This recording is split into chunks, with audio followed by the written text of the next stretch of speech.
Hey guys, welcome back to the channel. This is a story about what if Deku had to survive the Cursed World Part 1. If you guys enjoy this what if and want to see Part 2, comment down below and let me know before I start. Please do support for more awesome content and leave a like, and don't forget to subscribe to my channel and also share this video with your friends and check out the description in my playlist. The author of the story, 𝗧𝗵𝗲 from AO3. So let's start the video. The class of 1A scattered themselves throughout the expansive library of UA in order to study hard for the upcoming half-term exams of their final year. It was rumored to be harder than any test in their prior years, and the lower-ranking students were panicking. Especially Kaminari, Mina, Siro, and 𝗬𝗓𝗏, who were just barely scraping by on each test. 𝐎𝐩𝐢𝐳 maintained diligence with them to get them caught up, and a few others even crowded around the highest-ranking student in the class. At another table sat the tight trio of Uraraka, Midoriya, and Iida, who were going over the study guide passed out at the beginning of the year. Even Deku was getting a bit stumped on some of the math equations, the green-haired teen scratching at his head with the end of his pen while muttering out the intricate steps to solve it. Uraraka was about brain-fried from trying to process it all, while Iida merely quietly set to work about double-checking his work before setting it down with a triumphant smile. There. That should cover everything for the upcoming test. How are you two holding up? Are you serious? I haven't been able to get past number 23. It doesn't matter how many times I go over it, I get stuck in the same spot with no correct answer. I followed the steps like in class, but it still doesn't come out right. There's no way x equals 127 when it can't divide that low. Man, I'm really missing the first-year classes right about now. Ochaco gave in and plunked her head down on the table in defeat. Iida took the opportunity to slide her paper over and found the issue after a short glance. Here, x equals 127 isn't correct because you forgot a step right after multiplying A against C. Then you can start working the problem down into a simpler equation which will give you the correct answer. You were very close, Uraraka, don't give up now. I can check over the other answers for you if you'd like. Iida suggested, though the brunette merely shook her locks out over her papers. My brain is too fried for this right now. Can we take a break? It's already the afternoon, Iida. The test isn't for a few more weeks. Nonsense. We should all do our best to. I've got it. Deku suddenly announced before furiously scribbling down his answer, a grin on his face. He set his pen down before scrolling over everything. A final nod approved of the work, so he set it back down before looking over at his classmates. Oh, are you okay, Uraraka? Did you need help with the problem? I take it you're done already, Iida. This mock test is pretty hard. I shouldn't be surprised with how fast you work, Midoriya, though it makes sense why you're ranked number 4 overall in the class. You've definitely improved over the years. Deku flushed at the compliment. Thanks, Iida. The past few years have been a rush, and it's crazy to think this is our last year as UA students. Even the battles of the past seem like nothing more than a dream. The world seems so peaceful now that All for One, Shigaraki, and the League of Villains are gone.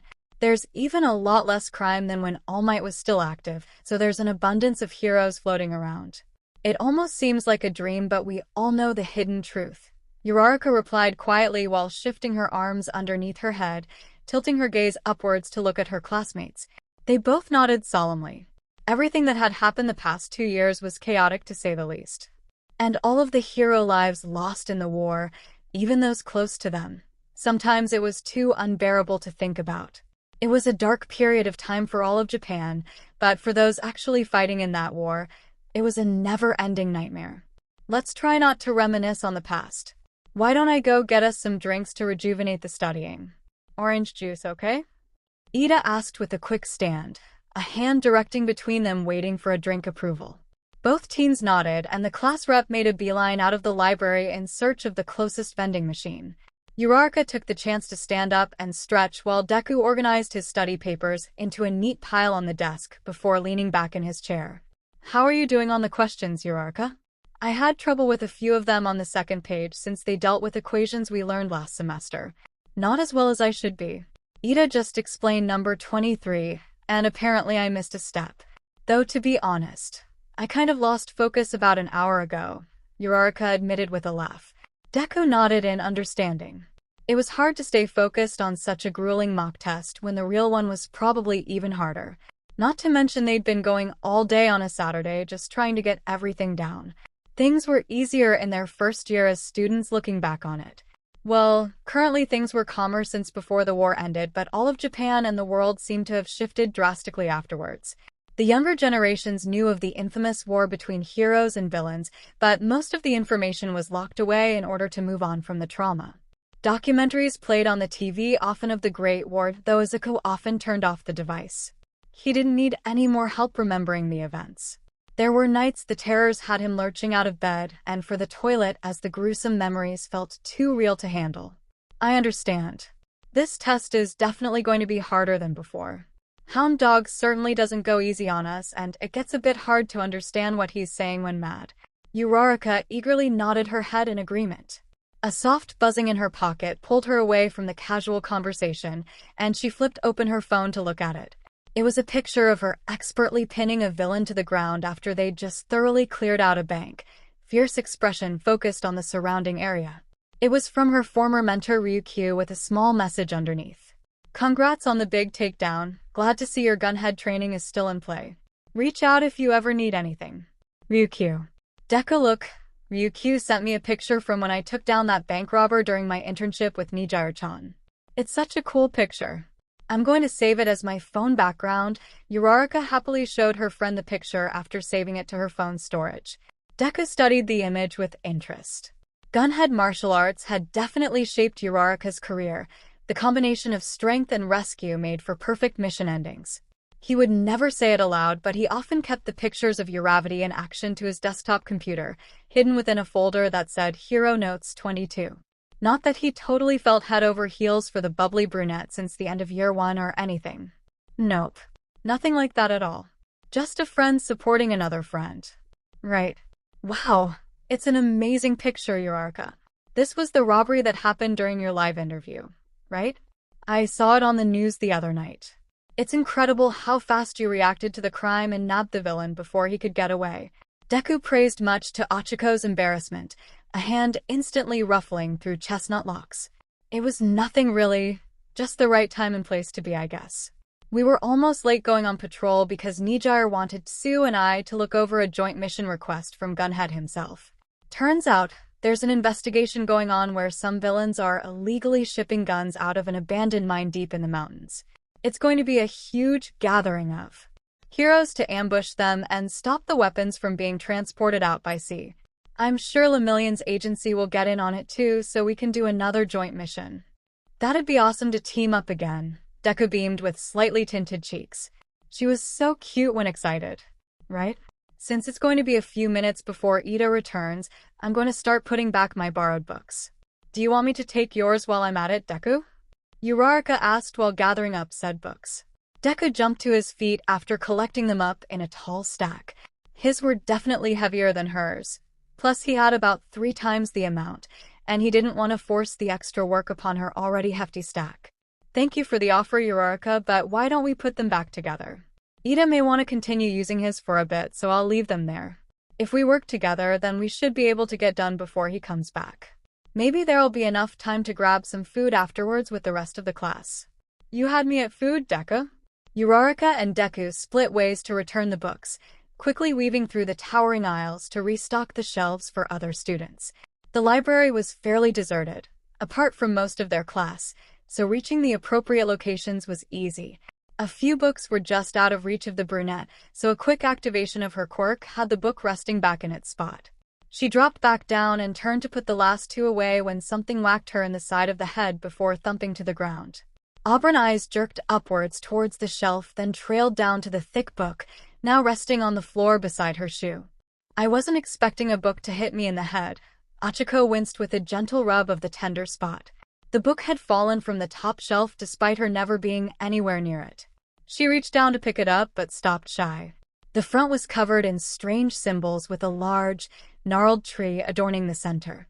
A thick layer of dirt on top caused the raised symbol to look nearly alive with deeper shadowing between the branches.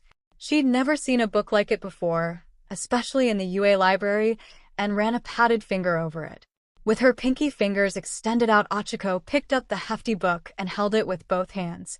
It was a thick leather book, maybe a couple 100 pages long with a spine covered in golden symbols. It was the strangest thing she'd ever seen. Uraraka, are you alright? What happened?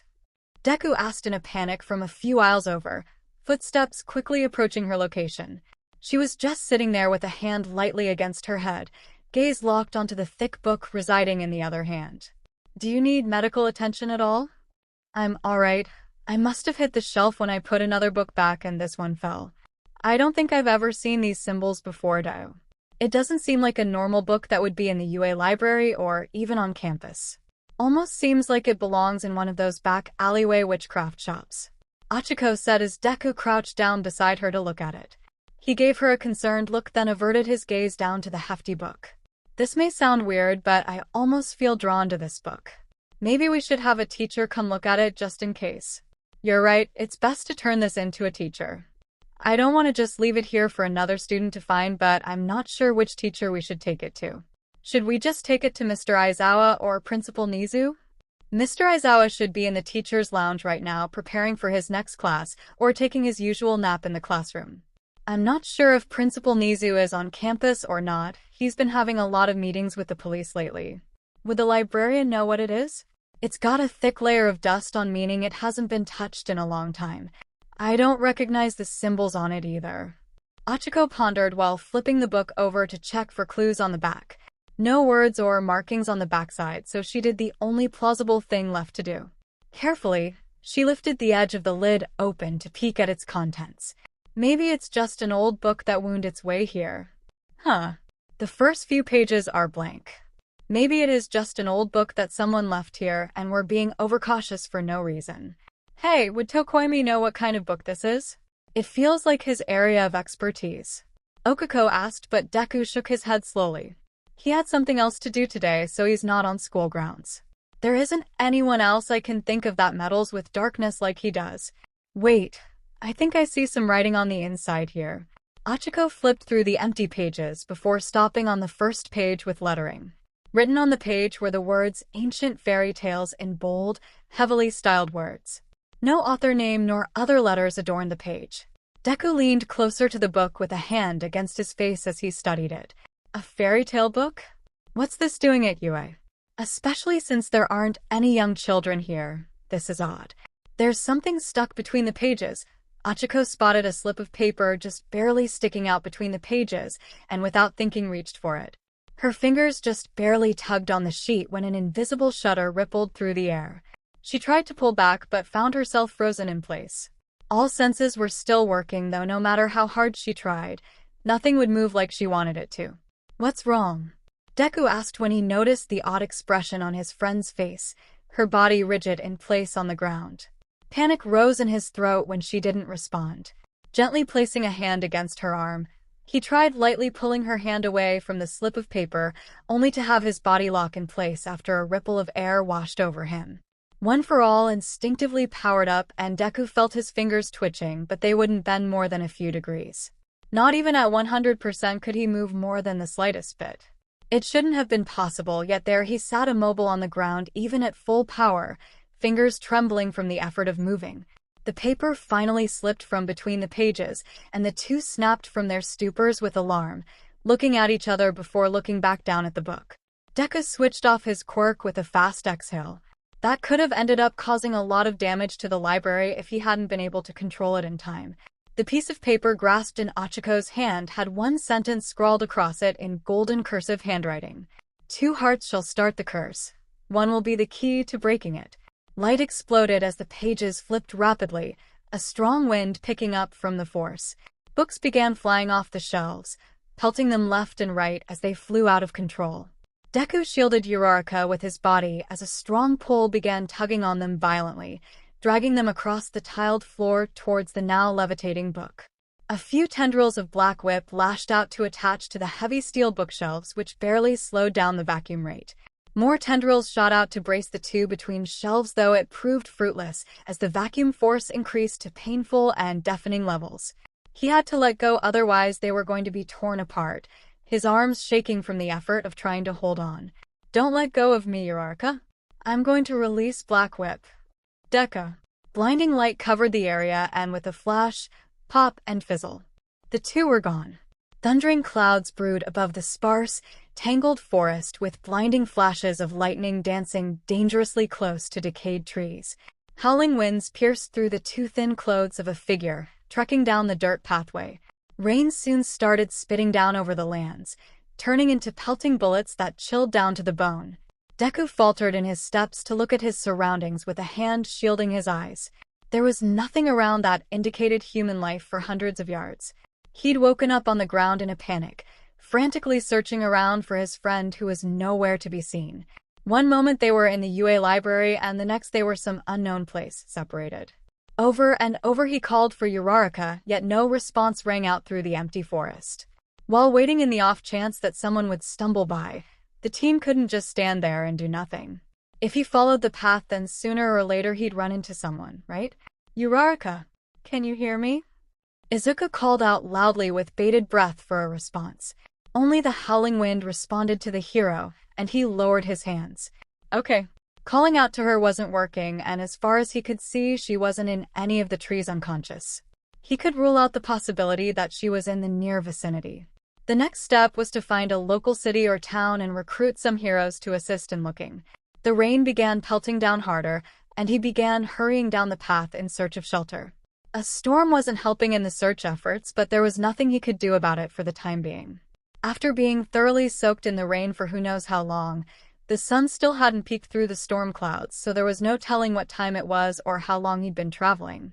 A rough estimate would be at least 2 hours, going by the amount of rain filling up the ditches on either side of the dirt path. Deku shook his hair out with a sigh. It wasn't much of a shelter, but it was better than anything.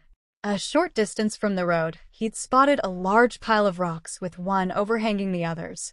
It got him off the ground and out of the direct downpour. Warmth was the next step, yet in this weather everything was soaked and useless for kindling. A scarred hand swiped the excess moisture from his face. He hoped Uraraka was somewhere safe. Somehow during the free fall they'd gotten separated from the intense vacuum pull. Her scream of terror was barely heard over the deafening noise before everything turned dark. Keep forward. The storm shall pass soon enough. We must make haste to the village. A booming voice reached Deku's ears through the pounding rain, and he crawled forward towards the edge of the rocks. A hallucination? A quick pinching of his numbed face told him he was current in reality. He squinted through the curtains of water in search of the source, and after a few moments of looking, a large, dark object grew larger in his vision. Oxen trampled through the swampy roads, pulling a large 4-wheeled carriage, for armored guards following close behind on their own steeds. An oxen-drawn carriage? When was the last time one of those were seen in Japan? They were mainly used during the ancient and medieval ages, if I'm remembering right. Deku muttered to himself before shaking his head. There wasn't time to think about that. He needed to stop them and ask for directions to civilization. The teen sprinted out into the rain again and made a beeline for the muddy road, one hand shielding his eyes as the other flagged down the travelers. The oxen trampled closer, and for a fleeting moment Deku assumed they noticed him standing there in the middle of the road. But the closer they got, the sooner he realized they weren't slowing down for him, and with a few seconds to spare he jumped out of the way as the creatures stomped onward. His foot slipped on the slick mud and he stumbled backwards into a frigid puddle with an oof. They were going to get away if he didn't stop them somehow. Wait, I'm a lost traveler and I need directions. Please stop. Are you unharmed, boy? One of the rear guards slowed his horse to an antsy pace just feet from Deku. An armored face looked down upon him with a hand resting on the hilt of a sheathed katana. Izuku quickly stood up, sopping wet while trying his best to wipe the mud from his hands. The man waited patiently with occasional glances towards the slowing carriage a short distance ahead. Thank you for stopping. I've gotten lost and I need to know where the closest town is. Can you give me directions? You are a distance from civilization. What brings you out to the Forbidden Woods? The man asked gruffly. He seemed on guard as the grasp on his sword tightened the slightest bit. Deku took notice but feigned ignorance. The guard was wary of him. He needed to stay calm and not react in any defensive manner to stay on this guy's good side, or that sword would slice through him faster than he could dodge. Were they some sort of reenactors of ancient times? Not too many modern Japanese really had the time to go all out for a reenactment, but maybe he just hadn't heard of it. He knew it was popular in the United States since All Might had witnessed it one time when studying abroad with David Shield. That was certainly an interesting story of how his predecessor joined in on a mock battle and nearly destroyed a couple dozen acres in the process. The Forbidden Woods? Why are they called that? Are they dangerous? Many have perished in the darkness of the woods, with very few returning. Those who returned were nothing more than a soulless sack of flesh. You best be avoiding it as darkness falls soon. Where were you headed? I'm not sure. My friend and I got separated, but she doesn't seem to be in the area. What's the closest town so we can call a hero? The guard gave him a funny look. Was it something he said? Hero? You must be talking of a samurai. Yes? There are a handful of them ahead in the village of Suuki if you follow. The path is perilous, so you may ride upon my steed, stranger. What birth name are you called by? Deku Midoriya. Thank you so much for your hospitality. Deku bowed deeply as the man extended a thick arm to help him up. The man merely chuckled lowly before yanking him up onto the back of his steed with ease. Deku was impressed because he was no longer a scrawny teenager in his third year of school.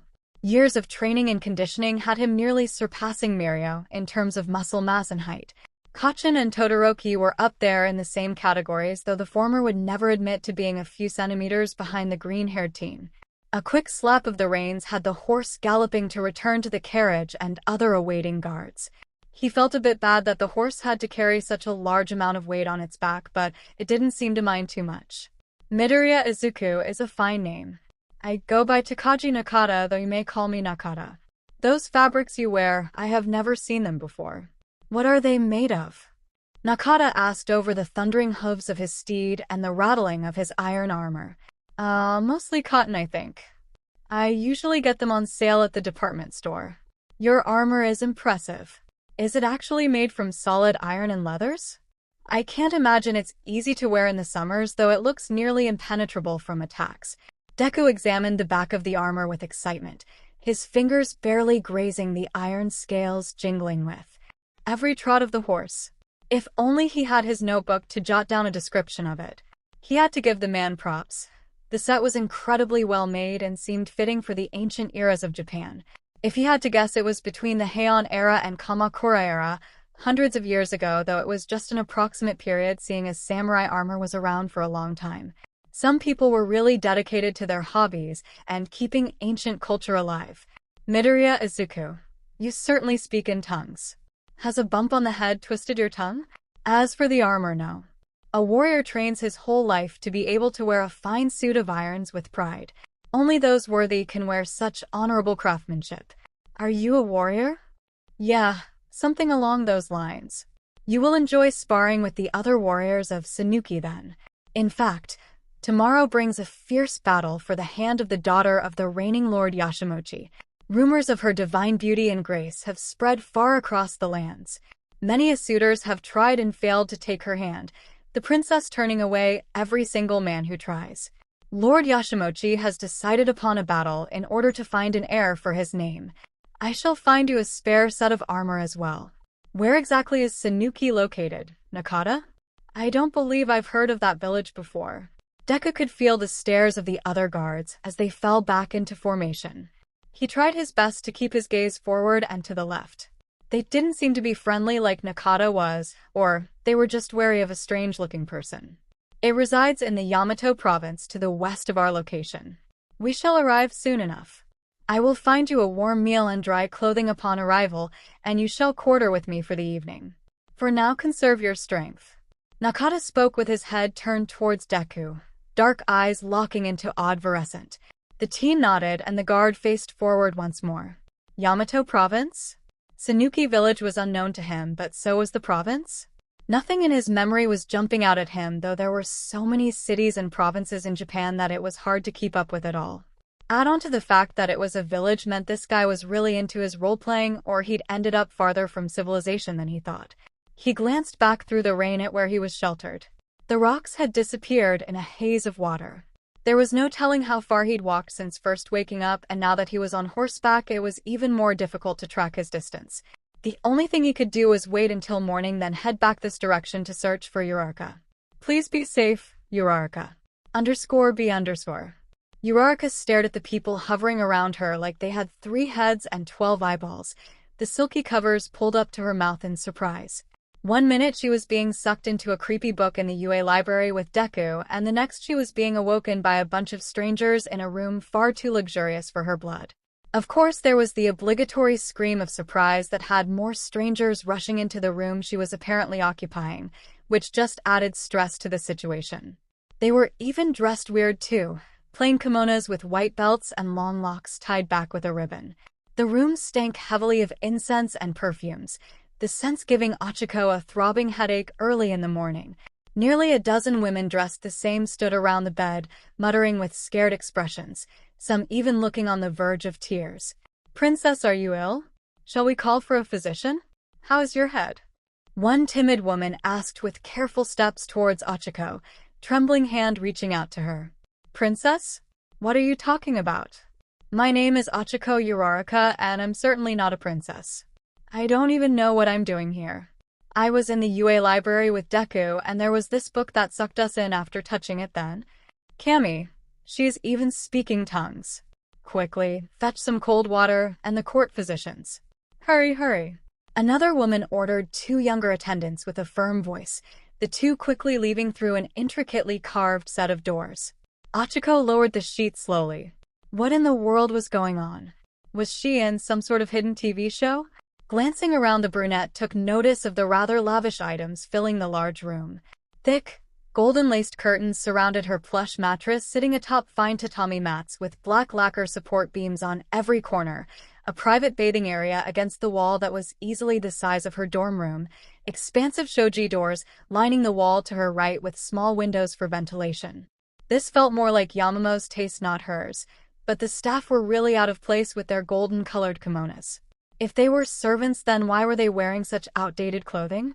And why were they acting so frightened? Wait. I don't need a doctor, I just want to know what's going on. Let's start with where I am. Whose room is this and why am I in it? Ochako felt uneasy when the staff all went wide-eyed before glancing around at one another. That wasn't a good sign. Did that book cause a concussion on its way down? Princess, you are in your room. We bade good night like we do every night, yet this morning you are confused? You have lived here ever since you were young. Perhaps the incense are too strong for your liking? Some fresh morning air might do some good. One servant cautiously replied after bowing respectfully, giving commands via eye movements for the rest of the staff to start moving. It was like a flurry of activity that Ochako could barely keep up with. The multiple layers of shoji doors were carefully pushed apart to reveal the morning light glistening over a private garden and a fresh, low breeze of air into the room. The scent of incense diminished as women rushed them out of the room to clear the air. Thank you. Maybe now my mind will clear up a bit. So we've established that this is my room, even though it really isn't. So next would be who you think I am. Highness, you are Princess Kaguya. Ochako stared at her incredulously. Say what now? Princess Kaguya, is your name? Kaguya-hime. Unparalleled for your beauty and grace, born in a glowing shoot of bamboo. Many a suitors flock for your hand in marriage. Lord Yashimochi is the simple bamboo farmer who found you resting in a bamboo shoot as a youngling and raised you into the beautiful young woman you are now. Ochako placed her hands on either side of her head, trying to comprehend what was going on. Princess Kaguya was said to be an ancient deity from the moon, and she certainly was not a deity nor from the moon. She was a hero from UA training to save those in need, not sit in a palace all day waiting for a suitor to take her hand. A thought popped into her mind, and she threw the covers off before scrambling to her feet, much to the terror of the servants. Where's Deku? About 183 centimeters tall, messy dark green hair and bright green eyes. Really muscular. Always helping anyone in need and super kind and see you. Sorry, that was probably too much information. Deku? I am afraid I do not know a person named such. I will look into it, princess. But for now we should prepare you for the daily festivities since you are well enough to leap from bed. An older woman whom Ochako assumed was the head servant, judging by the graying hair, stepped forward with a slight hand motion. More chaos ensued as the alarmed teen was gently pushed towards a separated bathroom as other servants cleared up the bedding until nighttime. The brunette could barely get a word of protest in as they stripped the clothes from her body, eased her into a steaming bath with oils and perfumes, washed and scrubbed her hair thoroughly along with every inch of her skin. And she meant every inch of her skin, which resulted in a rather violent reaction that ended up soaking half of the servants in bathwater and leaving Ochako beet red in the face, tears brimming in the brunette's eyes from mortification. After that was done, they dried her off before whisking her back into the other room where servants waited with layers upon layers of cloth. Ochako tried her best to stand as still as possible while they bore her naked body to the world before slipping on a layer of undergarments, which was more of a sheer linen than anything. Layer upon layer was slid on before being secured with belts, until the brunette felt her body start to dip a bit from the amount of weight resting on her shoulders. She'd seen 𝗧𝗵𝗲 𝗔𝗂𝐁𝐵𝗲 in history museums before, though she never expected to be wearing one as a freaking moon princess going out to deal with suitors clamoring for her hand. She wasn't sure which was worse, dealing with Mineta on a daily basis by himself, or dealing with a crowd of Minetas surely looking to woo a moon princess. All set, princess. We are going to leave your locks down, though. An ornament will rest above your forehead to signify your purity status to suitors. Lord Yashimochi is holding a competition today to narrow down the search for partners. I do hope you find someone soon for your own happiness, princess. A servant smiled before handing Ochako a small, ornate mirror. The teen startled a little as she looked at her murky and slightly warbled reflection. White powder turned her skin the palest she'd ever seen, with a stark contrast of red tinting the lips. Black eyeliner traced her upper lid with a blushing of red for eyeshadow that trailed underneath her eye to meet with the liner. Red tinted her eyebrows to a new shade. A stiff, black-shaped wig fit snugly against her head with a large golden ornament resting center, the trailing silken locks resting perfectly against the top layer of dress with a flat edge. She moved her head experimentally and found it was difficult to even make such a small movement thanks to the layers of collars keeping her neck straight and the rock-hard wig. The only thing that looked normal was her wide auburn eyes staring right back at her. It was all starting to get a little too freaky. Thank you for assisting me. May I ask where we are going next? Ochako swallowed, a bit of fear building up in her throat. Could she even move in this thing? Hands clenched firmly into the fabric, and for a moment Ochako expected the layers of the dress to start floating up, but a quick glance down told her otherwise. All 5 finger pads touched the dress, yet nothing was moving. Did her quirk not work? This was bad. This was really bad. She wasn't entirely powerless, but being in a strange place without a quirk was asking for trouble. Breakfast in the main hall, then you will join his lordship for the samurai battle for the duration of the day. Your studies have been moved to tomorrow in the hopes you will find a suitor to take your hand. Best of luck, Princess Kaguya. The servants all bowed, and Ochako took that as her cue to stand. It took a moment of finding her balance before she moved a few steps ahead. The shoes were extremely uncomfortable, but there wasn't much she could do about it now. The possibility of ditching them later on was rather high. This way, princess. The head servant gestured with a bow through the open doors. Ochako swallowed hard before slowly following suit, tightly clutching her fidgeting hands against herself. Thankfully, the longer sleeves covered the nervous gesture as she gradually made her way down the spacious palace halls. It was almost like walking through history, but a lot more nerve-wracking and intimidating. How was she even supposed to act? What would happen if she seriously messed up? There was only a small bit of information retained in her memory of the history museum, and even that didn't go into detail on how to act like a princess of the moon. Everyone they passed bowed and greeted her as if it was just another day. Ochako did her best to act regally with head bows and smiles, though it was a bit painfully obvious judging from the looks of the other servants. The way they glanced at one another curiously or in confusion, some even going so far as to do a double take at the gesture she made. Was she acting that out of ordinary? The remainder of the walk was a silent one, with the fake princess choosing to keep her gaze straight ahead with a neutral expression. Apparently princesses didn't acknowledge lower servants, which didn't settle well with Ochako. Princess Kaguya, good morning. Ochako slowed to a stop at the greeting and slightly turned her body to look at the newcomer. Her jaw nearly fell to the floor when she recognized the familiar dark locks and facial features of her classmate. A quick thinking gesture of using the long sleeves covered the surprise reaction. Tenya Ida stood with a hand over his samurai armor and head bowed low. There was no mistaking it. He looked exactly like her best friend who was currently buying orange juice from the vending machines back at UA. Hope fluttered in her chest, and she made to reach out to him with a shaky breath of relief when he stood back up, a feeling of confusion and bewilderment replacing the hope. He appeared older, taller, even with a matching beard and mustache. Scars littered across his face, and she felt a pang of sadness for him. His armor was littered with gashes, broken chains, and if her eyes weren't playing her, even the faint crimson stain of blood. It was almost dizzying with how crazy things were just this morning, but at least there was a somewhat familiar face to look at. Good morning, Ida. How are you faring today? Ochako couldn't quite keep the stutter from quivering her voice, but cleared her throat to try and cover it up. Ida shot his eyebrows up before correcting himself with another deep bow. Please do not force yourself to call me by birth name, princess. Commander is just fine. Lest you wish to use the birth name, then by all means feel free to do so. You seem rather cheerful this morning. I was afraid since last night you were not feeling the greatest. Perhaps a good night of sleep did you some good? There was the Ida she knew and cared about. Always worried about one's health over everything. Still, there were stark differences that made her think deep down he wasn't the one she knew, but that didn't cross out the possibility that they weren't alike enough to garner what information he held. Yes, a good night of sleep seemed to be beneficial, though I woke up a bit confused this morning. I believe the incense may have messed with my head during my slumber. Some breakfast should alleviate the remaining fog. Will you be joining us? Ochako seriously felt like she was partaking in a failing kabuki play. Mannerisms had to be close enough to the original to be believable, but drama and theater were never her strong points. Ida almost seemed surprised, though a gracious smile illuminated his face. Of course, princess. I would be more than happy to partake in a feast with your highness. It is an honor just to be in your presence, let alone dine with you. I will ensure the feast hall is properly secured before joining in. Princess Kaguya, the head servant murmured lowly in her ear.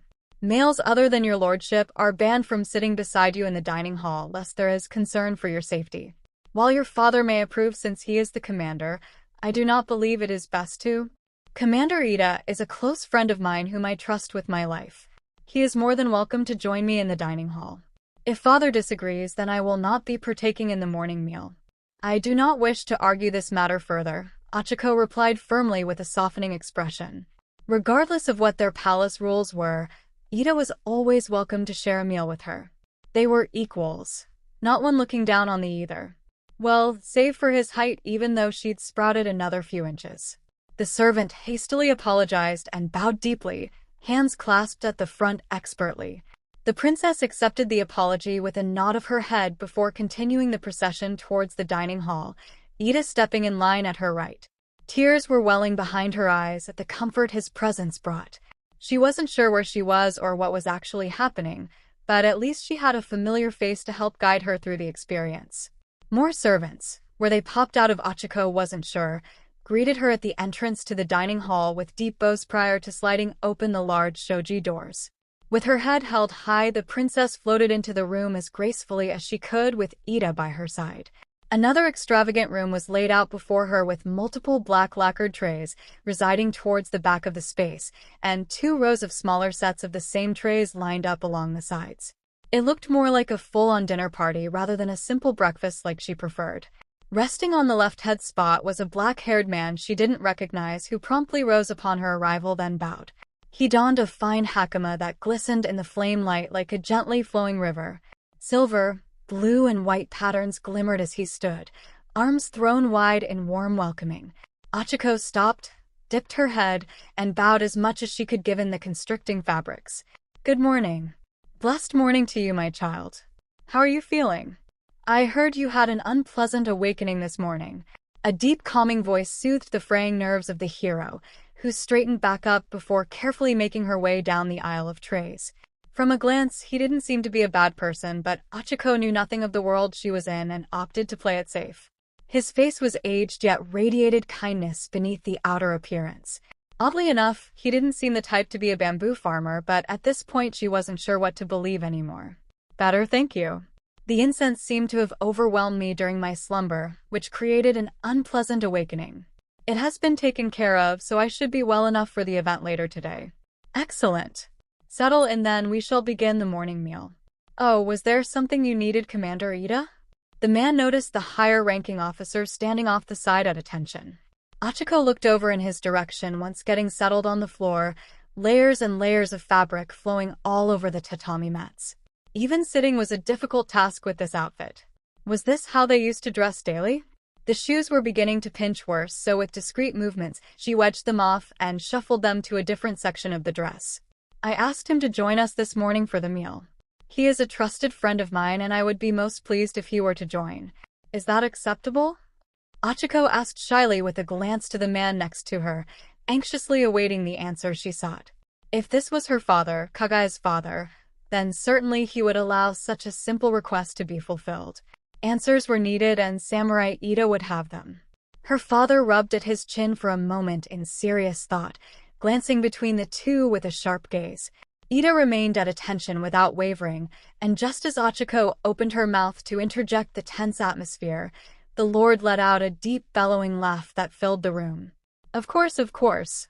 Daughter, you and Commander Ida have been close since youth. Did those incense truly mess with your head? How could you forget such a thing? Heat burned Ochako's cheeks underneath the pasty paint covering her face. How in the world was she supposed to know that? Everything since waking up this morning was a gamble on whether or not it was appropriate as a princess, but apparently she just made a complete fool of herself. A few servants snickered quietly behind their hands, though they promptly silenced themselves after a piercing look from Ochako. Now that breakfast was a complete and utter bust. Hopefully the competition later on would distract the staff from the blunder. Ida chuckled a bit before bowing to his lordship and taking his appropriate place at the first tray set to her left. Thankfully, he didn't comment further on the issue as more and more people began filing into the room for food. They all gave their greetings before finding their appropriate spots on the floor. Servants entered the room, each with a tray that was assigned to each person. Ochako and Kagaya's father had theirs served first, as was customary. Grilled fish, plentiful serving of rice, dishes of different vegetables and meats, a bowl of soup along with a cup of steaming tea. Ochako nearly drooled at the sight. Before we feast, I must make an important announcement. The Lord began with a sweeping gaze over the room, his warm brown eyes stopping on his daughter, who gave a small smile before looking at his officials. Today is the battle that will determine the hand asking for Princess Kagaya. Many have tried to plead, demand, bribe, and even cheat their way in order to achieve the title of Lord of Suuki once the throne is passed down. I have worked tirelessly in order to prevent such atrocious men from entering castle grounds, though no defense is perfect. Thanks to Commander Ida and his men, 7 men have been captured and confined for conspiracies against Suuki and Princess Kagaya just this morning. Rest assured that the rest of my men are checking every carriage and person that enters the village. I take the safety of my citizens to heart. The tournament will continue as planned with an increase of samurai from neighboring villages. Rest assured, Lord Yashimonchi, I have personally made sure that the arena is secured, and my men have been instructed to apprehend any suspicious men. Ida affirmed the Lord's words, though a few guests seemed to have doubts as a man dressed in a silken dark blue, crane-printed kimono stood from his cushion with hands thrown up. Do you not believe this has all gone a little too far, Lord Yashimonchi? Many suitors, both fake and authentic, are yearning for Princess Kagaya and her hand in marriage, yet there are many snakes slithering inside of Suuki through the cracks for deceitful reasons. How are your men supposed to protect the lower-ranking citizens when the samurai are too busy offering their swords so your daughter can marry and produce heirs? I believe this nonsense has gone on long enough. If you wish to find a suitable warrior for Princess Kagaya, then I suggest you ask her how she wishes to proceed. Losing strong warriors over a woman is shameful and… Lord Takayama, please refrain from raising your voice at his lordship. We should all be supportive of his decision that is best for his daughter. A meeting of the council can be arranged at a better time. Ida interrupted with an abrupt stand. All eyes went to the towering samurai with his distinctive rustic red and tan armor. He certainly held an impressive air over the lower-ranking officials who averted their gazes downward. Lord Takayama jolted at the challenge but stood his ground, nonetheless. There is no time to arrange a meeting to discuss these issues. The tournament begins when the sun is nearly high. How are we supposed to protect the poverty-ridden people who have no means of defense apart from a sickle or dull cooking blade? I, along with others, feel this is nothing more than a boasting competition to see how far one man can go by slaying other warriors. Blood for the sake of a woman who was supposedly birthed in a bamboo shoot and sent from the heavens. Lord Takayama shot back with a bite to his words. Ochako kept the eyebrow raising to just a few notches to avoid attention. Apparently, there were those who failed to believe Kaguya was birthed in the bamboo shoot, a rather tall tale if she'd say so herself, but considering she was actually portraying the deity. Lord Takayama, did you honestly believe that this tournament was to the death? Lord Yashiroshi asked incredulously with barely concealed anger adorning his worn face. Lord Takayama made to open his mouth again when the lordship put up a palm to stop him as he stood tall. His towering frame overcast the warm glowing flames of the candles as he stepped down in between the rows of trays with purposeful steps. Ochako felt a shiver run up her spine as the scene unfolded. Lord Yashiroshi radiated a silent rage that had every other guest bowing deeply when he passed by, including Ida, who sent her a silent gaze of concern along with a small shake of his head. She needed to stop this, otherwise the outspoken lord could be killed, but her legs wouldn't move, instead just quivering beneath her and the endless layers of fabric. The temptation to outburst her protest nearly outweighed the crippling wave of fear washing over the brunette. With his status and impressive stature, there was no way she could physically stop him, especially without the help of her quirk. Was she just supposed to sit there and watch that man be killed? Lord Yashiroshi, please understand that there is no disrespect here.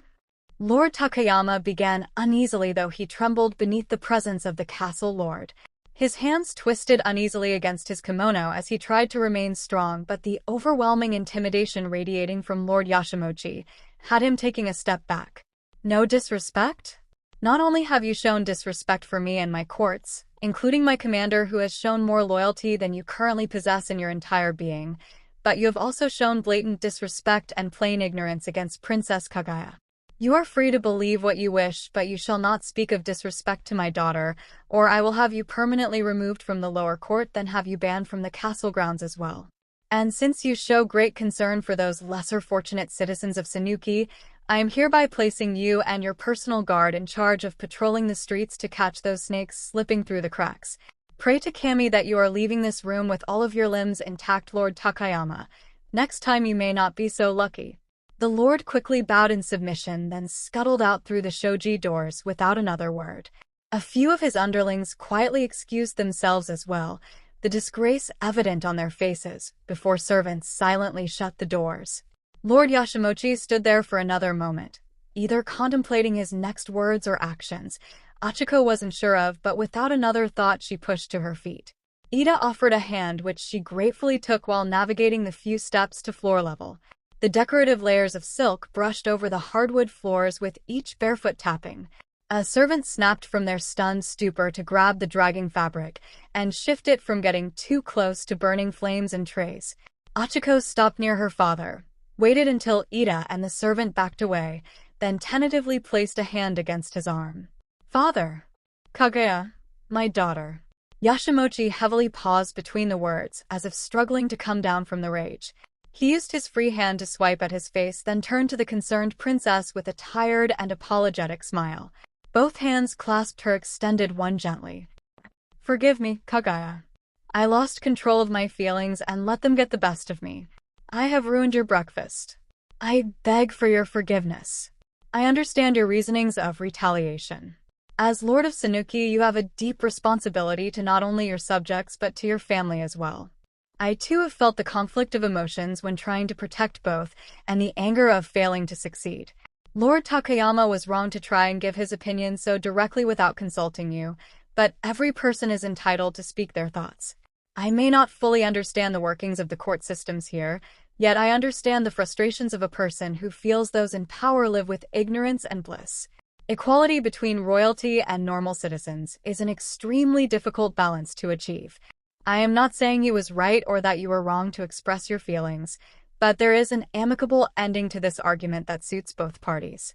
Redirect some of the samurai to help patrol the poor areas of the village after reorganizing the remaining ones to cover enough of the area without sacrificing security. All is forgiven if you are willing to understand Lord Takayama and his personal frustrations with holding this battle for a hand in marriage, father. Ochako replied smartly after a quick analysis of the feud between the two.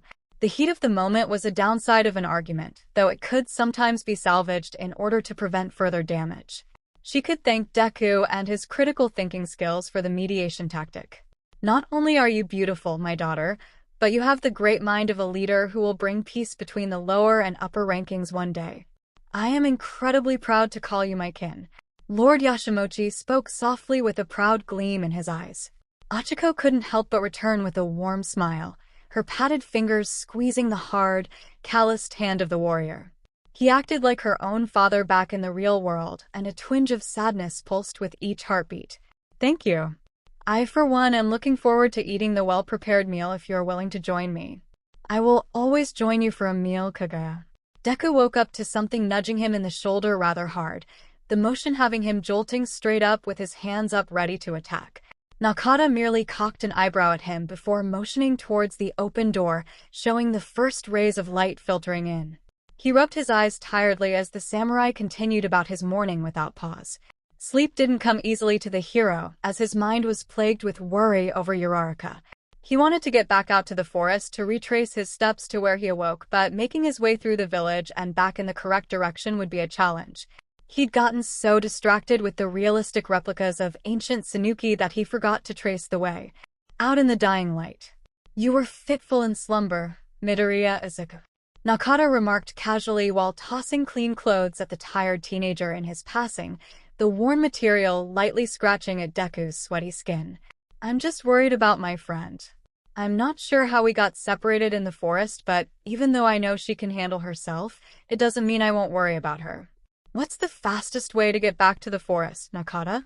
Deku yanked his borrowed shirt off his body and made to set it down when the samurai stuck a broad hand out to collect it.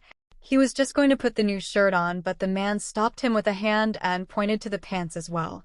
As soon as the dirty clothes were handed over, Naka dropped a bucket with a small scrap of fabric in it onto the floor beside the mat. There is no time to return to the woods, for the battle begins right as the sun is high. If you are going to partake, then you need to be fitted for armor. I know of a spare set at the local blacksmith's, but for now, cleanse yourself before the first meal. After the rankings are done, then I will assist in your search. 𝗵𝘃𝗧𝗏. Many of us have traveled countless suns to prove our worth and win the hand of Princess 𝐒𝐭𝐲. I myself am here only for the safety of the villagers against those who seek to deceive his lordship. Naka, please. I need to find Uraraka to make sure she's safe and unharmed. Even if you have to just point in the direction, then. You told me you were a warrior, correct? Naka interrupted, agitation clear in his rough voice.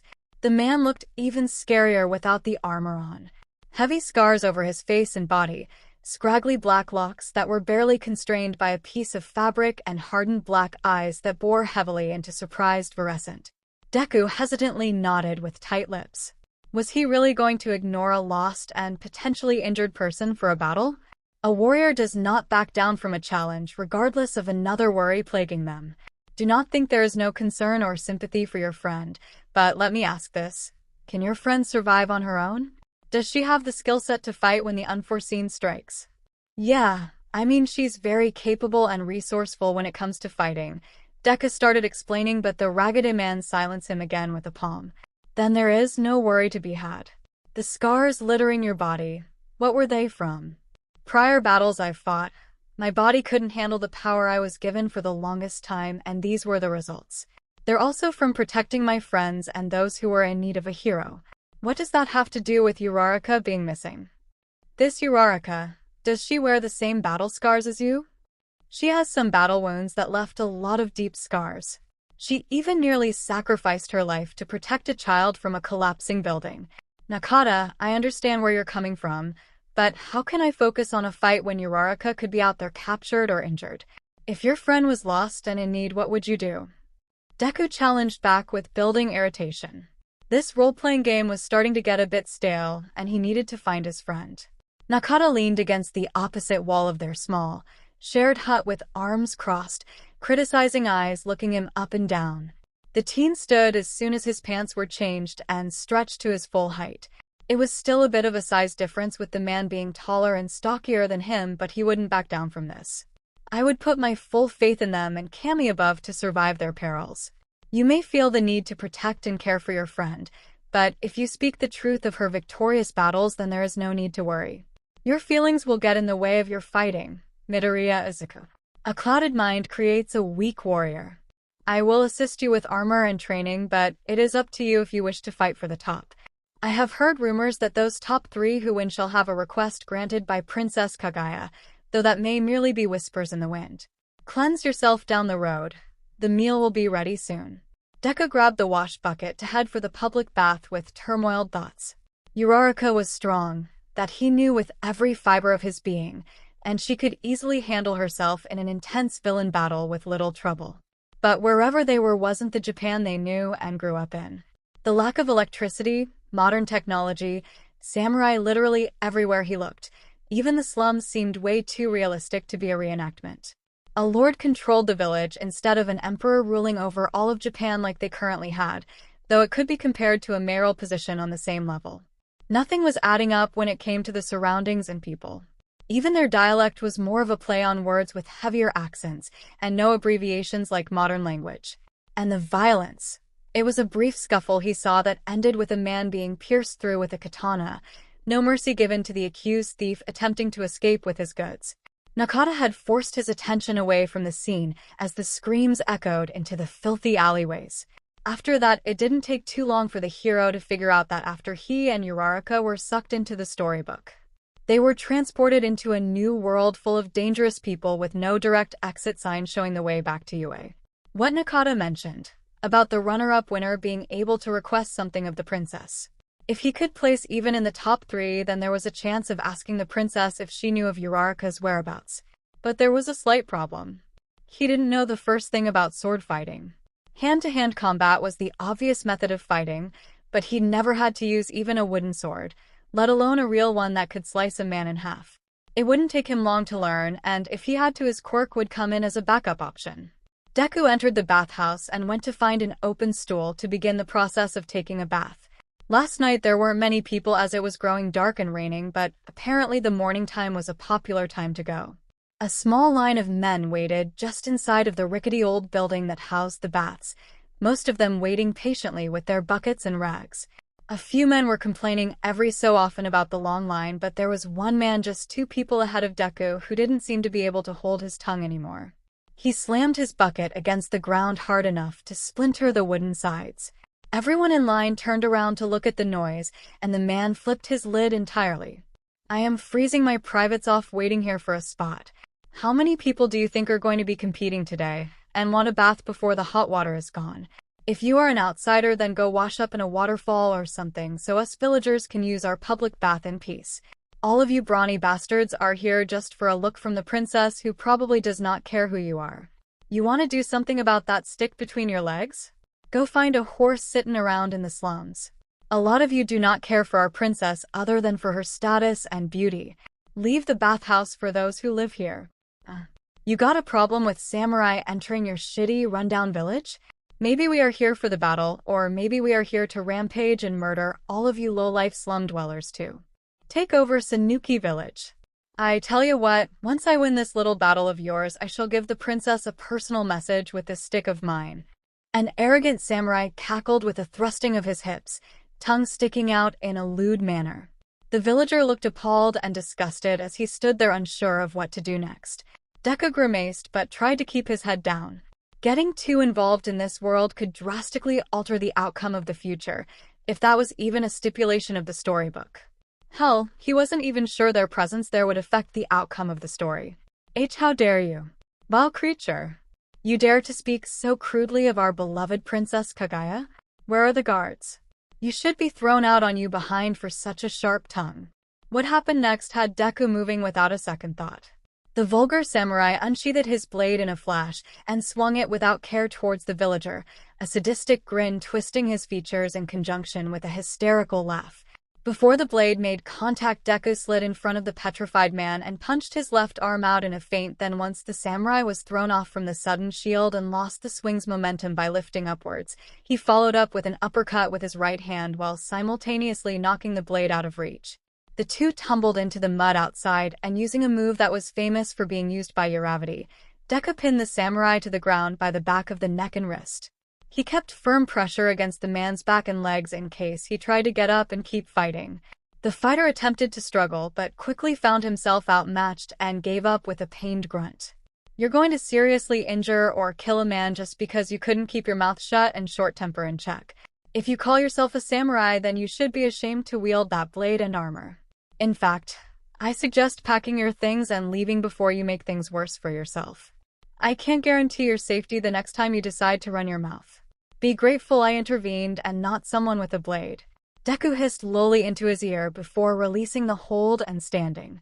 The disgraced fighter quickly scrambled away without a second glance backwards. Men stared at him speechless, and Deku ignored it to pick up his hastily discarded wash bucket and rag. Now his clean clothes were covered in mud and reeked of the concoction of standing water, and who knows what else. Going back to Naka to ask for a fresh pair seemed ungrateful, so he would just have to deal with what he had for the time being. "Boy, are you a warrior?" An older man asked from the front of the line, leaning around the other men to look at him. Deku nodded silently. After a few seconds, the old man waved him forward to the front of the line, motioning for him to stand in his place. "You really don't have to.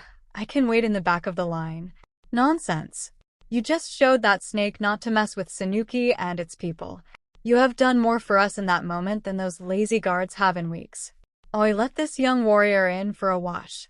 He just defended Senkai against a ruffian. Good job, kid. You have more guts than anyone else here." Ever since the festival was announced, more and more troublemakers have been sneaking in to steal and cause mayhem. Glad to see someone still has a sense of justice in this pit. Another man clapped him on the shoulder with a wide grin.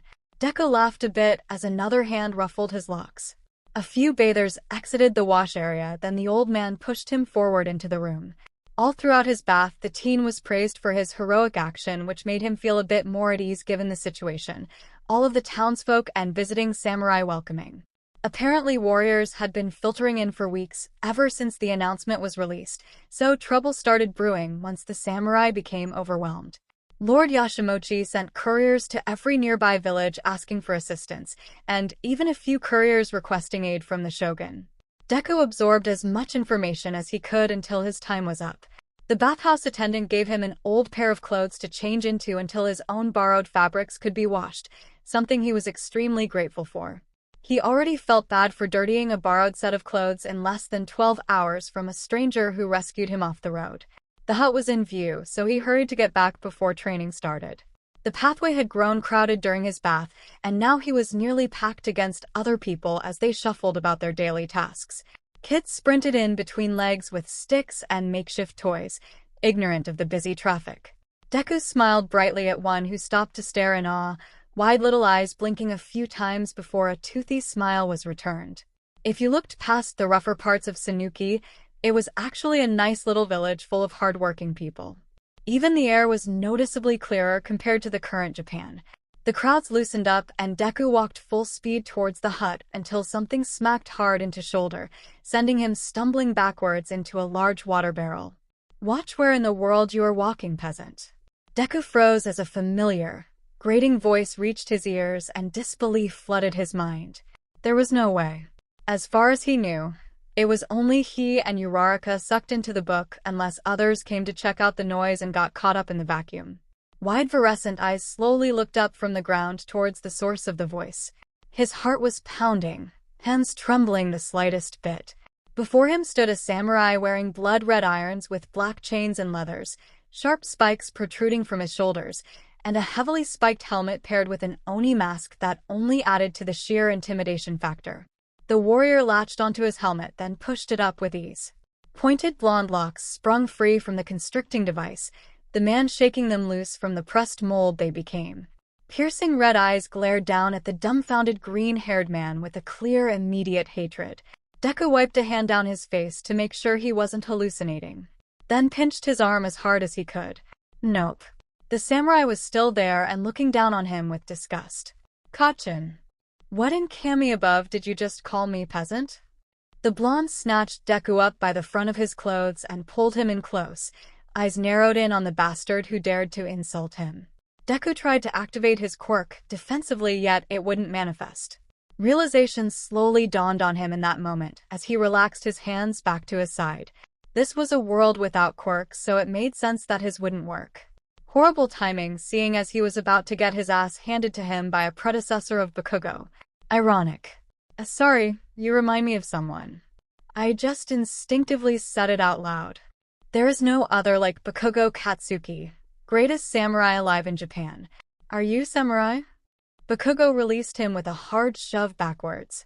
Deku stumbled but caught himself quickly, patting off the dust from his clothes. I'm not a samurai, but I am a fighter. Try entering that festival, worm, and I will destroy you faster than you can pray to 𝗵𝗵𝗲. I will be the one winning the festival, and I shall ascend to Lord of Suuki. A weak fighter like you cannot possibly. You're wrong, Kacchan. Deku interrupted loudly. People had gathered around to see what the commotion was about, Naka even stepping outside with his blade at the ready. Bakugo's face contorted into a variety of emotions before settling on murderous, his hand twitching over the katana resting against his hip. Deku no longer tolerated verbal abuse from his childhood friend in reality, and he wouldn't tolerate it in this world either. You can't knock me down anymore. Whatever strength you possess, I will push harder to surpass you. I don't care if you're the strongest in this world because I will always be stronger than you. I'll be entering that tournament just to prove to you that I'm not weak. We'll settle things there, Katsuki Bakugo. Deku turned without another word and slipped past Naka to enter the hut. Everyone around Bakugo quickly began to mutter, but dispersed once a murderous gaze was shot their way. The samurai let out a heavy breath before turning on his heel and pushing his way through the crowd, angrily barking at people to get out of his way. Naka let out an amused huff while entering the hut. Deku was sitting there on the tatami mat with hands pressed together against his worried face. I'm dead. He's going to beat the crap out of me. That was the stupidest thing to do, and now he's going to chop me in half then beat the crap out of me. Or the other way around. I'm not sure which is worse, honestly. Kacchan can get pretty scary when he's mad, and I don't know how this version fights, but I can try to guess from what I know on him already. I should have just kept my mouth shut. You are brave and stupid to pick a fight with the Crimson Dragon of the West, Midoriya Izuku.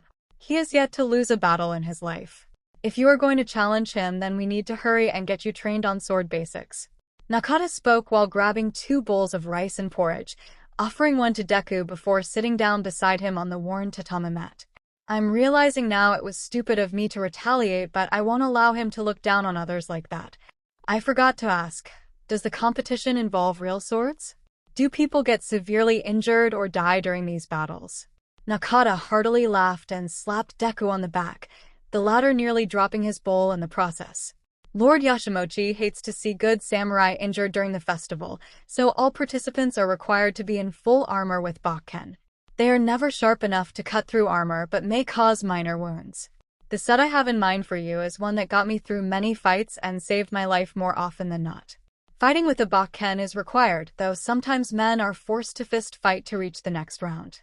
Judging by your takedown of that ruffian by the bathhouse, I see you are fine in that area. I wasn't really planning on getting in a fight outside of the bathhouse, but he was going to kill a villager over nothing. What exactly are the rules of the game? How do you advance to the next round? There is a ring that fighters must remain inside of in order to not be counted out. The goal is to either get your opponent out or downed by surrender. Men will use dirty tactics to win, like kicking up dirt or sand to blind and take down an opponent. Watch your legs as they go for an easy down right away. The first round is an elimination process to get rid of the weak. It involves jujitsu to down an opponent. Once you hit the ground, you are out. Around 20 or so advance to the next round, which turns into one-on-one matches until a victor emerges. So by getting rid of the weaker fighters first, it narrows down the chances for stronger men to break through the rankings and reach the top. Are you wearing armor the first round? And how about the overall winners? Or how is the final winner decided? Deku asked, now fully intrigued with the fighting system. A free-for-all sounded like a good idea, but doing so while wearing armor didn't seem all that great, especially because he'd never worn armor before and knew it was going to be heavy. Armor is optional in the first round, though normally only the strongest keep them on. It depends on the fighter and how much energy they wish to use up. The 3 top-ranking fighters will stand before Princess Kaguya, who will give them each a difficult task. If they cannot complete the task, then they are disqualified. The past 3 years, no one has come close to earning her hand in marriage. Many have tried to cheat their way, but Naka trailed off while slicing a thumb across his neck, indicating that cheaters were executed. Deku nearly choked on his meal, but quickly tossed some tea back to clear the blockage. Executed? For cheating? That seems a little excessive, doesn't it? Killing any cheaters? Why not just ban them from the village and forbid them from ever competing again? Because they disrespected Princess 𝐒𝐫𝐲 and her family. Lying and being deceitful just to rule a throne means a person will not abide by boundaries, creating havoc on a village that cannot be upheld by a disciplined lord.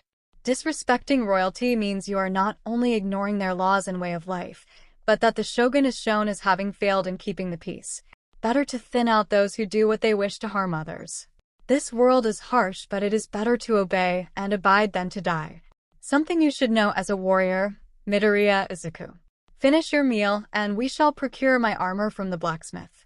Breakfast didn't take long to finish, seeing as it wasn't much more than porridge over rice and a good-sized piece of fish, so without further delay the two left the hut to head for the blacksmith. Instead of heading towards the bathhouse, they turned left and weaved their way out of the borderline slum area into the nicer part of the village. Larger houses, men and women wearing finer kimono, goods being sold in nice shops instead of out on the dirty streets. Deku tried to absorb as much information as he could during the walk, fascinated with ancient Japanese life. Surviving in times like these was literal life and death. Diseases were rampant, death was prominent in slums, and if you weren't royalty or even higher ranking in any sort of way, then your lifespan was drastically cut down.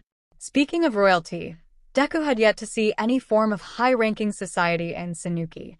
Naka had escorted a neighboring lord into the village, but he diverted away as other samurai took over the remainder of the way. So far he knew there was a Lord Yashimonchi and Princess 𝗂𝐽𝐲, but no word on other types of leadership.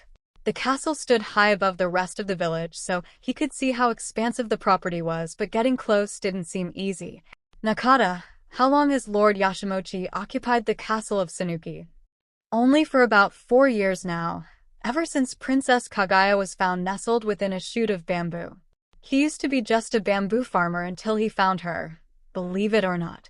Rumor has she grew into a beautiful young woman within 3 months, and that gold overflowed from the very stalk she was birthed in as gratitude from the gods for his kindness.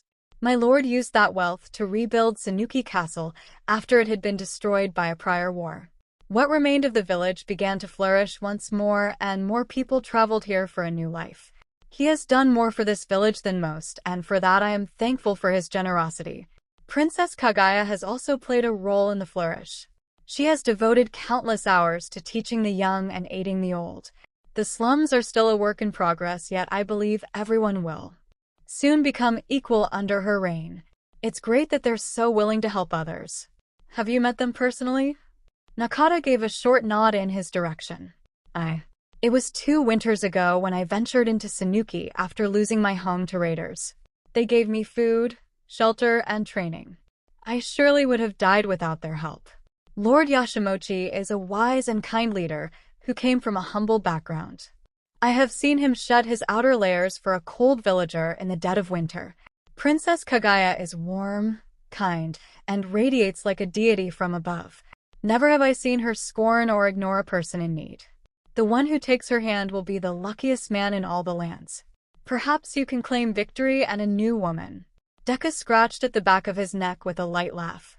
The battle he was fine with winning, but taking the hand of a princess in a world he didn't belong in seemed a bit too much. Besides, he had a more important person in mind a few years down the road. I've actually already got someone. Well, not yet technically, but I'm hoping to ask her out soon. It's just that we've been so busy with school and hero work that there hasn't actually been any time to talk about it. She must be this Uraraka, correct? Naka let out a bellowing laugh when Deku flushed bright red, the teen nodding shyly with an avoiding gaze. The samurai stepped back to lock an arm around his broad shoulders and tug him close. She is. Your face tells all, boy. Tell me, what is she like? Kind, caring, strong, reliable. Her hair really suits her. She's always risking to sacrifice for the sake of others. Her quirk is really awesome, and combined with her martial arts, she can take down villains quickly and safely. Uraraka's also been there for me from the beginning. Ever since the entrance exams when she saved me from falling. And again during the battle portion. She's been the one pushing me forward, encouraging me to go above and beyond when I lost hope from ever becoming strong. She's the reason I have the hero named Deku, a word I once considered to be an insult and the end of my path. Deku replied instantly, much to Naka's increased amusement. He released the teen, but not without a large hand ruffling his already messy locks. You take care of that one, you hear?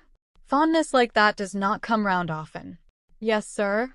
The sound of metal hitting metal rang out in the hot and humid air as an elderly man slammed a hammer down on a blade over and over, twisting and elongating the glowing shape to roughly form a blade. Coals roared hotter with each puffing of air into the oven by a pedal device. The blacksmith paused to dunk the blade into a large, charred barrel of water, intense steam filling most of the workshop with an angry hissing. Nakata and Deku entered through the storefront where an apprentice showed them the way back to the workshop before scurrying back up front to assist another customer. Deku stared in awe at all of the katana hanging from hooks against the wall. They were black lacquered sheaths with the hilt wrapped in leather with golden thread, some even sporting various colors that Deku had never seen before. The exposed blades gleamed menacingly in the glow of the forge as he reached up a hand to lightly touch one. A few of them even had intricate tampered golden patterns overlaying the lacquer, a skill set that required decades of experience and delicate hands. The mesmerizing color combination combined with the hand-carved patterns had Deku locked on with intense fascination. Best be keeping your hand to yourself lest you lose it completely, the blacksmith called out over the raging forge, and Deku quickly slapped his hand down with a bow of apology. Nakata merely waved off the threat before grabbing one down, sheathing it completely, then handing it to an unsure Deku without batting an eye. Here, this is a 𝗧𝗪𝗓𝗔𝗄𝐻. Be wary of the blade's sharpness. You will lose a finger or two if you are careless. 𝗳𝗏𝗧𝗏, always a grumpy pleasure to see. Busy lately. 𝗳𝗏𝗧𝗏 looked over at his name. The thin, elderly man wiped his dirted face with the sleeve on his arm before setting his current piece down atop a smoldering coal pile. He hobbled over to Nakata, looked him up and down for a minute, then burst into a hearty laugh before grabbing his hand and shaking it vigorously. Nakata, good to see you. Who is the pup behind you touching my prize swords? You promised to visit many suns ago, yet you just now show up? Never mind that. If you are here, then it only means one thing. You want that armor, yes? You know, it has not been moved since its storage all those years ago. I repaired it, though it is not as attractive as before. Glad to see you, old friend. I am relieved to know you are still alive and pursuing your passions. This pup is Midoriya Izuku. I rescued him from the side of the Forbidden Woods Road. For now, he seeks to enter the festival in the hopes of asking Princess Kaguya for the whereabouts of his friend. Have you heard of a young woman named Uraraka? 𝗳𝗏𝗧𝗏 scratched his face in thought. It took him a moment to gather his findings, but the old man finally felt the light bulb flicker on and pointed a crooked, dirty finger at Nakata with a gasp.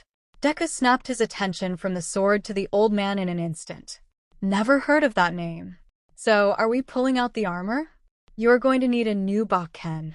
Yours became a little splintered during the last festival. You were always too rough during your matches. I hope you are not planning on having this pup take your place. You need to stop trying to pass your will on to others, Nakata.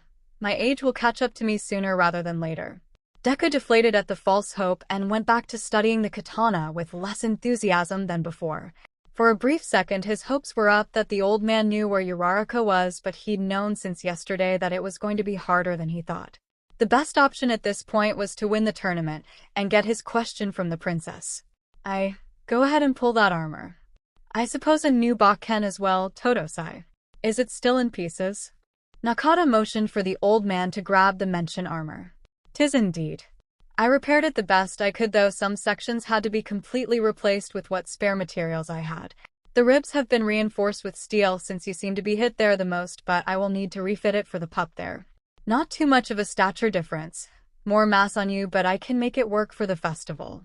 𝗳𝗏𝗧𝗏 turned and shoved the cooling stick of metal back into the forge out of direct flame before continuing through another door at the back of the room. Nakata waited patiently as the old man rummaged through his things with self-talks about where he'd placed the old armor. A few things crashed and clunked, causing Deku to move towards the storage room, but the old samurai held up an arm to stop him. 𝗳𝗏𝗧𝗏 was like this every time he stopped by. The man was the greatest blacksmith in the area, but sometimes his memory played tricks on him when it came to remembering where he stored customer items. Often it was buried under crates of new material, hence the crashing and spilling of crates. Trying to help him just got things thrown at him, so he stopped trying after the first 3 visits. Shouldn't we help him? What if a heavy object fell on him? Deku asked nervously, with concern growing on his face. Nay. 𝗳𝗏𝗧𝗏 is a stubborn old man who takes help from no one. Took me 3 tries to learn that. Got a few scars from it too. He knows how to navigate better than any villager, so best to leave him be. Have you felt the weight of the blade enough to be able to swing one? Deku pursed his lips a bit but decided not to argue it. He turned his attention to the katana resting in his hands. It weighed barely anything. In fact, it was light enough to lift without much thinking. It's really light, probably easy to swing as well, though I'm too afraid to damage it by actually moving it around. What 𝗳𝗏𝗧𝗏 was mentioning, a 𝗵𝘃𝗏. That's a wooden practice sword, right? What's the weight difference of that one and a katana? About the same. Material is the main difference along with shape and hold. Here, give me that one. Naka held out his hands for the katana, the blade easily resting within his palms. He carefully slipped the sheath under his 𝗧𝗵𝗲 belt before sliding into a practice stance, one leg back with the other bending and positioning his weight forward. Deku took a few steps back to prevent his face from getting sliced off, but Naka stopped him and motioned for him to step forward once and to the left 2 times. Once he was sure the teen was positioned correctly, the samurai held the top of the sheath while grasping the handle loosely. He steadied his breath and closed his eyes for a few moments. With a snap of his eyes open, he fluidly removed the katana while simultaneously lunging forward. Deku's breath hitched the slightest bit as the edge of the blade came to rest just barely above the side of his neck, right where his jugular ran. Wide fluorescent eyes darted to stare at the shocked expression reflecting back at him from the blade. He was fast. In the span of just a few seconds, he'd subdued him with deadly precision. Naka exhaled before straightening up and slowly sheathing the blade. Good weight. Handle is a nice length. Easy to swing. Sharper than a splinter of bamboo. A trained samurai can slice through a neck with ease, but an incorrectly taught one can make a man suffer a night of agony prior to death. Remember that if you ever find yourself against another warrior, Midoriya Izuku. Why yes, I'll make sure to remember that. That blade was a little close for comfort, Naka. The samurai merely laughed, then clapped a hand on Deku's shoulder without a worry. Another loud clanging had the two instantly looking at the storage room door as 𝗳𝗏𝗧𝗏 came stumbling out with a large, linen-wrapped package. The blacksmith hobbled over to a table and set down the package with a grunt, a wrinkled hand swiping at the forehead sweat that built up. This thing got heavier since the last time it was out. Maybe I made it too heavy with the new steel plates. 𝗳𝗏𝗧𝗏 wheezed out as he took a few minutes to compose himself. Naka took that as his cue to grab a wooden stand nestled away in the corner of the shop and plant it dead center in the room. He then carefully removed the ties keeping the package bundled together, unwrapping layer upon layer of coarse fabric until a full set of armor glistened in the forge's glow. Naka separated the helmet, shoulder pieces, and leg braces from the chest plate before lifting the heavy armor from the table and settling it onto the armor stand. Piece by piece, he connected the suit of armor until it was held together by the hidden straps. Deku watched with fascination as Naka finished the suit assembly by placing the menacing helmet back on top. It was a well-worn emerald piece that had obvious patches of black replacement steel pieces lining the sides with random sections filled in. The bottom of the piece flared out as protective barriers that reminded Deku of how a woman's skirt flares out. Chains hung low from the shoulder pads to provide extra arm protection, the scales scratched up and lacking in youthful luster. A worn-down golden rope wrapped around the waist of the armor multiple times, similar ones holding the shoulder plates to the chest piece. The leg plates were like the arm chains save for the pieces of wood and steel providing a stronger backing. But the most impressive part was the helmet. 2 large, golden rabbit ears stood up on either side with a curved, golden flame symbol nestled between the two. There were even intricate details on the edges, such as hand-pressed letters depicting prayers and a crimson gem nestled at the center of the flame emblem. Deku had only seen pieces such as this in history museums, yet here he was seeing it in the flesh in a whole new world. It's amazing. I've never seen such armor in person before, only what they have in museums, and even those are pretty beat up from centuries of decay. How long does it take for you to make a full set? What do they normally weigh, and are all of the materials the same for every piece? What's the durability of the armor? How many hits can it take before the material breaks down? Can I touch it? You picked a mouthy one, Naka. Are you sure about this? 𝗳𝗏𝗧𝗏 asked quietly to his friend with a doubtful notch in his wispy white brows. Positive. He stood up to the Crimson Dragon of the West and even challenged him to fight in the festival. Eesh. Best to start looking for a new replacement, Naka. May have to scrape him up afterwards. I thought it'd be. After breakfast and a quiet scolding from the head servant for ditching her pinching shoes, Uraraka casually made her way towards the observation stand to watch the samurai fight. Honestly, she'd rather be looking for Deku, but seeing as she was currently portraying Princess Kaguya, she didn't have much say or will in altering from the day's events. On the bright side, she had ancient Japan Ida to keep her company for the time. He was almost exactly like the one back at UA, strict and all, though this one seemed to be a little more relaxed when they chatted. Apparently, the Ida family had served the Yashimonchi family ever since they came to power 4 years ago.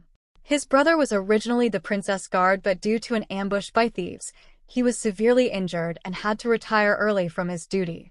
That was when Tenya took over to carry on the Ida family tradition.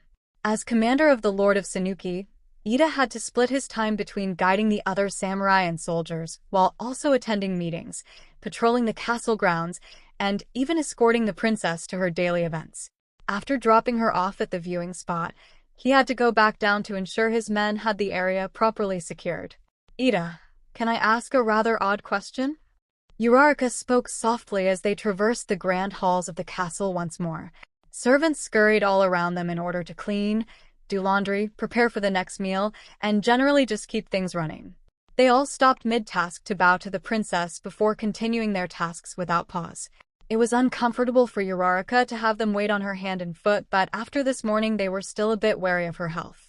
Even a doctor had come to do an exam after breakfast, though she quickly waved him off once he asked her to strip down to nothing more than 2 thin layers of fabric. Her original clothes didn't manifest with her when she arrived, so she was stuck with this era's rather heavy articles of clothing. At least she and the princess were roughly the same size. Of course, Princess Kaguya. There are no strange questions to be asked of me. Ida responded immediately, and Ochaco muffled a laugh. Straight to the point like always. What period of time are we in? I mean, what era?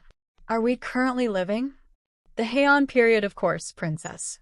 Though there is rumor that a new shogun will be born soon, so we will all traverse into a new era. Exciting, is it not? Indeed. Another question, if I may. After the winners are announced, what happens next? Am I to take their hand in marriage without knowing one another? Is there no other way? Ida slowed to a stop and turned to Uraraka with a sympathetic expression. She'd known royal marriages back in the day were not by choice, but did she really have to go through with it? Marry some man she didn't know in a time period that she didn't belong in?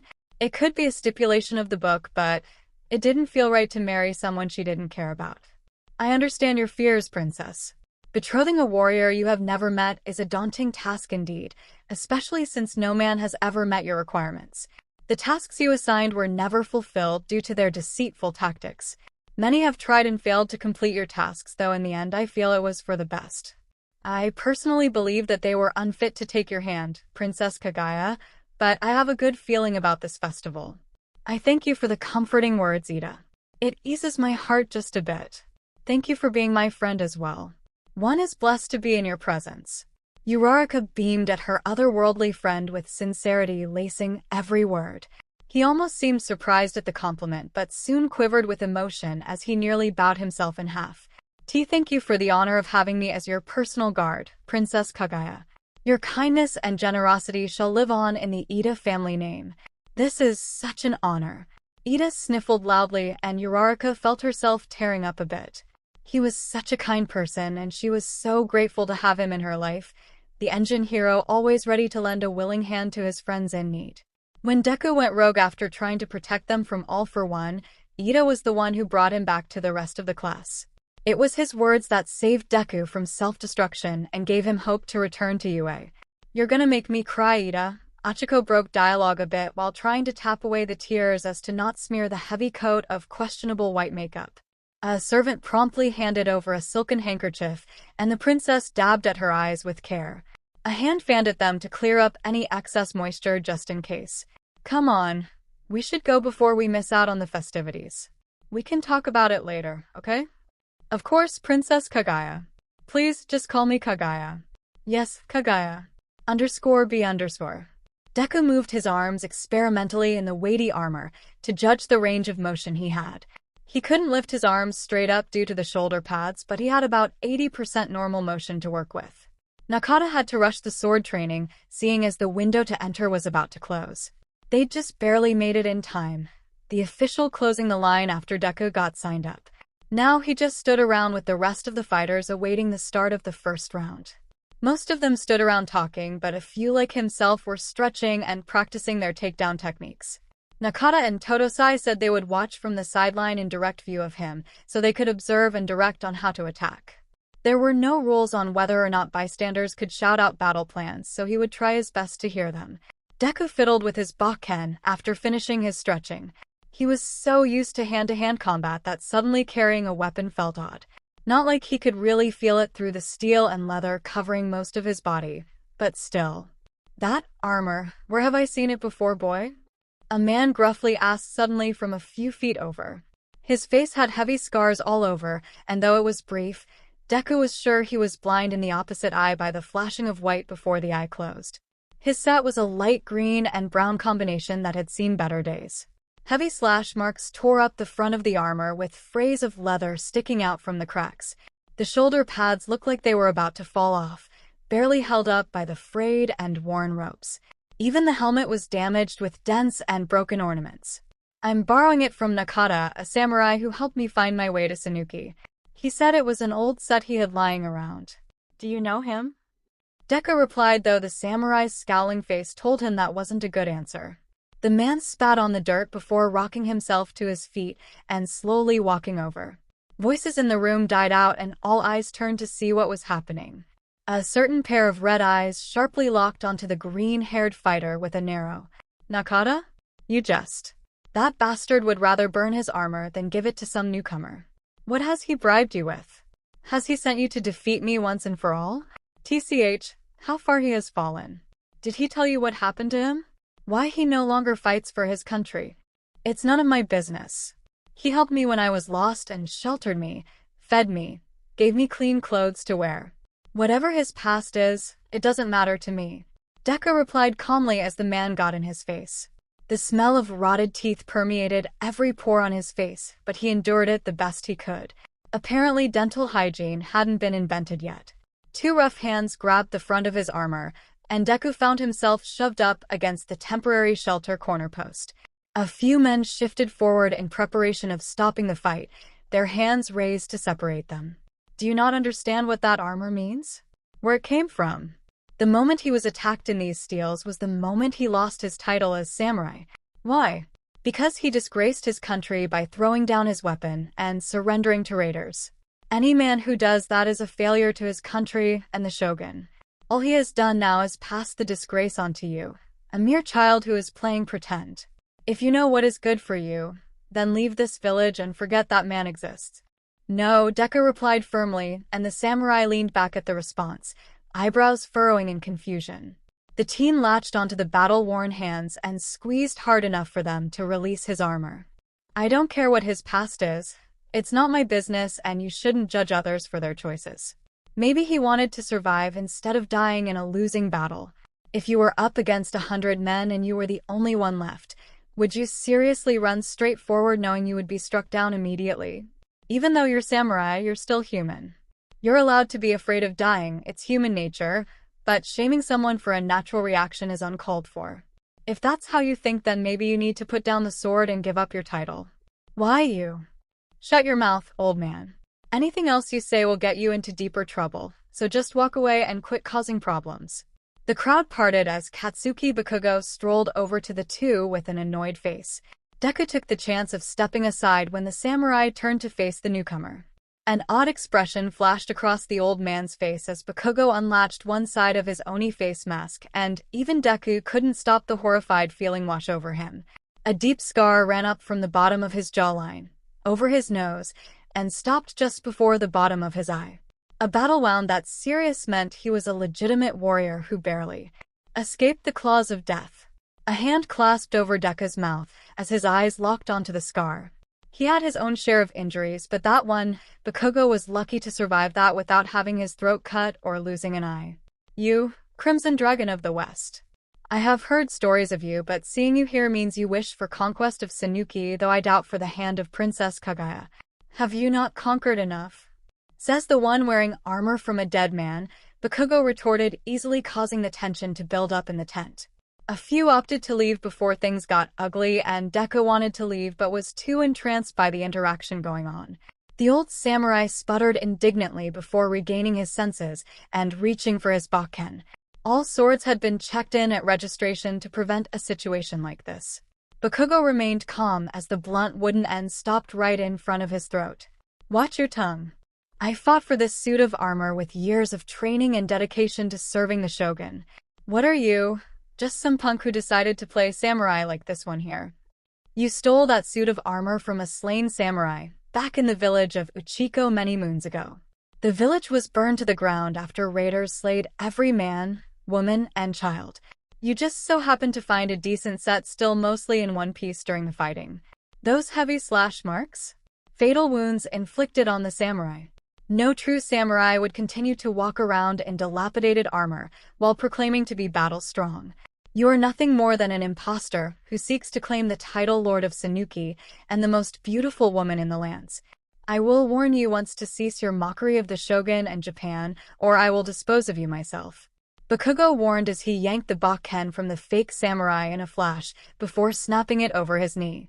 The man paled at the display of strength before quickly deciding it was best to leave. Two armored men caught him on the way out and dragged him off to strip the armor from his body, screams of protest ringing out in the air. Deku let the hand fall from his face once he finally managed to raise up his dropped jaw. He knew he was a fake this whole time? Was that the reason for him intervening? Thanks, Bakugo. I could have handled it, though. Deku trailed off when the piercing red eyes swung from the tent doorway to him. A little voice in his mind told him what was about to happen, so he braced for a verbal berating and potentially a scuffle before the match even began. Just before the fuming blonde could throttle the teen, a loud gong rang through the air to signal the beginning of the festival. The fighters began heading out to start the festival. All bets are off in that ring, worm. Bakugo sneered with a twist of his heel as he strode out to win the battle. A breath of relief left Deku as he reached down to grab his helmet.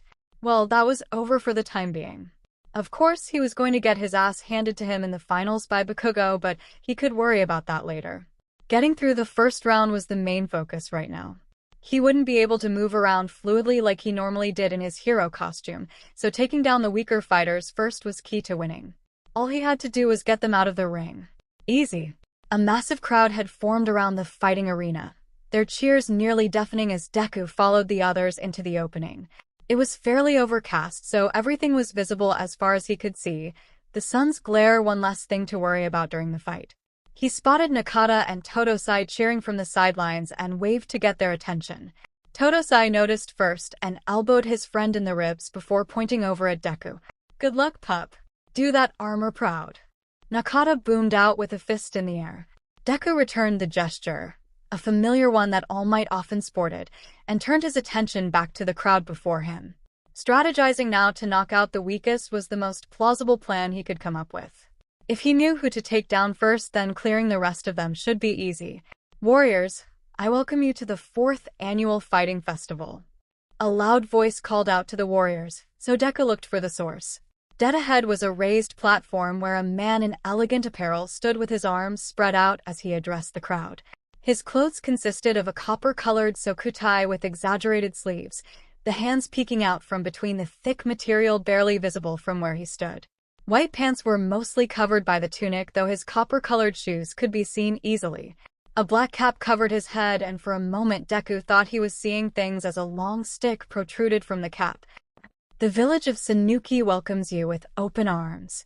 I wish for all to have a fair and enjoyable fight today. For those of you who are returning warriors, welcome back for another chance. Those of you who are new, I wish you all the luck in battle. I would like to go over a few rules for today. There will be no katana in the ring. I do not wish for any serious injuries to occur. You are all capable warriors, and I wish for you all to continue on your path to serving our great shogun. 𝗵𝗃 and your bare hands are all that may be used for this battle. The first round will consist of elimination, meaning if you are pushed or thrown out of the ring, then you will not proceed to the next round. Those who proceed will be matched for a one-on-one fight to determine the top 3 winners. Afterwards, Princess 𝗂𝐿 will give the 3 winners tasks to complete, and the final winner will be given her hand in marriage. So it's the top 3 to win. A quick head count showed at least 50 head, so the chances of successfully moving on were a bit slim. Deku chewed on the inside of his cheek and thought. There was no doubt Bakugo would be shooting straight to the top, so he had to go all out to secure one of the other 2 spots. Naka had warned him about people playing dirty, which was another thing to watch out for. Maybe he could just knock them out, then drag them out of bounds? Bakugo would surely go straight for him, so he needed to keep an eye out for the relentless samurai. Present, Princess 𝗂𝐿. Ochaco made her way to just shy of the balcony's edge with hands twisting nervously beneath the thick sleeves. Ida had left to continue his duties, so that left the princess and his lordship, who was currently motioning for her to speak. There were dozens of people down there wearing armor and awaiting her word. As soon as she stopped, every single fighter snapped to attention, then bowed deeply in respect.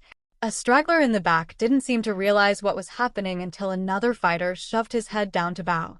She just assumed he was nervous and not paying attention to his surroundings. Once they all stood back up, Ochaco opened her mouth after a quick glance at the Lord. I thank you all for being here today.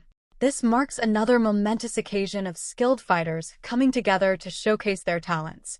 Many of you have traveled far, and I am sure you are weary from the journey. I hope the citizens of Suuki have welcomed you all with wide arms.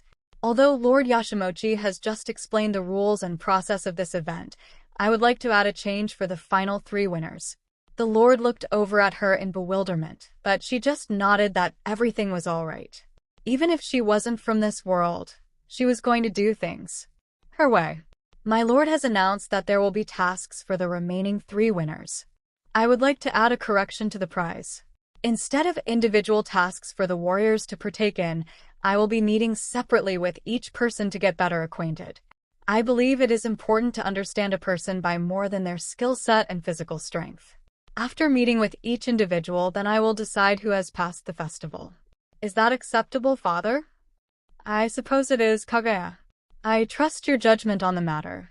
Princess 𝗂𝐿 has passed her orders. Let the first round begin. Ochaco let out a breath while sitting back down on the large pillow, overseeing the arena. Getting up and down in the endless layers of fabric was starting to wear her down. With a quick glance to see if the head servant was watching, the hero in disguise shifted the pinching shoes off once more. They were way too tight to even walk normally, and the blisters were already beginning to form on her toes. A tray with a tea set was placed in front of her, followed by a servant pouring a cup of steaming green tea. It wasn't the stuff she was used to. The leaves in this time period were a lot more bitter and bland, but she wouldn't complain about free tea. Ochaco turned her gaze to the arena while the tea cooled a bit. The fighters had spread out a bit in preparation for the fight to begin. A few officials stood by the large gong that signaled the beginning and end of each round, their heads close together as they talked. Lord Yashimochi had confirmed that there wouldn't be a lot of bloodshed, as fighting to the death was a waste of good fighters, but some of the men had intimidating armor on. One that stood out was a crimson red and black set that she could see even from a good distance. Even the golden ornaments on his helmet stood above the rest. For some reason the colors reminded her of Bakugo, but she quickly brushed the thought away with a chuckle. What were the chances of there being 2 versions of her classmates in ancient Japan? The gong rang loudly in the air, and the chaos began. Deku immediately went for the closest fighter and latched onto him by the back of the neck before using his arm to swing him out of bounds. It sounded a bit painful when he landed, but that was as gentle as he could toss him. Someone latched onto his wrist, and the hero slid into a defensive position before twisting his arm over the man's and flipping him up and over. He winced when the fighter let out a pained grunt, but he could apologize later. There were others targeting him. A few tried to tag team in order to take down the newcomer, but Deku was an expert in taking down multiple foes at once. One by one they flew out of bounds until the crowd had thinned down by nearly half. He swiped the sweat from his eyes before targeting the next person. The helmet dropped his peripheral visibility, so as he was mid-body toss, something collided with his back and sent him tumbling into the dirt. Just as he was about to spring back up, a foot stomped him back into the dirt, causing his helmet to bounce away from the impact. Katsuki Bakugo stood above him with a dangerous gleam in his eye. Of course he would find him out of all the fighters. Think you can defeat more contestants than me, Worm? You were warned all bets are off, and now that more than half of the fighters are out, it is time to teach you a lesson. There's one thing you seem to be forgetting, 𝗏𝗏. Deku wheezed a bit as the pressure on his chest increased, pressing the uncomfortable steel plate deeper into his ribs. Bakugo looked at him oddly, and before he could even process what was happening, Deku planted his hands in the dirt and kicked his legs up as hard as he could. The samurai's eyes widened as he was sent sprawling into the dirt face first, giving Deku the chance to stand back up. He turned to look at the eerily similar man with a fist clenched at his front. I know your fighting style, so I can easily counter any attack you throw at me. You can't defeat me, you bastard. The gong rang loudly once more to signal the end of the first round, taking both fighters by surprise. Apparently, the round had gone faster than anticipated, meaning it was now onto the paired fighting. Deku gave Bakugo one more look before grabbing his helmet and shaking off the dirt. Without another word, he walked away to find Naka and 𝗏𝗏𝗧 as the officials lined up the fighting pairs. He could feel the holes being burned into the back of his head, though chose to ignore it. They'd get their turn to throw fists soon enough. I knew you could do it, pup. That throw was incredible. Naka beamed as Deku drew near, the samurai beating on his chest proudly. 𝗏𝗏𝗧 remained silent but gave a nod of agreement at the praise. The teen rubbed the back of his head at the compliment with a nervous laugh. I think I've just made Bakugo angrier by telling him there was no way he could defeat me. He's targeting me specifically because of our run-in earlier this morning. The tenacity and drive he has to win is certainly like 𝗏𝗏𝗧. Faye, that blonde brat needs to be put in his place. He goes around challenging every samurai to a fight, then once he claims victory, forces them to strip off their armor in shame. By now the shogun is aware of his deeds, though he is not doing anything dishonorably apart from humiliation. 𝗏𝗏𝗧 piped in with a heavy lean against the makeshift arena fence. Naka murmured his agreement, though it didn't seem to settle right with him. Did you know that he only lost one challenge? You saw what was under that Oni mask, did you not? 𝗏𝗏𝗧. Naka warned, but the old man flapped a wrinkled hand in his direction. Yeah, the massive scar running from underneath his jaw and to his eye. That was from a challenge he lost. Deku asked quietly. Both men nodded and leaned in a little to avoid others hearing. The challenger was no other than the Arctic Dragon of the East. Both challenged one another time after time until the Crimson Dragon slipped up and nearly lost his eye in the process. He is lucky to survive an attack such as that. Most die from infection within days. He'd disappeared for a good time, then came out of hiding to start challenging once more. Ever since then, he has yet to lose another battle. If my eyes are seeing correctly, that is the Arctic Dragon over there. I should not be surprised to see him here with all of the other strongest samurai. You see that white and blue armor? Deku turned to where Naka was pointing and searched until a flash of white and blue caught his eye. The samurai was off by himself on the other side of the arena, just leaning against the barrier with his head down. A chill ran down Deku's spine when the warrior felt himself being watched and lifted his gaze to stare at the source. Cold blue eyes bored into wary Virescent, and for just a brief moment, it felt like the hero would freeze in place. What was odd was the fact that only one of his eyes was visible, the other concealed by a custom piece of his helmet. Deku narrowed his eyes as familiarity grew in his mind. Hard, cold gaze, one visible eye, blue and white armor. If Bakugo was alive in this time period, then maybe so were some of his other friends. The chances of it being him were slim, but if he was here, then there was only one way to find out. I'm going to talk to him, Deku declared and strode off without another word, the warnings of Naka and 𝗏𝗏𝗧 falling on deaf ears. He pushed past the remaining fighters just standing around, waiting for the pairings to reach the mysterious samurai. Bakugo in this time period wasn't much help, but maybe Todoroki would offer a better solution than beating the crap out of him. Deku cupped his hands against his mouth when he noticed the man shift to walk away. Todoroki. Shoto Todoroki. The samurai jolted to a stop and turned around with a wide eye, hands slipping from the bakken nestled against his side. The reaction alone confirmed what Deku suspected, so he pushed past the last patch of fighters to stand a few feet from him. Those surrounding them quickly scattered in fear of a massive brawl, and even the officials looked over to see what the commotion was. Surprise slipped into cold indifference, and the samurai turned on his heel to face the newcomer with a scowl. How do you know that name? Deku faltered at the harsh question. He sounded exactly the same at the school festival battle, even looking the part of his father and his renowned hatred burning within. You remind me of a friend I know. But that's who you are, right? You're Shoto Todoroki? I've already run into Katsuki Bakugo. What a coincidence you bastards found each other. Now I can beat you both to death and strip you of your shoddy armor. Bakugo barked out with a laugh as he joined in on the already tense situation. Deku had to release his growing frustration with a slow breath. Now was not the time to have Bakugo butt in on a conversation that had nothing to do with him, especially since he and Todoroki were apparently sworn enemies. Tensions skyrocketed between the polar opposites, so Deku intervened with a hand out in each of their faces. Deal with your personal squabble later. There are bigger issues at hand. Deku tried to keep the peace, but it was obvious the two would shove him aside in a second flat to get at each other's throats. Todoroki backed off first, much to Bakugo's amusement, but turned his burning hatred towards the fighter who started this whole mess. And who are you to intrude upon others? Were you not the one who hunted me down through the crowd just to make a personal comparison to someone you know? If your business is concluded, then I shall make my leave. Todoroki replied lowly with a daggering gaze at Bakugo, the blonde sneering right back. I didn't mean to intrude, but you see, it's a bit complicated to explain, I guess. You both look exactly like people I know, so I figured I could ask for help, but I get the feeling you won't know what I'm talking about. How does that burn of yours feel, Arctic Dragon? Was that water hot enough for you?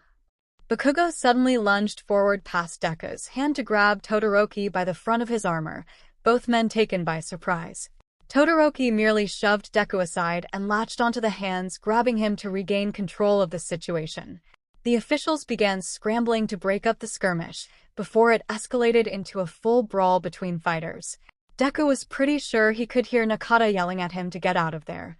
You tell me, you were lucky enough to make it out with both eyes, though I am sure that scar will always be a reminder of how close to death you were. Deku glanced between the two in a weird déjà vu trance as he readjusted his arm brace back to its original position. They were really trying to kill each other, just like at the sports festival. But things weren't as deadly as they were in the moment. Real blades meant real damage. Not that quirks couldn't be used as deadly force, it was just more controlled by the government and under the supervision of teachers and pro-heroes. Only local governments seemed to have any say apart from the shogun, though that didn't seem to be a fast-acting method of control. Can you two just? I will kill you with my first decree as Lord of Suuki and have your head hanging from my wall as a trophy. You will not win this festival, and I shall make sure of that. Bakugo grunted as Todoroki began putting his full weight into shoving him back. He dug his heels into the dirt to brace himself for a counterattack. The two grappled for a minute until officials forced them apart, while Deku watched with deflating hope. Apparently, it was pointless to try and ask for help in getting back to his own timeline, so it would be for the best if he continued on his way. Until a hand latched onto the back of his armor and dragged him back into the fray with incoherent yelling filtering in through his helmet. Ochaco watched with raised eyebrows as a group of 3 men seemingly began to fight with officials trying to separate them. It reminded her of the sports festival when Bakugo, Todoroki, and Deku went all out in order to win. The fighters must have had a lot of energy to expend because others began getting involved to break up the fight or even join in. She lifted the cup of tea to her lips as her father sighed in exasperation beside her. He was explaining the strongest fighters mixed amongst the newcomers with such excitement until the squabble broke out. Then he was wiping a hand down his face and muttering annoyances to himself. Father, there is no point in getting upset over a small fight. It tends to happen with competing fighters. It is best to let the officials handle the fight. Of course. I just expected them to behave a little better in your presence, is all. Are you cold? Do you need a covering? Lord Yashiroshi quickly redirected the conversation back onto her with a warm expression. Ochaco shook her head lightly. I am fine, thank you for the concern. These layers are enough to keep me warm for the time alongside the steaming tea. Though just between you and me, I have forsaken those pinching shoes once more. Lord Yashiroshi let out a deep laugh that even had Ochaco giggling along. He reminded her so much of her own father. A few servants glanced curiously at them but quickly returned to their normal duties. It was nice to have some sort of familiarity around. You never did like those shoes. I too would discard my footwear if they were uncomfortable. What are your thoughts on the battle? Do you believe there will be new champions this year? I do believe both the Crimson and Arctic Dragons have appeared this year as indicated by the fighting currently going on. Those two try over and over to defeat one another, yet always fall short each time. So the one wearing black and red armor is the Crimson Dragon, and the one with white and blue is the Arctic Dragon? Why do they hate each other so much? Many years ago, before I came to be Lord of Suuki, there was a mass calling of warriors to aid the shogun in battle against Chinese invaders. Amongst hundreds of able men, those two appeared out of nowhere to join the battle as newly appointed samurai by their villages. I do not recall all of the details, but I know a competition began to see who could vanquish more foes. When the fighting ended and the shogun declared victory ours, a deep competitive nature took control of both, and since then they have been clashing with every chance available. During their last big skirmish, luck was not on either side as both samurai suffered nearly grave injuries.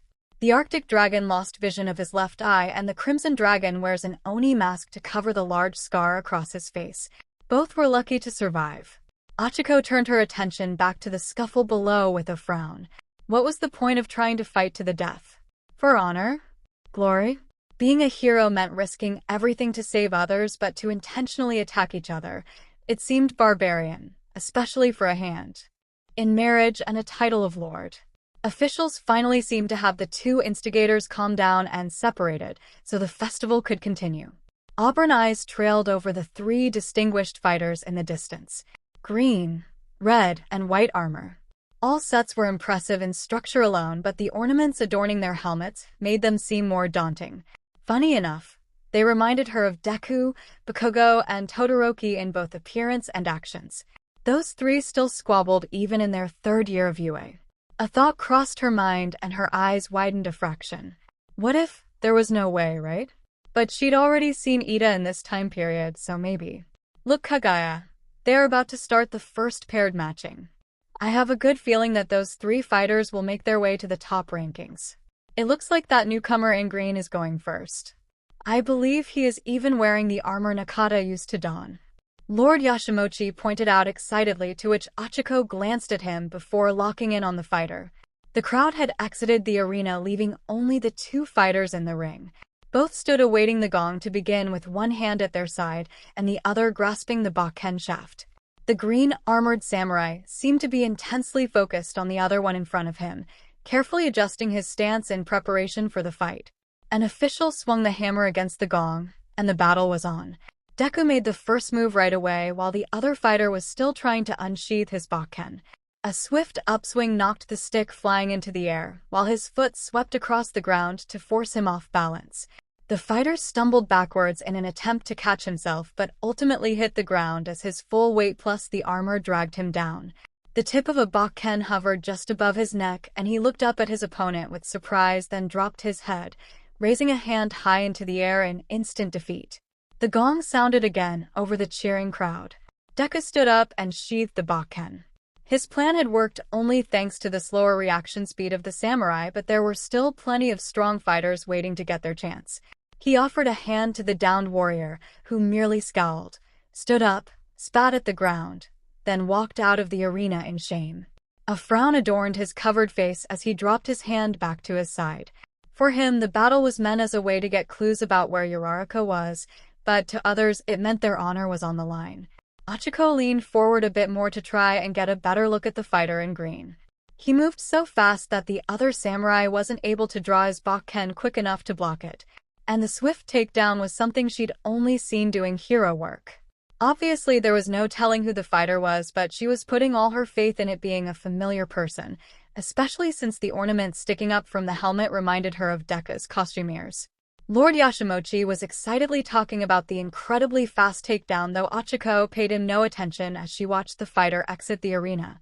He seemed to be drawn to some spectators on the side, an elderly man and a brawny villager. She kept her eyes on them even as the next match continued on, a growing sensation that there was something familiar about that samurai. When the brawny man looked up at the gaze directed their way, he gave a head bow of respect before elbowing the samurai and gesturing with his head towards her. The samurai turned to look up at her, then promptly removed his helmet before bowing deeply. Ochako saw a flash of green locks that had her moving closer to the edge of the platform, hands tightly gripping the painted railing tightly.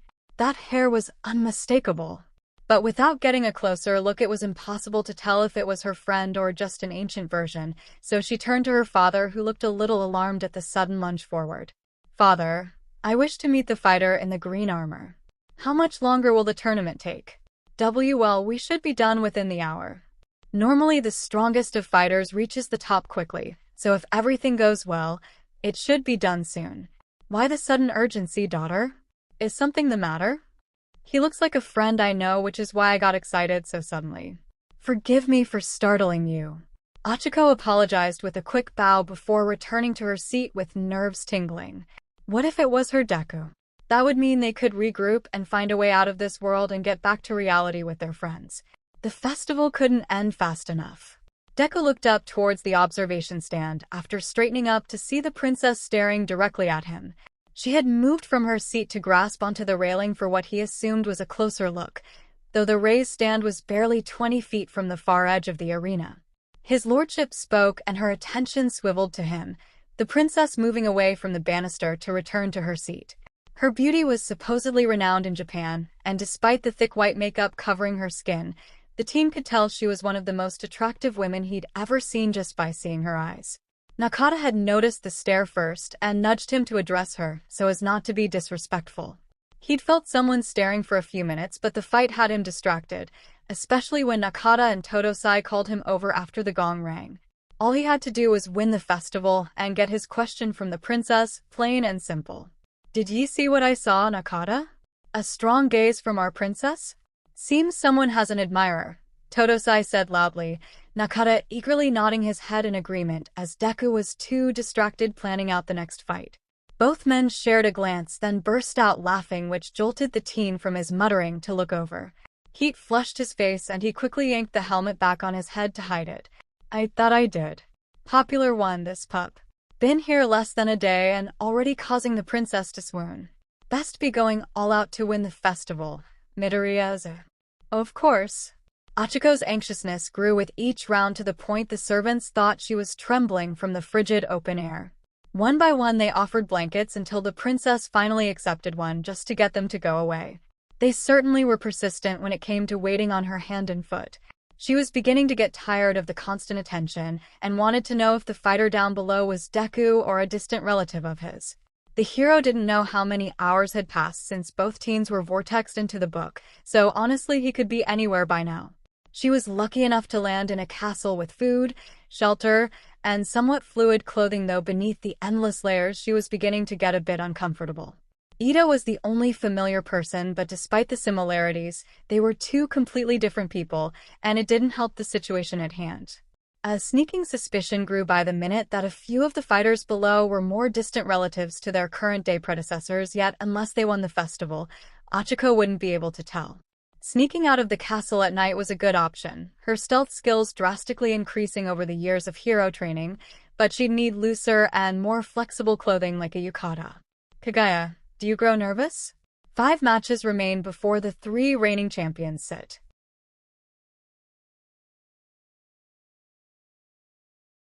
Before you for judgment. My feelings remain optimistic about this festival. Lord Yashimochi interrupted her thoughts of escaping with barely contained excitement lacing every word. Ochako stretched feet beneath her as they began to tingle. Sitting like this for a long time was uncomfortable, and how they did this for hours, who knew? Yes. I am anxiously awaiting the 3 victors who strive for my hand in marriage and title of Lord of Suuki. I am thoroughly impressed with both Dragon Samurai as well as the newcomer, the one who is wearing the armor from Naka. Has he ever attended the festival before?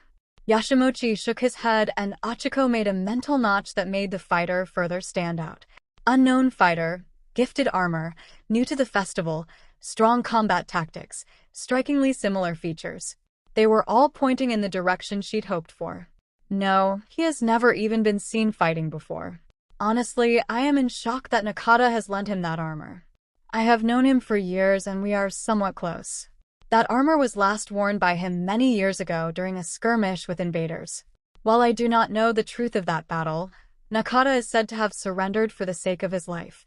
He abandoned that armor to cut ties with the lord it served under out of shame and wandered to find a new home. After he joined Suuki, I took him under my wing to train him into a strong samurai sworn to protect the village at all costs. I know he will never go back on his sworn word and honor. For that I am thankful to have such a strong ally. I see. So why has he given the armor to a newcomer? Does he believe he is honorable enough to wear such a sullied set? That I do not know. Kento, please bring my trusted friend Naka to me for a chat. You remember him, yes? He would often guard you during your walks about the village to help those in need. It has been a short while since you two have talked. A samurai standing nearby quickly bowed, then slipped down a set of stairs in search of the man. Of course, father. I would enjoy a chat with Naka while we wait for the battle to conclude. It was the perfect opportunity to ask about the new fighter and see if it actually was Deku. Things seemed to be falling into place rather quickly, though there always ended up being a catch when things went too smoothly. As if the heavens above were listening to her thoughts, rain began trickling down from the overcast sky and onto the fighters. A small sprinkling at first, nothing serious enough to stop the fight for a few rounds, until lightning began flashing with thunder booming not too long after. The skies opened up and all fighters ran for cover from the storm. Ochaco placed her fingertips against her mouth in silent frustration. Well, that was one way to end the festival. Things would take even longer now with the delay.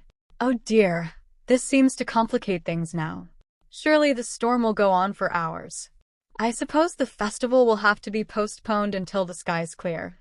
Father, are there any large spaces that would be acceptable as a temporary arena? Ochaco suddenly interrupted, and the lord looked at her in a stunned stupor before closing his mouth and nodding a bit. She wasn't going to let this opportunity slip away from her again. If there was a practice room or anything similar that could hold the remaining fighters, then the festival could quickly finish up. Plus, it gave her a closer look at the top three. There is an old courtyard that is covered from the skies behind the castle but open to the air. Are you implying to hold the remaining battles within the castle grounds, Kaguya? Yes. I do not wish for the fighters to have to wait much longer to claim their victory, due to a little storm. As soon as Naka arrives, I wish to have him escort me to the courtyard while it is prepared. Is that acceptable? Ochaco could tell he was a bit hesitant on the idea, but ultimately gave in as he started commanding servants to clear the old courtyard and prepare it for battle. Life threw her a curveball, yet she hit it back onto the correct path with ease. A small sigh escaped her lips as she sipped on the warm tea. Her heart was pounding. Normally, the only time she was that authoritative was when she had to direct evacuations, but even then she acted more composed than in this moment. Panic had taken over at the thought of losing a lead on reuniting with her friend, so she blurted out a fast plan. Why, yes, of course. Whatever you wish, Kaguya. This festival can be altered any way you desire. Ah, Naka, my friend. How good to see you once more. Forgive me for the lack of contact. Things have been rather busy. The lord agreed with his daughter before quickly turning to greet the newcomer, sitting on the ground a few feet away in a deep bow. He was a well-built older man with jet black locks tied back into a small ponytail and matching dark eyes. Heavy scars littered his face and visible skin, marks of his fighting times. But deep within those eyes was a kindness Ochaco could sense. Lord Yashimochi, Princess Kaguya, it is an honor to be seated before you. Naka spoke in a rough voice as he carefully sat back up. His clothes were slightly damp from the sudden onslaught of rain, and Ochaco quietly motioned for a dry cloth. She promptly offered the cloth to Naka, who took it graciously and bowed once more. Thank you for your consideration of me, Princess Kaguya. There is no need for formalities, friend. I have called you here for a simple reunion, and to ask how you have finally given away that old armor of yours. I thought for sure it had been retired to its final resting place. His lordship gave a light laugh as the samurai rested his hands on his lap, the fabric neatly folded underneath after he quickly dried off. Of course, Lord Yashimochi, though I still remain your loyal samurai and will act as such in your presence. I apologize for my unruly appearance. We were all a little thrown off by the heavens opening. A shame about the festival. Many were looking forward to seeing the winners of this year. You have a sharp eye to notice that old set of armor, my lord.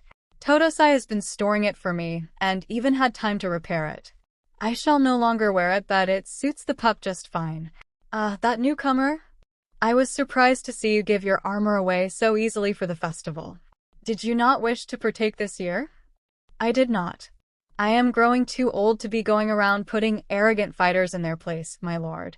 Though the pup is a rather strange fellow. Found him wandering around lost in the forbidden woods down the road. He was speaking our tongue, but it sounded as if his words were twisted. Strange clothing as well. He was looking for a friend, I believe. I sheltered him for the night and took him to fit the armor just this morning. Really? Interesting choice, Naka. What does this pup go by and who is he looking for?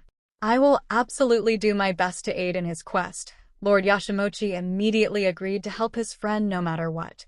Ochaco sat very still with eyes locked onto the samurai. The air had left her lungs the moment he mentioned the details of the fighter. It had to be Deku. Her Deku, who should be showing up soon in the castle to compete in the battle. She needed to get there before the fighting continued, so they could get out of here and figure out what to do. Midoriya Izuku. I believe the friend he is looking for goes by the name of... My lord. We have prepared the courtyard as asked, though 3 of the fighters are quarreling. Anyone who tries to stop them just gets shoved aside. It is both dragons and a 3rd fighter. A frantic servant came stumbling around the corner, hastily dropping to her knees in a deep bow before looking up at Lord Yashimonchi with fearful eyes. He immediately stood and motioned for Naka to join. Ochaco made to get up, but her father gently pushed her back down with a smile. Please do not stress yourself over this matter, Kaguya. We will return momentarily. Move Kaguya to a safer location within the castle until this issue is resolved. All samurai quickly bowed before one offered a hand to help her up. Father. Princess Kaguya, please allow me to guide you to a safer location. Ochaco watched as the men ran off with the help of some guards, while samurai formed a protective bubble around her. No. The chance was slipping away once more. As soon as she was upright, the brunette lifted up some of the layers and began hurrying after them despite the protests of servants and samurai. The stupid dress was hard to move around in, and she had to catch herself multiple times as it caught under her socks, the shoes long forgotten on the pillow. She needed to find Deku before they kicked him out of the castle, and he was out of her grasp once more. Stop this fighting. I understand you are all excited about the festival, but this behavior is inappropriate. The closer she got to the courtyard, the louder the voices became as her father commanded them to split up while Naka yelled at Deku to stand down. This worm started it. Knock it off. You are in the presence of his lord. Get off of me already, Bakugo. Ochaco grasped the edge of the doorway with heaving breaths, the brunette worn from trying to carry the heavy layers. She'd never complain about her quirk again once they returned, her entire body protesting at the lack of natural anti-gravity. Auburn eyes finally lifted up to survey the chaos. Naka was dragging the newcomer away from the 2 dragons who were latched onto each other in a menacing lock. Lord Yashimonchi stood there raising his voice at them to be respectful and stop immediately. Samurai were grabbing onto their armor in an attempt to separate them to no avail. With a closer look at them all, there was no doubt they were related to her classmates. Normally Mr. Aizawa would separate Deku and Bakugo with his scarf, but she'd have to do it in his place. With a deep breath in, Ochaco released her voice upon the group. Enough of this. The room ground to a halt at the intimidating female voice, all eyes turning to the flustered princess in a second. Both dragons quickly released one another to drop to the ground in a deep bow, their helmets smacking hard against the marbled floors that made her internally wince at the sound. The remaining fighting samurai quickly did the same as Lord Yashimonchi regained control of the situation, sending back the guards as the room calmed. Naka pushed Deku down before launching himself downwards, forehead pressed against the floor. Ochaco released the layers of fabric while strutting into the frigid room with hands interlaced at the front. Apparently, all it took was a yelling woman to calm a room full of wound-up men. If only it worked this well in modern times. What is going on here? I suggested for the festival to continue inside, yet you are fighting like children. If you wish to make a good impression on me, then you are failing terribly. Are you not adults? Can you not control your personal squabbles inside or out of the fighting ring? You should all be ashamed of yourselves. I have half a mind to send you all back to your villages filled with disgrace and shame. Crimson Dragon, Arctic Dragon, I understand your past and why you fight, but how dare you come into Suuki Castle and begin a fight before the matches have even finished? You two are to be separated for the time being, and you both best pray that I do not disqualify you immediately. Go repent in opposite corners, now. As for the remaining fighters, I will speak with you in just a moment. Understood. Yes, Princess Kaguya. Ochako huffed as she made her way over to her father, samurai flanking either side. Lord Yashimochi ran a hand down his face in exhaustion, then turned to her. Kaguya. I will be personally taking over the remaining battles, father. It seems they need to be reminded of some manners. How about you and Naka go sit for a spell? I can handle things here. I shall let you know of my final decision after the rounds have completed, Ochako stated firmly without another glance. The lord hesitantly agreed, then hurried over to Naka and helped him from the floor. Without looking back, they left the room with a few samurai trailing behind. Ochako waited until they were gone before going over to Deku and gently sitting on the floor in front of him. He remained in a bow, and she resisted the urge to flat-out launch herself at him with the amount of relief flowing through her body. Warrior, you may rise. The dragons remain separated for the time being. There is no need to keep your head down. Deku slowly shifted back upwards from the bow to find the princess sitting right in front of him. His eyes widened, and he was thankful for the helmet partially covering his face because heat flushed his skin at the closeness of such a beautiful woman. From afar, he couldn't get a great look, but now that she was close enough to touch, she radiated as if from the heavens above.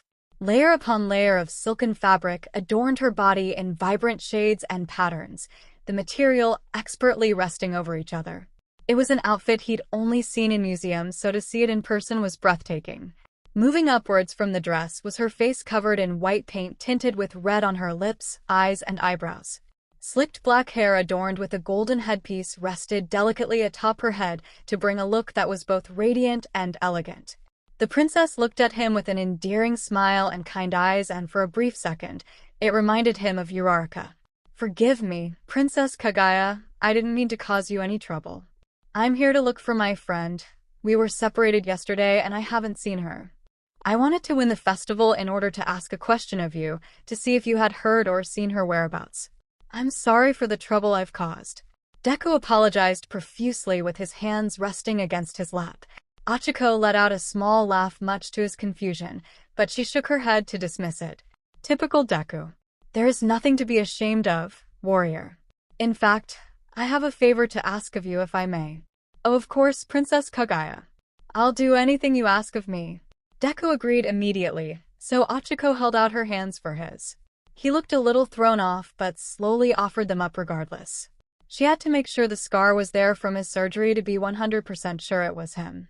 He wasn't wearing a wrist plate, so as soon she tilted his right hand around a little, there was the massive scar that had made the appendage crooked. Checking the other side showed the other half of the scar created by Recovery Girl during the sports festival. May I ask how you got these scars? I was in a sports festival and unfortunately I went a little overboard against my opponent. My hand became permanently damaged, and the crookedness is a result of that. But it was worth it in the end to see how my friend unleashed his full potential. Yeah, you did go a little overboard when fighting Todoroki. The teachers were not happy with you, especially Recovery Girl. Ochako mused lightly, which confused the teen even more. Even in her heart, she knew it was her Deku, so she decided to end the role-playing of Princess Kaguya. But that's to be expected from you, Deku. Always going all out to protect your friends. Wait, how did you know? I'm glad I finally found you safe and sound. Ochako beamed as she clasped his hands tighter, eyes wavering with unshed tears. Deku stared at her with a slack jaw and wide eyes, before gently removing one of their entangled hands to remove his helmet. Emerald locks sprung from the helmet, while Virescent stared into the warm auburn eyes of the princess. Uraraka, is that you? Wait, did you turn into the princess? How did this happen? You're not hurt, right? Oh man, this is all getting more and more confusing. How come your hair is different? Did you wake up here? Do you know what's going on? Deku unleashed a million questions a minute, and the brunette could barely keep up with the onslaught. He was rambling, and she tried to get him to refocus on the task at hand, but he was muttering away into his hand. Deku, you've got to calm down. There are still people watching right now. Ochako spoke lowly with a gentle tug of his hand. All eyes were on the two, especially the piercing gazes of the dragons, and she was pretty sure everyone was becoming suspicious of the up-close interaction between the princess and a strange warrior. I'm not entirely sure what's going on, but I think for now it's best to play along with the festival. I haven't gathered enough information to pin down exactly what happened, so we need to look into this more. I should be able to get you a room to stay in tonight, and we can meet up later tonight when everyone else is asleep. For now, you should finish the battle and win so it's less suspicious. Yeah, that's a good plan. We'll figure this out later, Uraraka. I have to say though, Bakugo of this time is a lot scarier than Kacchan. If he had his katana on him, then I'm pretty sure I'd be mincemeat by now. Deku laughed nervously as Ochaco released his hand to refold them against her lap. It surprised him a bit that she was carrying herself so well as Princess Kaguya. Everything from the way she walked to talked had him believing she was a real historical princess. And of course it made her that much more beautiful in his eyes. Wait, so it is Bakugo? I had my suspicions because of the color of his armor and the way he fought, but I couldn't tell for sure. Don't tell me that the Arctic Dragon. It's Todoroki. Not the Bakugo or Todoroki we know. These must be ancient relatives of them because they're both bent on killing each other and have tried numerous times prior. Neither are that friendly, so we have to be careful around them. Never mind all that though, are you sure you're fine, Uraraka? You're not injured or anything? No, though there was an embarrassing moment this morning when the servants tried to help me with the bath. Ochaco laughed uneasily with a sideways glance. Deku seemed to relax a bit, but his brows were still furrowed the slightest bit at the statement. Are you injured, Deku? The fight looked pretty intense from where I was sitting. I'm fine. Naka found me on the road last night and gave me food and shelter for the night as he headed back to town. I'm just glad you're all right, Uraraka. That's a relief. Okay, let's get his show back on the road now. I abandoned my shoes a while ago and these floors are freezing. Ochaco let out a sigh before preparing to lift herself up once more from the floor. Her legs had gotten cold in the process, so they wobbled a bit once weight was put on them. Deku immediately grabbed her hands to steady his friend as she stood back up, the dress slowly straightening back out with gravity. Thank you, Da. Go give it your all in the fight and win. Yeah. Deku beamed as their hands slipped away so he could replace his helmet back on, making minor adjustments to see a bit better. With an encouraging nod, Ochaco started making her way back to the front of the room to address the remaining fighters. Samurai immediately flanked her, though she barely noticed their presence anymore. With a slow turn, she faced the remaining fighters with fingers interlaced at her front. They were all sitting on the floor waiting patiently for her command, Bakken beside them to show respect. Deku kept his strong gaze on her, which flushed her cheeks beneath the slightly flaking paint. The festival will continue on as planned, but bear in mind this. Any more squabbling between fighters will result in immediate disqualification from the round, and you will be escorted from the castle grounds. I am sure you are all fine warriors, but personal grudges are not allowed within this castle, especially if you are vying for my hand in marriage and title of Lord of Suuki.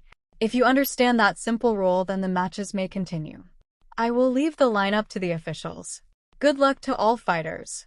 Deku jolted at the mention of marriage, even though Naka had told him beforehand that Princess Kaguya would choose a husband of her liking. Were they seriously fighting for her hand in marriage and the title of Lord? What kind of festivals did these people hold?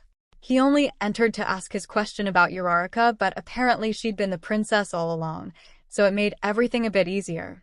His eyes quickly darted over the other fighters to judge their reactions. Bakugo and Todoroki remained stoic with unreadable expressions, yet a grimace graced his lips as he looked at the remaining challengers. They had lecherous expressions beneath their helmets, a few of them even sharing a devious glance. It sickened him to the core that they were thinking that way about Uraraka, and pulling a move infamous of Kacchan, he sent them both a murderous look in warning. They both slowly turned to look at Deku before quickly averting their gazes elsewhere out of fear. That'll teach them to look at Uraraka like that. Deku had certainly been right about Bakugo and Todoroki of this time period. All three of them had, unsurprisingly, won the festival, so they each got to talk privately with the princess afterwards. It took everything in her just to keep silent as Bakugo bragged about his skills, how many enemies he'd slain, and literally everything about his past, starting from toddlerhood when he first picked up a katana. Supposedly. Honestly, seeing him like this made her miss the more rational version back at UA. Todoroki wasn't much better considering his words were limited and monotoned, a clear indication that he didn't really want to be there. His left eye remained covered under a patch, but the edges of a burn were just barely noticeable. Briefly her eyes darted to it, and somehow it prompted him to tell him the story of how he and Bakugo had gotten into an intense fight months ago. Bakugo managed to grab a kettle resting on an open flame and throw it at him, which caused his blade's projected path to skew across the other samurai's face. Ochako bit the inside of her cheek and quickly waved down his offer of showing the damaged eye. Bakugo had removed his Oni mask before speaking, so she'd seen the nasty scar, but a burnt eye wasn't something she needed to see on top of it. Both dragons had been dismissed until further notice, and the princess let out a heavy breath while waiting for Deku to enter.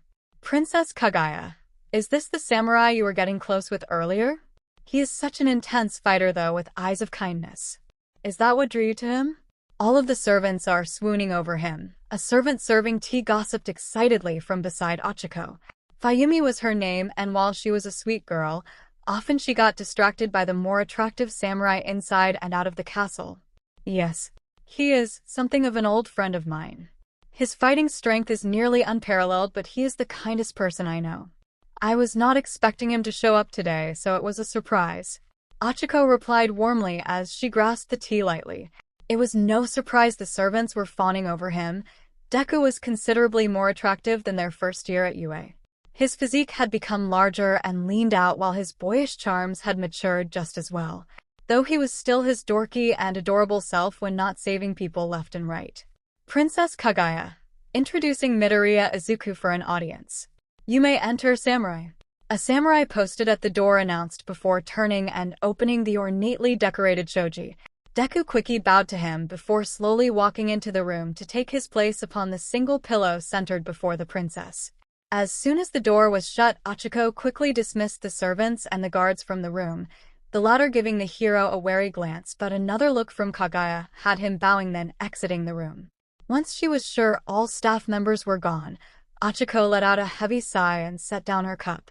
This is exhausting, Deku. I'm not sure how much longer I can keep up the charade, Ochako told her best friend with a quick stretch of her arms above her head. The many layers of fabric prevented too much of a motion, so she shifted to stretching each limb over her chest and behind her back. You're doing great at it, Uraraka. Wearing the Juonai Haido is an honor, especially since the only ones left are preserved in museums, and it really suits you, though I feel the makeup is a bit odd and covers up your natural beauty. Honestly, if you hadn't mentioned my fight with Todoroki, then I wouldn't have known it was you. After Naka found me in the forest, he brought up the festival when I said I was looking for you. He mentioned if I win I could ask the princess a question to try and find you. Turns out I didn't need the question after all. Deku replied earnestly, which had the princess flushing beneath the paint. For years she'd tried to push down the overwhelming feeling she had for him, but as time passed, it was becoming harder to deny the truth. And the fact that he had just pretty much said she was beautiful, well, it made her heart start beating just a bit faster. Deku, I need to ask you a serious question. Have you noticed anything odd with your quirk? Deku solemnly nodded. His quirk most likely hadn't been working since waking up in the forest, and he had a hunch about where she was going with this. He knew what it was like to be quirkless, but she never had, despite knowing his inheritance of One for All. Yeah, my quirk isn't working right now. Is yours? No. I figured out early this morning that despite what I touch, nothing will float anymore. Everything's felt so heavy and it's harder to move around. I'm not as fast as I usually am, but that's also thanks to this heavy dress. I lost count of the layers they put on me after the traumatizing wake-up. Ochako joked lightly, though the usual cheerful expression slipped into an unsettled one. I'm sorry you feel that way, Uraraka. I understand what it's like to be quirkless, but it must be hard for you to process right now. We'll work together to get them back and make it back to you, I promise you. Deku said positively, and Ochako gave a smile then nodded. She knew he would keep his promise, so she wouldn't worry about that right now. Thank you, Dao. So now we need to figure out how to get out of here.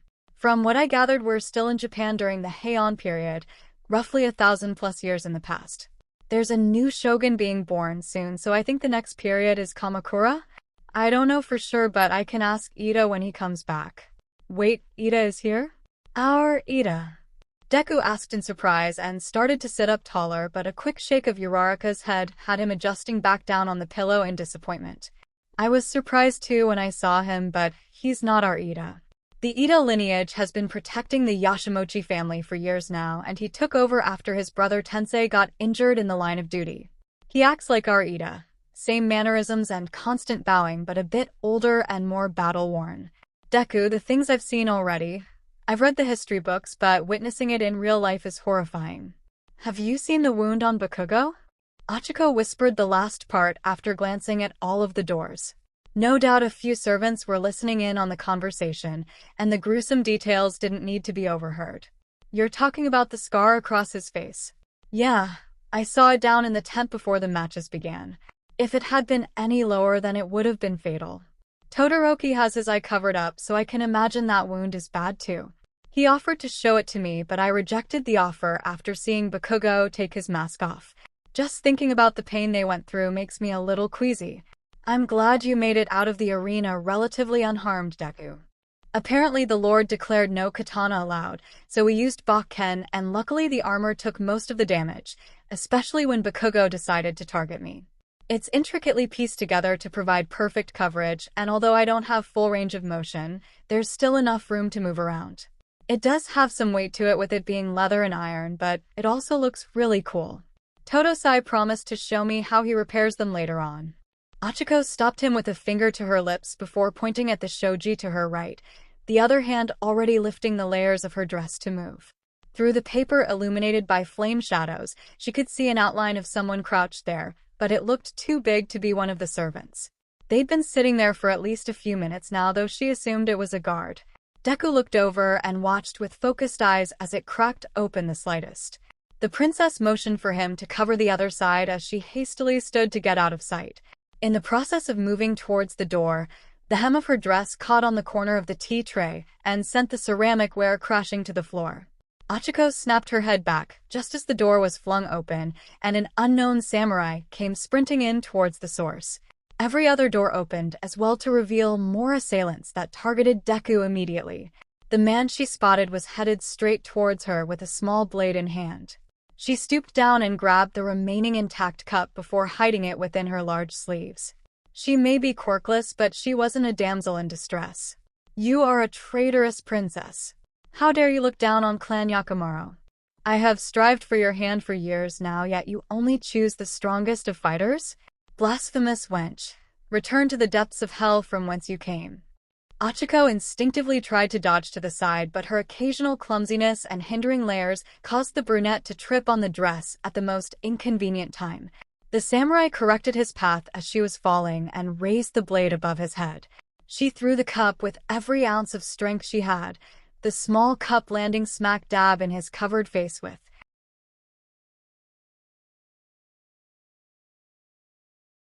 a crash. The man yelled in pain but continued with his assassination attempt, albeit blinded from the impact.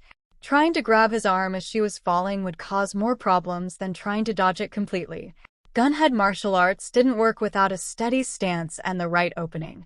Just before the blade drew too close for liking to puncture her flesh, Deku landed a kick to his face and sent him flying back through the shoji with a thunderous crash.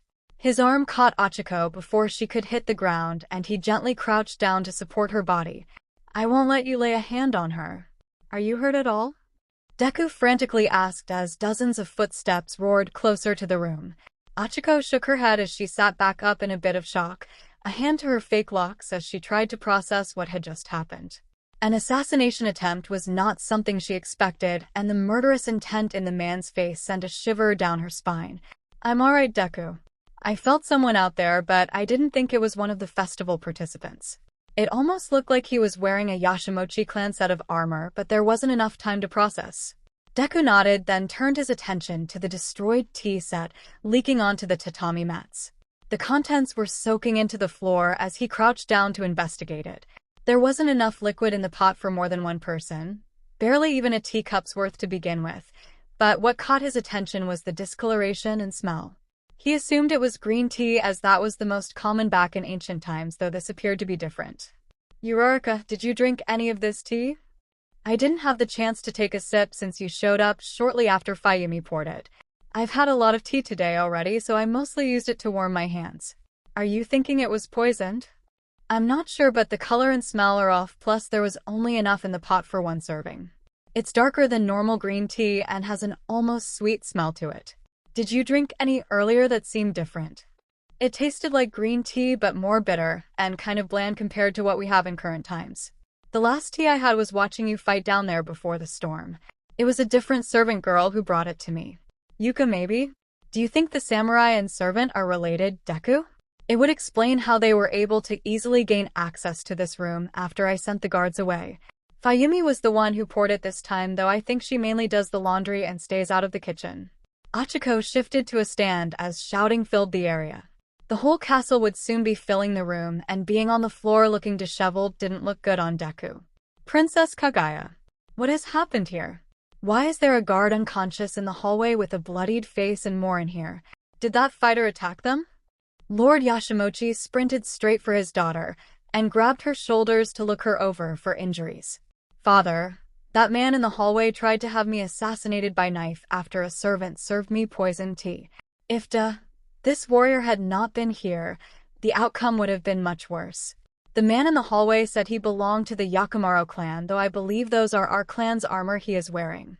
He expressed grievances of my overlooking his fighting skills for more trained warriors. This was a coordinated attack on my life. Are you unharmed, pup? Naka shouted as he pushed past the samurai to reach Deku.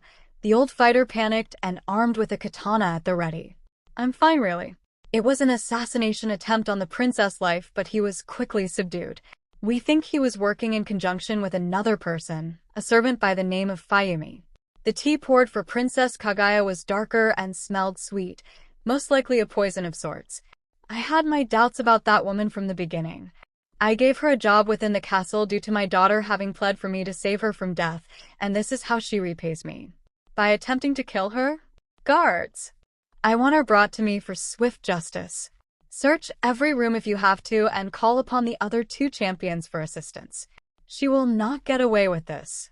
Lord Yashimochi ordered, and most samurai quickly sprinted from the room in search of the woman. Before Ochaco could say a word, 2 guards were escorting her from the room amidst the chaos of the manhunt by the arms. Release me. I will not be locked away in safety over a small problem. I request Deku be my personal guard. Ow, you're hurting my arms. Ochaco struggled to break free of their firm grasps to no avail. They were stronger than her despite the intensive training and toning she'd done to be a hero. Father, I demand to be released. The threat has been taken care of, so there is no need to act rashly like this. Forgive me, Kaguya. There is no other option. Lord Yashimochi turned to her with a resolute expression. His eyes were hardened and lips were pressed into a thin line. Ochaco felt realization dawn on her, and auburn orbs widened. He was going to lock her away from any danger ever again. If she was captured like this, then there would be no escaping the castle grounds with Deku. You can't do this. Locking me away solves nothing. You may think you're protecting your daughter, but you aren't. Let Uraraka go. Deku shouted as the guards pulled her struggling body towards the doors. Naka locked him in an underarm hold from behind, locking his torso in place to stop him. He turned his angered gaze towards the man who saved him from the forest. I don't want to hurt you, Naka. That's Uraraka. She's the one I've been looking for. Haven't you noticed she speaks like I do? You have to let me go. I can't lose her again. Calm yourself, boy. I know where she is being taken. I can gain you access to the holding cell before dawn rises. For now, you need to trust in Lord Yashimochi. He knows best for his daughter. Naka muttered in his ear as soon as Princess Kaguya had disappeared around a corner, her protests echoing back into the room. Deku growled under his breath, but soon gave in with a drop of his shoulders. He trusted the samurai's word despite every cell in his body telling him to go after Uraraka. His lordship wouldn't put his daughter in harm's way. At least, he hoped he wouldn't. Dawn couldn't come fast enough. Ochaco paced anxiously back and forth in the bamboo cell hidden in the back of the castle. There was only a small window for light which had already diminished for the day, so the only light and warmth was from the torches glowing on the walls. She'd yelled and banged on the gate with tied hands to no avail for nearly an hour. After that, she gave up and sat down on the thin layer of tatami mat provided for her. A samurai offered to bring more comfortable pillows for her, though she refused. Royal comforts were of no use to her now, and at least the many layers of dress protected her from the deeper chill.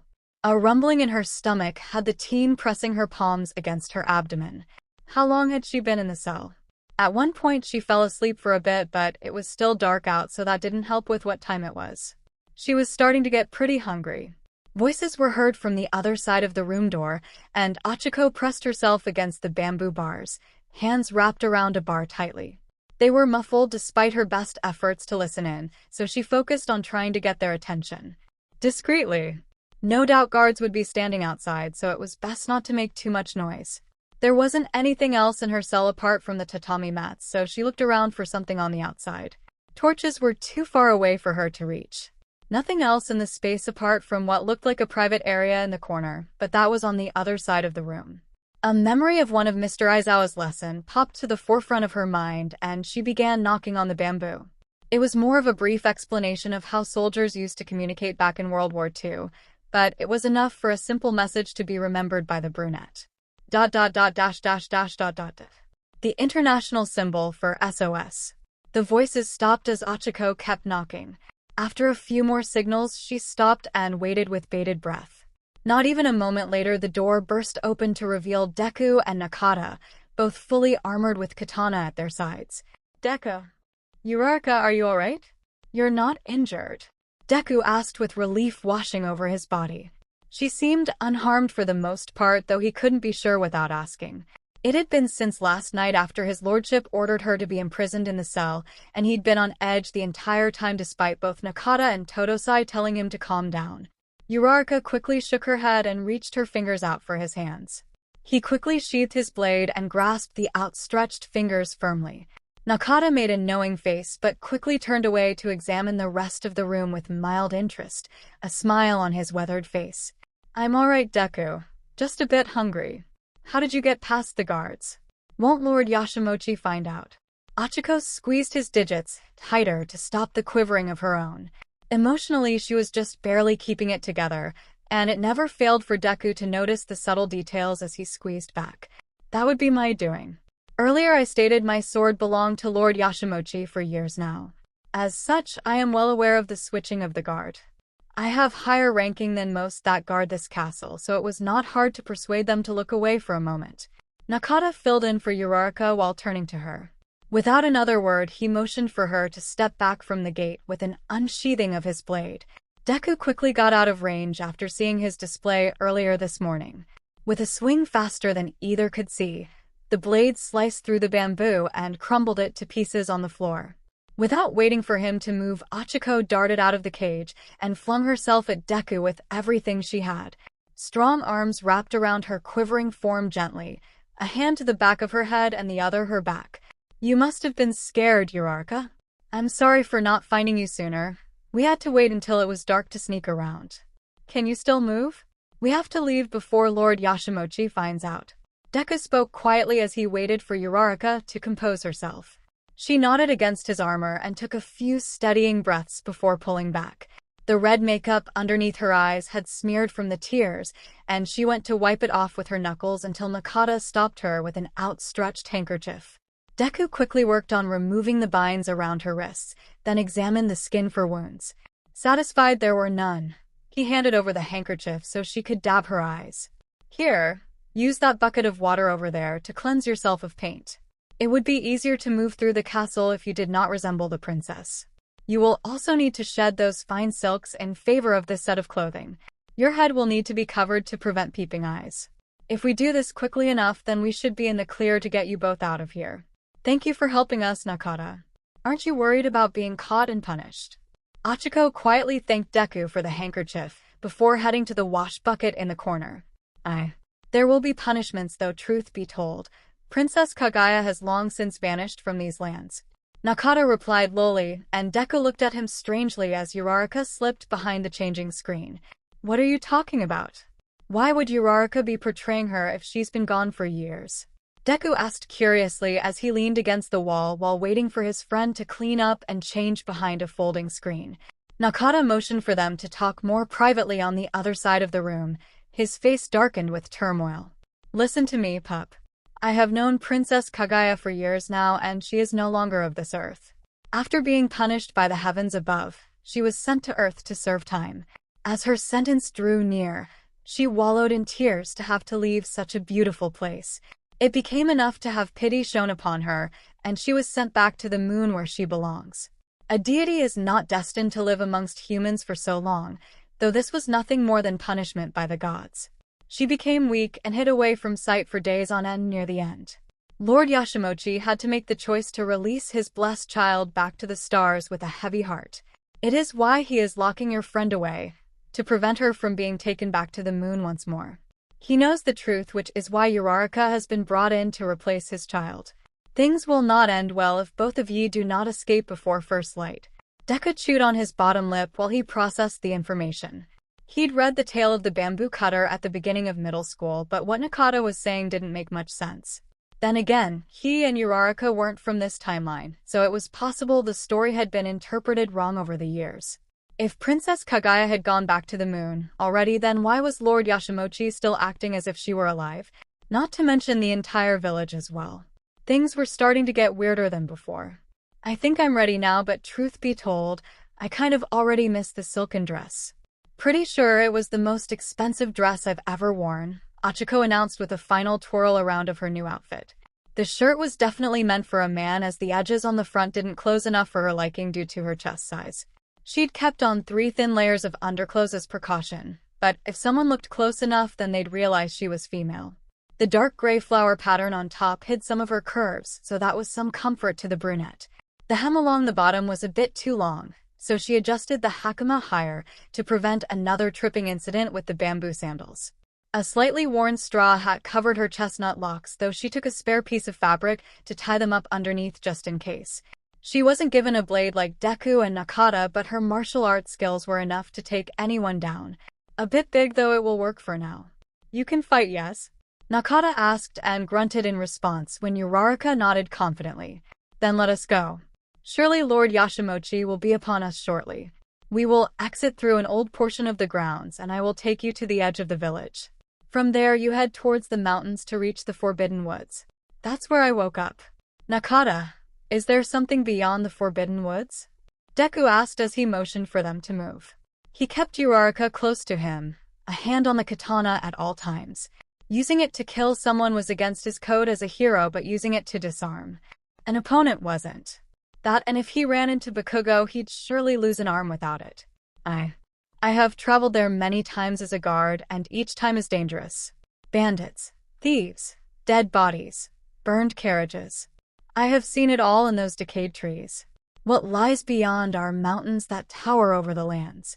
Beyond that, I do not know. There are a few villages in between Suuki and the mountains, so it would be best to travel to the next one. Do not stop in the Forbidden Woods during the darkness. There aren't any guards around. Ochako spoke lowly as they weaved their way through the castle floors, sneaking around corners and stairwells to remain hidden. Though 2 samurai wearing full sets of armor stuck out like a sore thumb, so sneaking felt a little useless. I know you mentioned having seniority over the samurai in the castle, but did you send them away, Naka? Nay, something about this does not settle well. I believe Lord Yashimonchi is on to our plan. Prepare yourselves for a battle. Do your best to avoid lethal strikes, pup. The power behind your swings could split a man in half before you blink. Naka quickly unsheathed his katana and held it down at his side in a practiced stance as they picked up the pace. Deku kept in stride with the samurai, blade sheathed to prevent any fatalities. He would use the sheath as a blunt weapon instead, and if that failed, hand-to-hand combat would be the next option. Ochako kept right on their heels with eyes checking every corner and doorway as they passed. It was too quiet within the castle. The hair on the back of her neck tingled, and her fast reaction time had the brunette dodging a surprise attack from the rear, a blade entering her peripheral.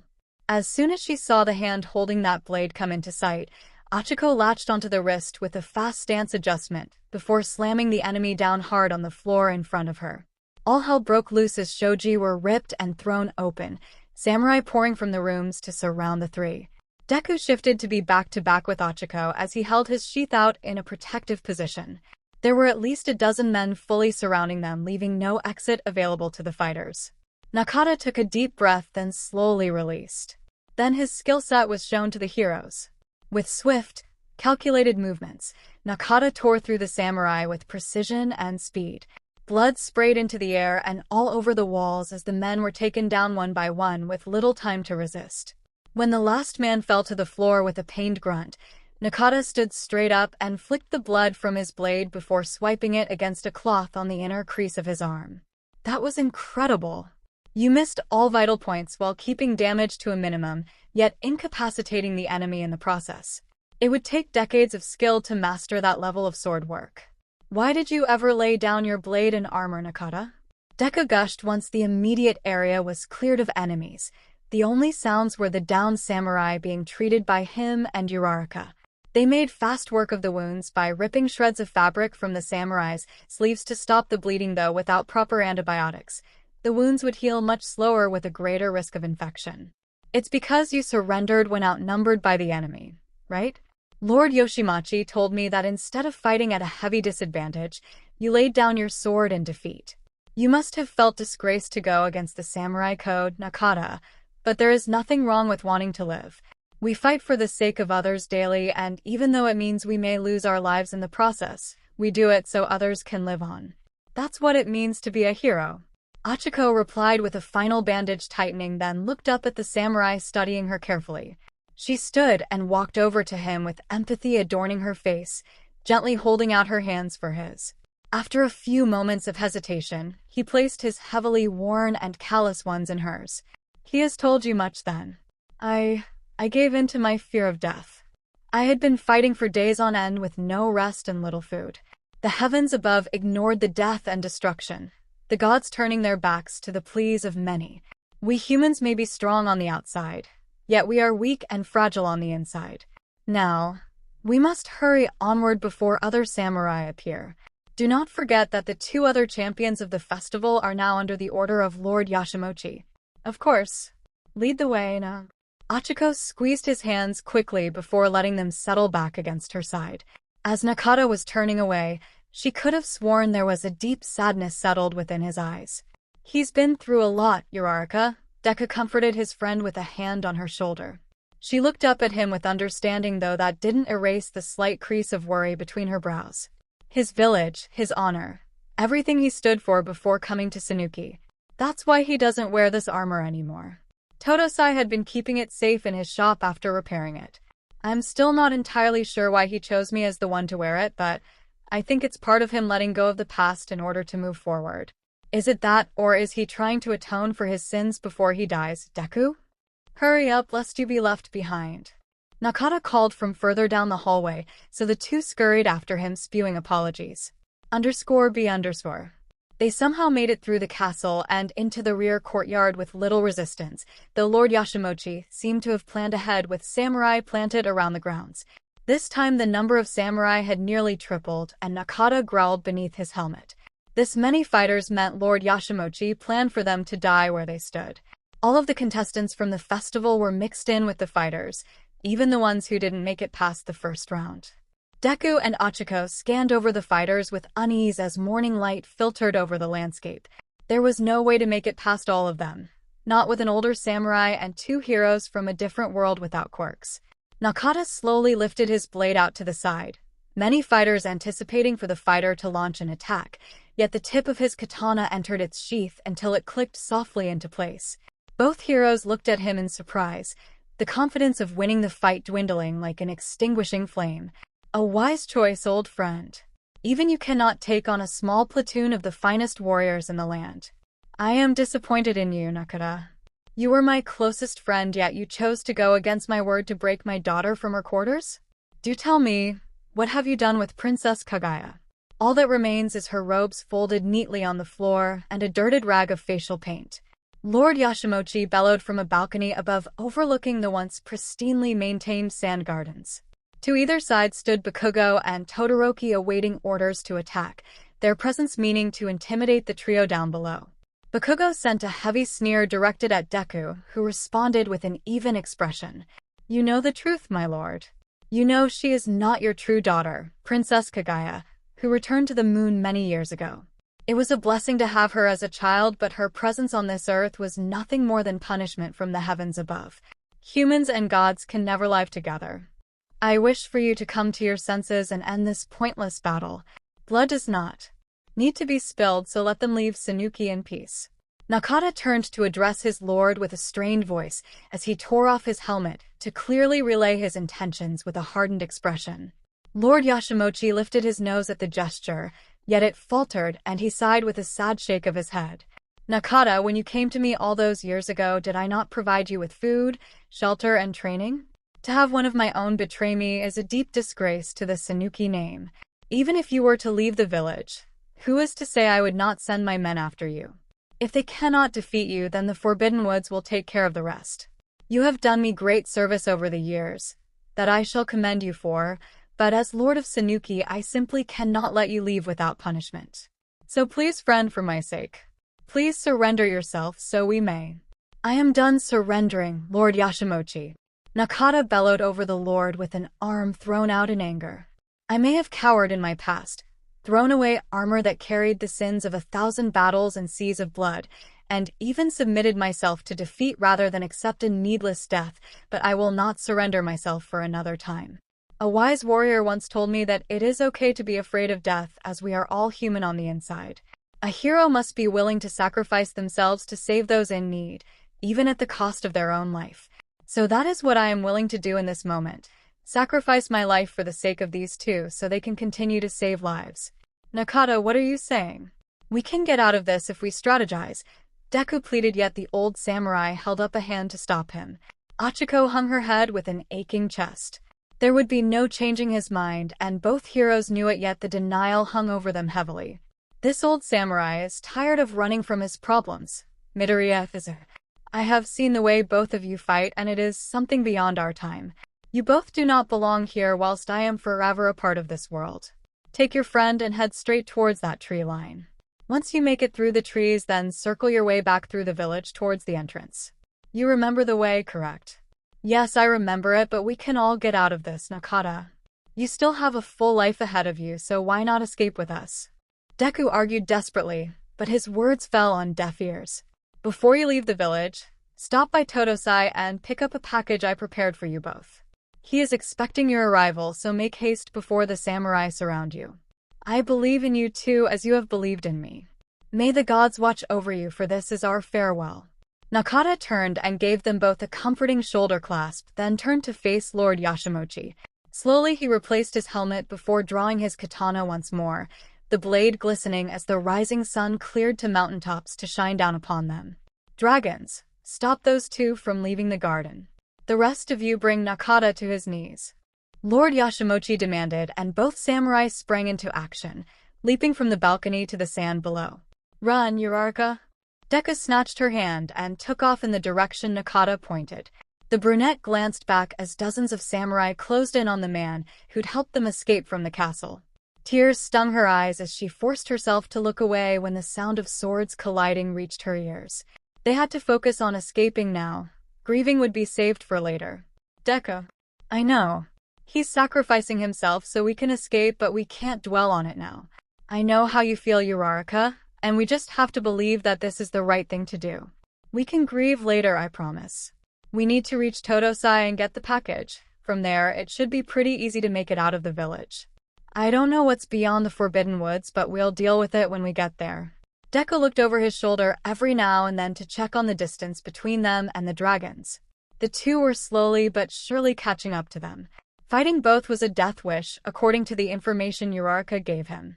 Bakugo he could handle, but not Todoroki on top of it with his limited experience wielding a katana, and only he could take them on. Damn it, things would be easier with a quirk right now, but he wasn't a quitter. He'd find a way to get them both out of there safely. "Deku, I don't think those are Bakugo and Todoroki. The colors of their armor are wrong, and they wouldn't be running together." Ochako panted out as they sprinted through the forest, dodging roots and rocks protruding from the ground. She'd been looking back every 30 seconds to track their positioning, and what gave it away was the fact that they were right next to each other despite their strong hatred. Deku slowed to a stop to verify. She was right, the colors were wrong, and they were moving too close together to be renowned rival samurai of Japan. High-ranking samurai wouldn't openly show themselves if they were on the hunt. Damn it, they'd underestimated those two. "We're almost to the village. If we can run through the thicker parts of the trees, then we should have a better chance." "Found you." Deku pulled Ochaco out of the way as a blade sliced towards them with lightning speed, yet it still grazed against the skin of her arm like a hot knife through butter, while catching the side of his face and helmet, sending blood and the head protector flying. The blade changed direction for a second strike, yet metal clanged as it was deflected at the last moment. Todoroki gave a noise of annoyance as Deku flung his blade backwards with a powerful counter that sent the samurai stumbling back a few steps. He was crouched in front of an unknown man wearing a dark 𝗧𝗵𝗲 who was tightly holding onto their wounded arm. The samurai in green was glaring dangerously at him as he stood tall and shifted into another stance. Impressive.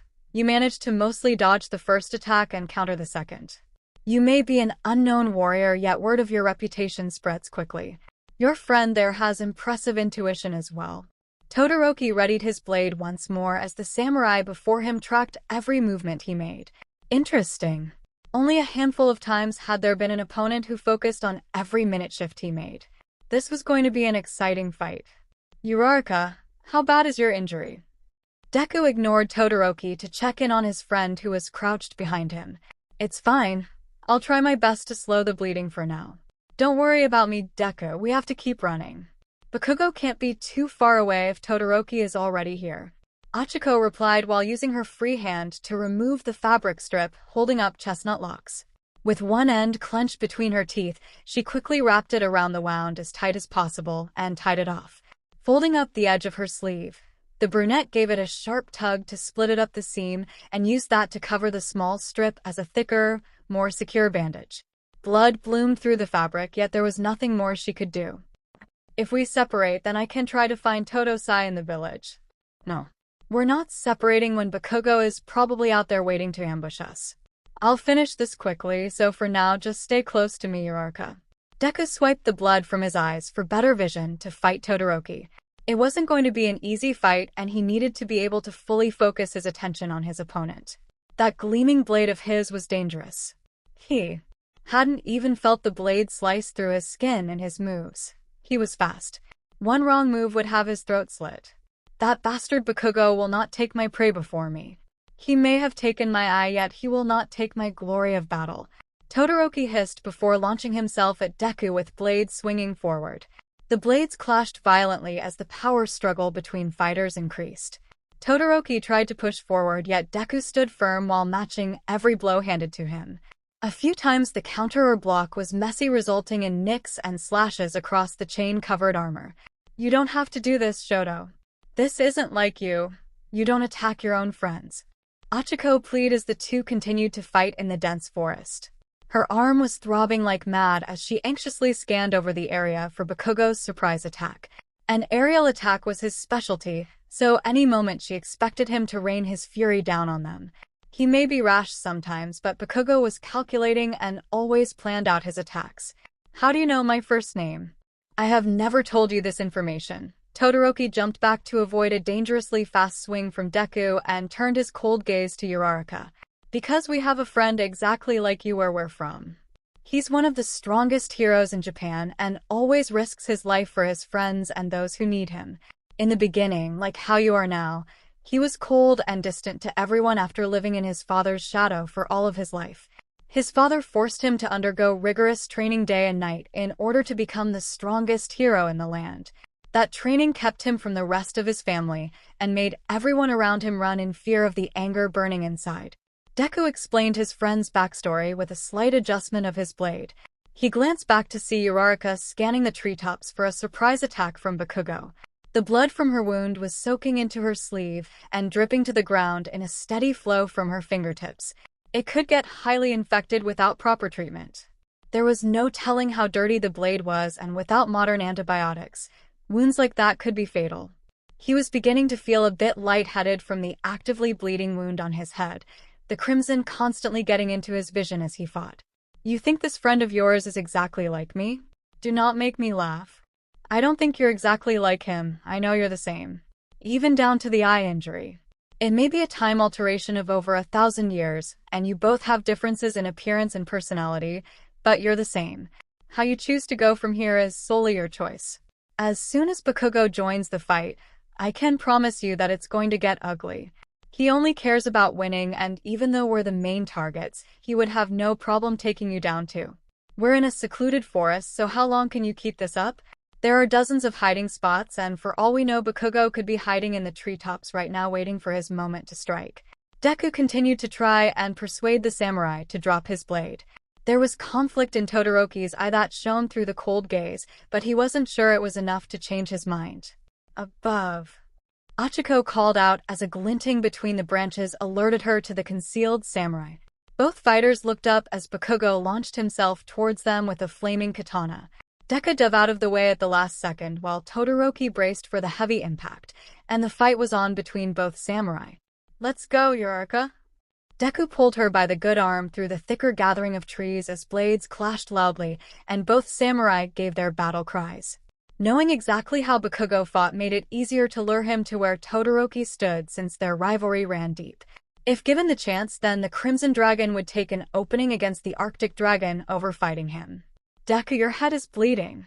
Was that from the helmet getting knocked off or the blade?" Ochaco asked worriedly as she noticed the excessive amount of blood running down his face. He didn't seem to mind it too much as he focused on getting them out of there safely, but she always worried with his injuries. A lot of the time he went overboard fighting villains and failed to realize the extent of his injuries until he was hitting the ground immobilized. "Yeah, the edge of the blade probably scratched me after Todoroki knocked the helmet off. It's nothing. It won't take us long to get to Todosai's shop, but before we leave, I want to get your arm properly taken care of. If we don't get it cleaned up, then the risk of infection is high, especially in a time without antibiotics." "How deep did the cut go?" "I can't tell through the throbbing right now, but judging by the amount of blood, it's probably a heavy cut. I barely felt the blade cutting though. That's not surprising with how sharp katana are if they're made right. It just needs to be cleaned and bandaged, then I'll be fine. You should really get that head wound look at, Deku. I'm sorry for not protecting you in time, Uraraka. I underestimated how fast Todoroki was with his sword. I should have moved faster." Deku apologized as they weaved through the gnarled trunks and branches that hindered their path. It wouldn't take much longer to get back to the village, but their head start was nothing more than that. Both dragons would surely catch up soon enough. "You worry too much, Deku. You've had worse injuries than this and you healed well enough. A scratch won't kill me," Ochaco mused with a huff. He was always worrying about her, even over the slightest of scrapes and bruises.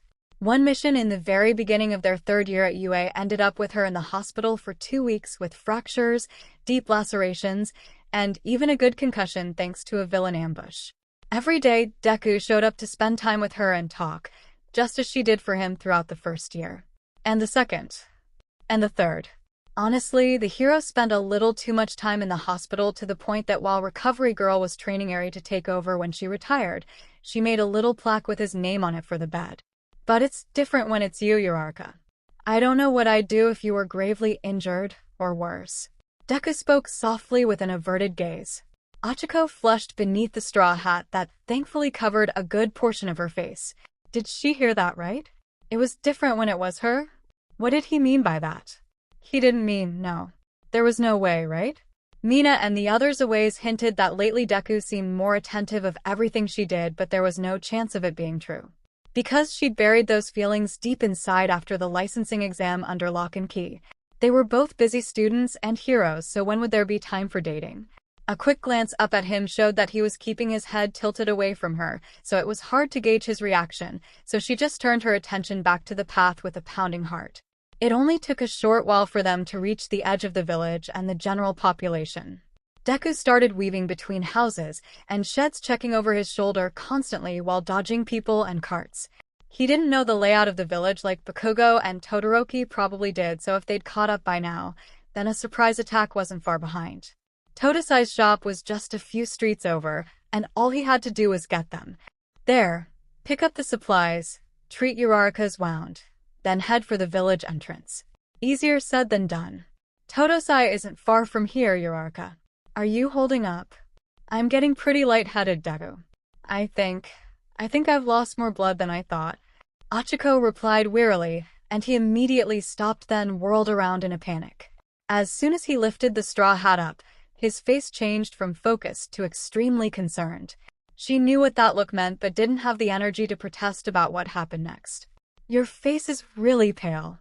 It's possible you're going into shock from the severity of the wound and blood loss. I'm going to carry you, and I'm sorry if this hurts a bit. Deku promptly picked her up bridal style, with the wound facing away from his body to prevent further damage, before sprinting through the streets.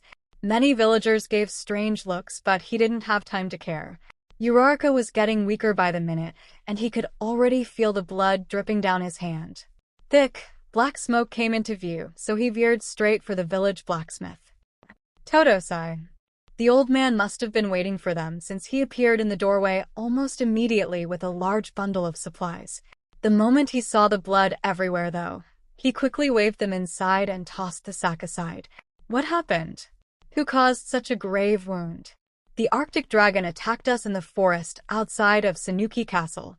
Lord Yashimonchi ordered for us to be captured and Naka. As soon as the name was said, 𝗧𝗪𝗧𝗏 exhaled deeply with a slow shake of his head. There was no need to explain what happened. His plan was to distract his lordship while you escaped with your friend. Naka knew the risks of going against the lord, yet for some reason he is fond of you. Consider his sacrifice an honor, pup. Now, set your friend on the table by the fire. I will do what I can to fix him up quickly, but then you need to leave. Samurai are running through the village in search of you. 𝗧𝗪𝗧𝗏 hobbled to the storage room as Deku placed Uraraka on the table as gently as he could before removing the straw hat. I'm fine, Deku. I just need to rest a bit. Ochaco protested weakly, though her friend quickly shook his head in disagreement. You have a large cut on your arm and have lost a substantial amount of blood. If we don't get it fixed up, then your chances of infection increase drastically, and you could go septic from it. We have a few minutes to spare to clean and dress the wound, then we'll leave Suuki.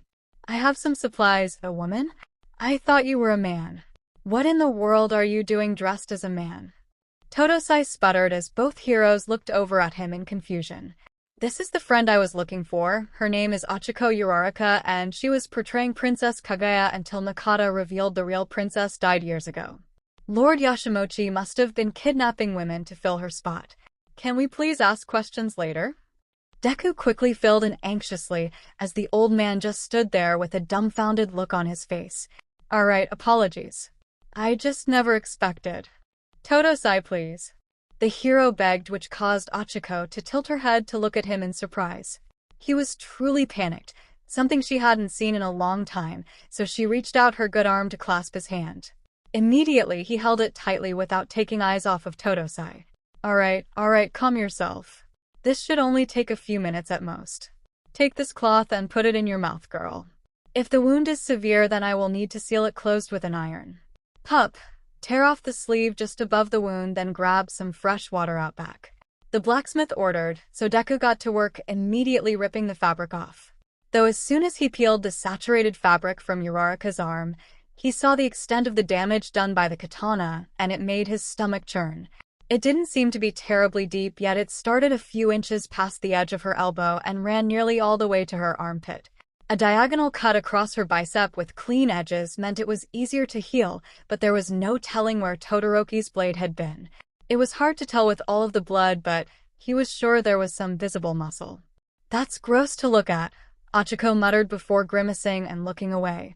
'Tis not pretty, though not fatal. I will give you some medicinal herbs for pain after the pup gathers water for cleansing. This is not my first nor last sword wound to treat. 𝗧𝗪𝗧𝗏 said while examining the wound closer with knobby hands. Deku scurried off in search of water, so the blacksmith hobbled around gathering what supplies he needed. 𝗧𝗪𝗧𝗏, did you know about the princess? Ochaco asked quietly once Deku was out of earshot. The blacksmith remained quiet for a minute before solemnly nodding as he mixed up an unknown paste. Naka told me. Swore me to secrecy until the grave. Very few know the truth about Princess 𝗒𝐻, but Naka was told by his lord. Anyone who opposed quickly disappeared, so we remained quiet. Your friend is the only reason you escaped alive. Lord Yashimonchi hunts down those who try to escape to prevent it from getting out that his daughter died many years ago. I can sympathize with losing a loved one, but that's going too far to kidnap women and make them portray the princess. He genuinely seems like a nice man. Grief turns men to monsters. I have seen it dozens of times. Alright, go ahead and hold your arm out so I can cleanse the wound. Ochaco extended her arm slowly as Deku returned with a bucket of water. 𝗧𝗏 got straight to work and first took handfuls of water and splashed it over her arm just to clear the fresh blood off. It stung a bit, but she managed it until he dunked a rag into the water and slapped it over the cut with a little more force than necessary and began scrubbing. Ouch. Do you have to hit it so hard? I warned you to bite down on the cloth. You will not like it when I have to shove the medicine in there. You might want to hold her down, pup. If that's alright with you, Uraraka. Whatever you're comfortable with. Deku asked for permission and gently held onto her shoulders when she nodded. She popped the folded cloth in her mouth and practiced breathing techniques as the old man scooped up a big glob of paste. Without warning, he slapped it directly on the cut and began massaging it into the wound, his fingers pushing up and under the edges of the flesh to get deeper. Ochaco's breath hitched as her body tensed up to try and distract the pain receptors. Breathe in, breathe out, breathe in, breathe out, breathe, breathe. Take a breath, Uraraka. It's going to hurt more if you hold it in. I know it's painful, but you're doing great, and he's almost done. Deku encouraged softly, as the brunette flinched with every shifting of paste into the wound. Search every house if you must. Lord Yashiroshi wants them captured. I will talk to the blacksmith first. All three froze in place as the voices of samurai filtered in through the windows and doors, causing 𝗧𝗏𝗧𝗏's shop assistant to hurry out from the front, motioning frantically that they were getting closer. Deku debated fighting them off, but the old blacksmith threw a wet rag at his face to extinguish the idea. You try fighting them and they will all come running. Clean the blood from your face with that rag. Hojo, take them to the cellar so I can deal with these traitors. Finish bandaging up the wound, kid. Take these cloth and tie them tightly. There is a hatch that leads to the back of the shop. There you will find a horse ready for travel. Take it and go. Do not stop for anything, understand? Right. Thank you for everything, 𝗧𝗏𝗧.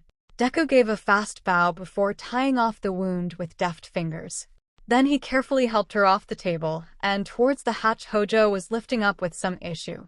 Just before the hatch sent them into the nearly dark abyss, the old blacksmith stopped and looked back at the heroes with a toothy grin. You wear that armor proudly, Midoriya Izuku. Do not forget where you have come from, and you will be the finest warrior. Now go and do not look back. I will, 𝗧𝗏𝗧. Thank you for everything. The heroes descended into darkness with Hojo leading the way with a small candle. It was a cramped space that had the three of them nearly crawling on hands and knees just to avoid hitting their heads on the beams above.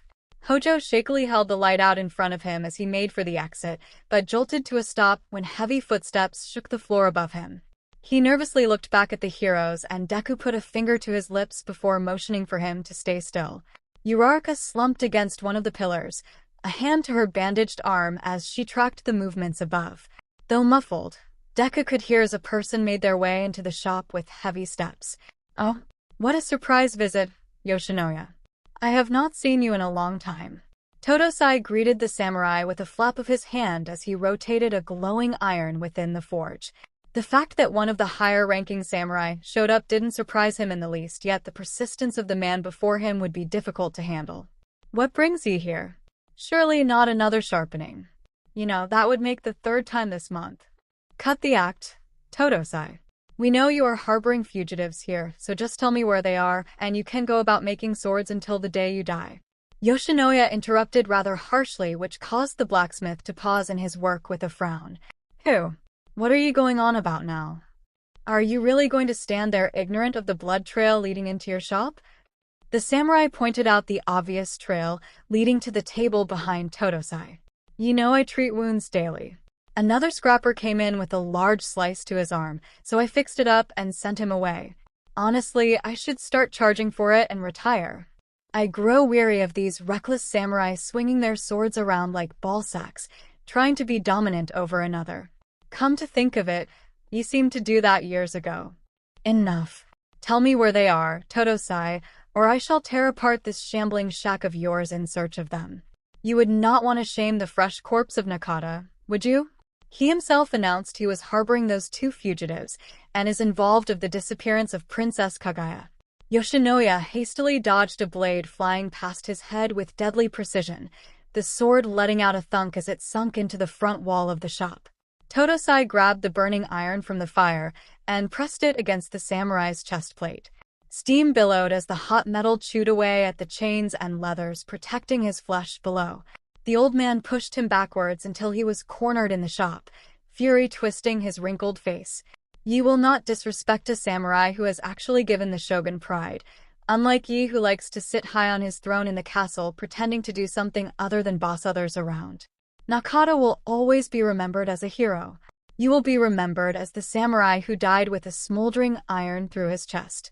If ye are done flapping your lips like a slum whore on a busy night, then I suggest ye turn around and continue your search elsewhere. Cammy, are you trying to kill me? Get that hot iron away before my innards are scorched." Yoshinoya screeched as his skin began heating to an unbearable level. Totosai gave it one last twist before yanking it and a piece of armor away in one swoop. Satisfied the harassing samurai wouldn't be trying anything else, the old man tossed the iron back into the fire with its new material to melt it down. "Fine. You can continue with your damned work, but just know that we will be keeping a close eye on you. Do not forget to come back for armor repairs. Might accidentally get stabbed with that gaping hole in your chest." The blacksmith called out cheerily as the scorned samurai hightailed it from the shop with a few choice words. Once he was sure the man wasn't coming back, he shuffled over to the trapdoor and tapped on it 3 times before moving to clean up the blood. "Hojo, you need to help me clean this mess up. Hurry up. That's our cue to move." Deku breathed as the skittish man leading the way nearly shot through the ceiling at the sudden noise. With a hasty nod, he kept leading the way to the back entrance, the candle quivering faster than before. "Deku, you don't think Nakata?" Ochako started uneasily as she followed behind her friend with altered movements. "I don't think so. It sounded more like a bluff to get Totosai to spill that we're still here. He won't go down that easily, so don't worry. I believe in him." Within a minute, they were emerging from the crawlspace of the shop and back into the open air.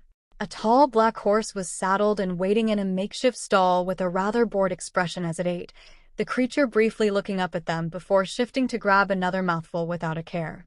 The satchel dropped earlier had been attached to the saddle already, so as the assistant untied the reins, Deku took the chance to check on Uraraka. She was still alert and talking, which was a good sign, but he'd need to keep an eye out for signs of shock. The bandage and salve seemed to be doing its job as he didn't see any blood showing through. Now, they just had to get out of the village in one piece. Here, Totosai instructed you to take the horse beyond the village entrance and towards the mountains. Do not stop in the Forbidden Woods. I have to go back inside, but good luck on your journey. Hojo held out the rope to Deku once the horse was pulled from the stall. His name is Kaga. There is extra food in the satchel for him as well. He did belong to Nakata, so please take good care of him. He can be stubborn at times but knows how to avoid danger since he is a trained samurai horse. Thank you, Hojo. We'll take care of Kaga, I promise. Ochako smiled at him before reaching up for the saddle horn and yanking herself up with ease. Deku shook Hojo's hand, then quickly followed suit, settling in behind his friend. Give Totosai our thanks as well. Uraraka, do you know how to ride a horse? Deku asked curiously as Hojo bowed, then hurried back into the shop as the blacksmith called for him once more. Horse riding lessons weren't super common in modern Japan, so it was a little surprising that she seemed to know what she was doing. She just turned to look at him with a confident smile. Nope. But I've seen it on TV plenty of times. It can't be that hard, right? What do they say to go? Move? Mush? Run. I think you can just kick your heels into their side and they'll start walking. Use the reins to have him face the other way while giving him a slight kick, Deku suggested with a shrug. Not like he knew much about horses either. They weren't exactly used like cars in modern times. Here goes. Ochako carefully tugged on the reins to turn the horse around, but it seemed to not want to move. Despite her best efforts, a little kick did nothing, so she gave the horse a pat on the neck when it shook its head in refusal. I'm really sorry, but we need to leave the village now. Can you work with me a little bit? I'm sorry if we're too heavy for you. I know Nakata isn't here right now, but he entrusted you to us, so please get us out of here. The horse's ears perked up at the name, and it looked back at Ochako with an acknowledging snort. As if that was the magic word, Kage allowed the reins to be pulled to the left, and he began trotting towards the main street with a snort. Deku held onto the back of the saddle with one hand as the other remained on the katana. He'd have to provide protection while Uraraka managed Kage. Well, That and he didn't want to hold on to her waist without her consent to make sure neither fell off. At this point, it'd be a miracle if they got out of Suuki in one piece. 𝐭𝐸𝐲 trotted out into the eerily empty main street and, without warning, reared up with his front legs kicking into the air. Deku quickly shot his hand around the brunette to grab onto the saddle horn. The other hand quickly latched onto her waist to prevent his friend from flying off. The horse hit the ground with a jolt, and before either could process what spooked him, 𝐭𝐸𝐲 took off at full speed through the dirt roads as his passengers held on for dear life. Whoa, he's going kind of fast. Ochaco called out over the thundering of hooves pummeling the dirt below, the brunette tightly holding onto the reins to maintain control. It was a bit difficult to focus when she was practically pinned against Deku with his arm wrapped tightly around her waist. They'd had their share of closeness during battles when one or the other got injured, but this felt different. Yes, they were running for their lives from sword-wielding maniacs, and it shouldn't be any different than a villain battle, but the comments from her friends slowly surfaced to the forefront of her brain with each pummeling hoof. Midoriya is totally paying more attention to you. He hasn't stopped staring since you put your hair up, Ochaco. Hey girlie. Midoriya asked me to deliver these when I ran into you. Someone is starting to give little gifts of affection. It's been long enough, we're already in our 3rd year. Just date already. I've got a bet running with the guys, so don't let me lose. Kaminari told me that Midoriya's been doing research on popular areas to spend the day. You think it's for little Oka here? I wholeheartedly support you two as a couple, Ochaco. I even have a lovely tea set for once you two finally get together. Oh, your wedding will be so wonderful. Ochaco, you should just go up and ask Midoriya out. He's too shy to approach you, but I can tell there's something on his mind he wants to talk to you about. Ribbit. Ochaco shook her head quickly to purge the burning thoughts. Now wasn't the time to think about romantic feelings. For years her feelings were locked away in a tightly chained box. They could last a little longer. 𝐭𝐸𝐲 quickly wound his way through the village with terrifying speed that sent people diving out of the way to avoid being trampled. The horse seemed to know exactly where to go, so the hero kept only a firm grip on the loose reins. We're in the home stretch, Uraraka. It's only a short distance to the village entrance, and then it's a straight shot to the Forbidden Woods. Deku called out as he scanned the surrounding area for samurai. They wouldn't let them leave easily, so an ambush was expected, but the question was, where were they hiding? He removed his katana and kept it out and downward to deflect any incoming attack. Deku, there's someone blocking the village entrance. It's just one person. Ochaco pointed out as she squinted to try and get a better view of the person. Wait a minute, it's Ida. The tan and red armor is his. I don't think he's waiting there for a friendly conversation, Deku replied warily as the samurai unsheathed his blade slowly before pointing it at the heroes. 𝐭𝐸𝐲 skidded to a halt as Ochaco pulled the reins back 10 feet from the awaiting samurai, the horse snorting and prancing anxiously in place. You two are wanted by Lord Yashimochi of Suuki Village for the crimes against Princess Kaguya and the people of Suuki. Come peacefully or be forced from your mount. Ida declared loudly. Ida, what are you talking about? We haven't committed any crimes against Suuki. Don't you remember we just had breakfast this morning with Lord Yashimochi? Ochaco asked while trying to keep control of 𝐭𝐸𝐲. The horse was adamant on trying to keep moving, but she needed to confront the samurai, so she kept a hand against his neck for reassurance. Ida looked at her with confusion before diverting his gaze to Deku on the back.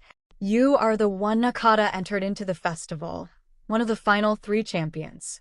I will only ask you once to sheathe your blade lest I strike your hand from your body, Midoriya. I won't. You want me disarmed so you can launch your ambush and strike us both down. Both dragons have been taken care of. You have no reason to fight me. Let us go and we'll leave Suuki forever. Deku replied with a hand tightening on his katana. Would this Ida be like Bakugo and Todoroki? Was he really willing to fight to the death over false accusations? Blasphemous words that spew from your mouth. No one has yet to defeat the Crimson and Arctic Dragons. I will not tolerate your lies. Ida snapped as he slid into a stance to attack, Deku responding by sliding to the ground to counter. Wait, Ochaco interjected before carefully dismounting from the steed and walking in between the samurai with both arms out to placate the samurai. Uraraka, get behind me. It's not safe to be that close to him. Deku pleaded as he shifted forward to cover her, but she shook her head and lowered her arms. I can prove to you that I was in the castle today, Ida. You told me about how your family has been serving the Yashimochi family for years, and before you took over protecting Princess Kaguya, your brother Tensei was the one to guard her.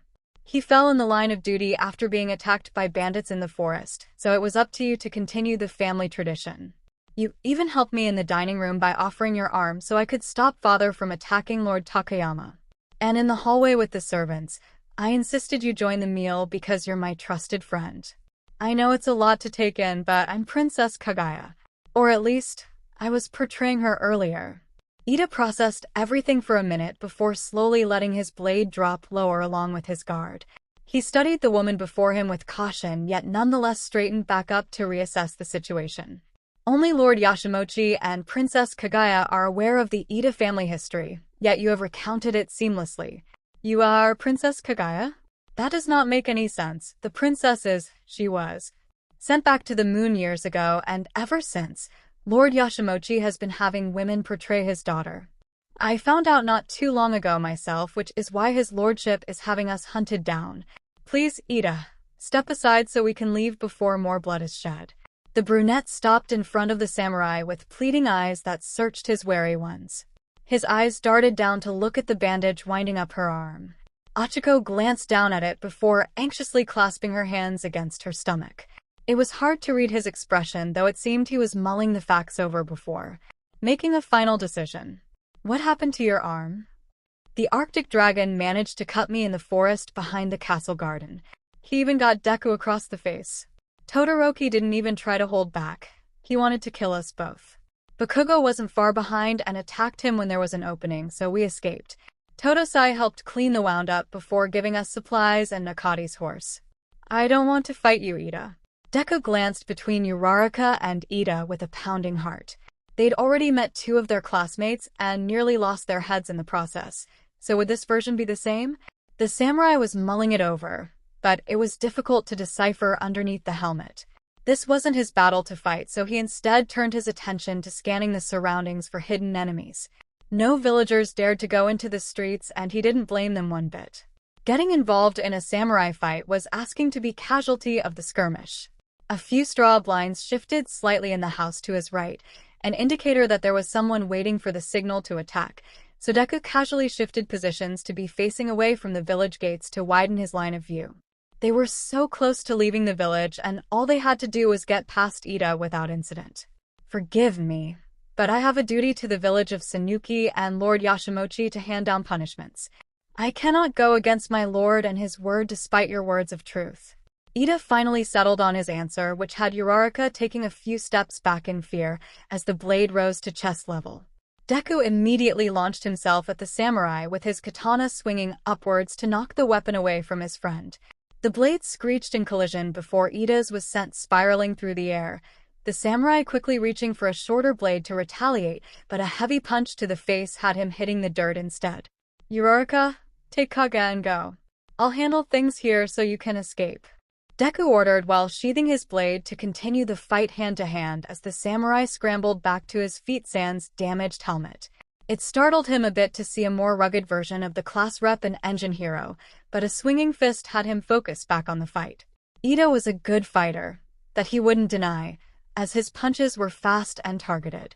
The hero dodged a close punch to the face, then retaliated by swinging his leg out to catch the samurai off guard, only to have the move predicted and dodged with a fast jump. Even this version of his friend was observant as ever. The only time he used that move was during the elimination rounds. Deku, I can't just leave you here. What if you get outnumbered? Ochako fretted as she grabbed Kage's reins to control the prancing horse. A swift jump had her riding upon his back once more, and the horse anxiously tugged at the reins to start moving. Her injured arm made it difficult to fight, but not impossible. A one-on-one fight was easier to handle, but if other samurai were planning to ambush Deku, then he wouldn't be able to survive. He could handle himself, that she'd known for years, but leaving a friend behind wasn't something she would do. This is nothing compared to fighting the League of Villains, and I don't want them following you out. Look for shelter in the woods, and I'll find you by the time it gets dark, I promise. Surround the horse. Do not let it get away. Ida barked as an arm block shoved him back a few feet, the slick mud coating the ground making it difficult to stay standing. Samurai began pouring out of the rundown houses to block off any path of escape for the heroes. Kage reared up and began kicking at any nearby samurai with precision, the sound of heavy impacts and pained grunts filling the air. Ochako held onto the reins as the horse kicked and bit at any nearby limbs. Kage, calm down. The hero yanked on the reins to stop the samurai horse, but a heavy head jerk had the leathers pulled from her grasp and out of reach, leaving her to hang on for dear life with the saddle horn. Deku watched in horror as the horse bucked Uraraka around in circles after sending the panting 𝗧𝗧 back into the slurry with a heavy kick. The horse was out of control, and being surrounded by a small army left them very few options. It was safest to be out of reach of the hooves, but how long could she hold on? As heroes, they always stuck together, never leaving each other alone in the midst of battle, yet this wasn't their normal fighting environment. There were no villains, no quirks, no backup to call.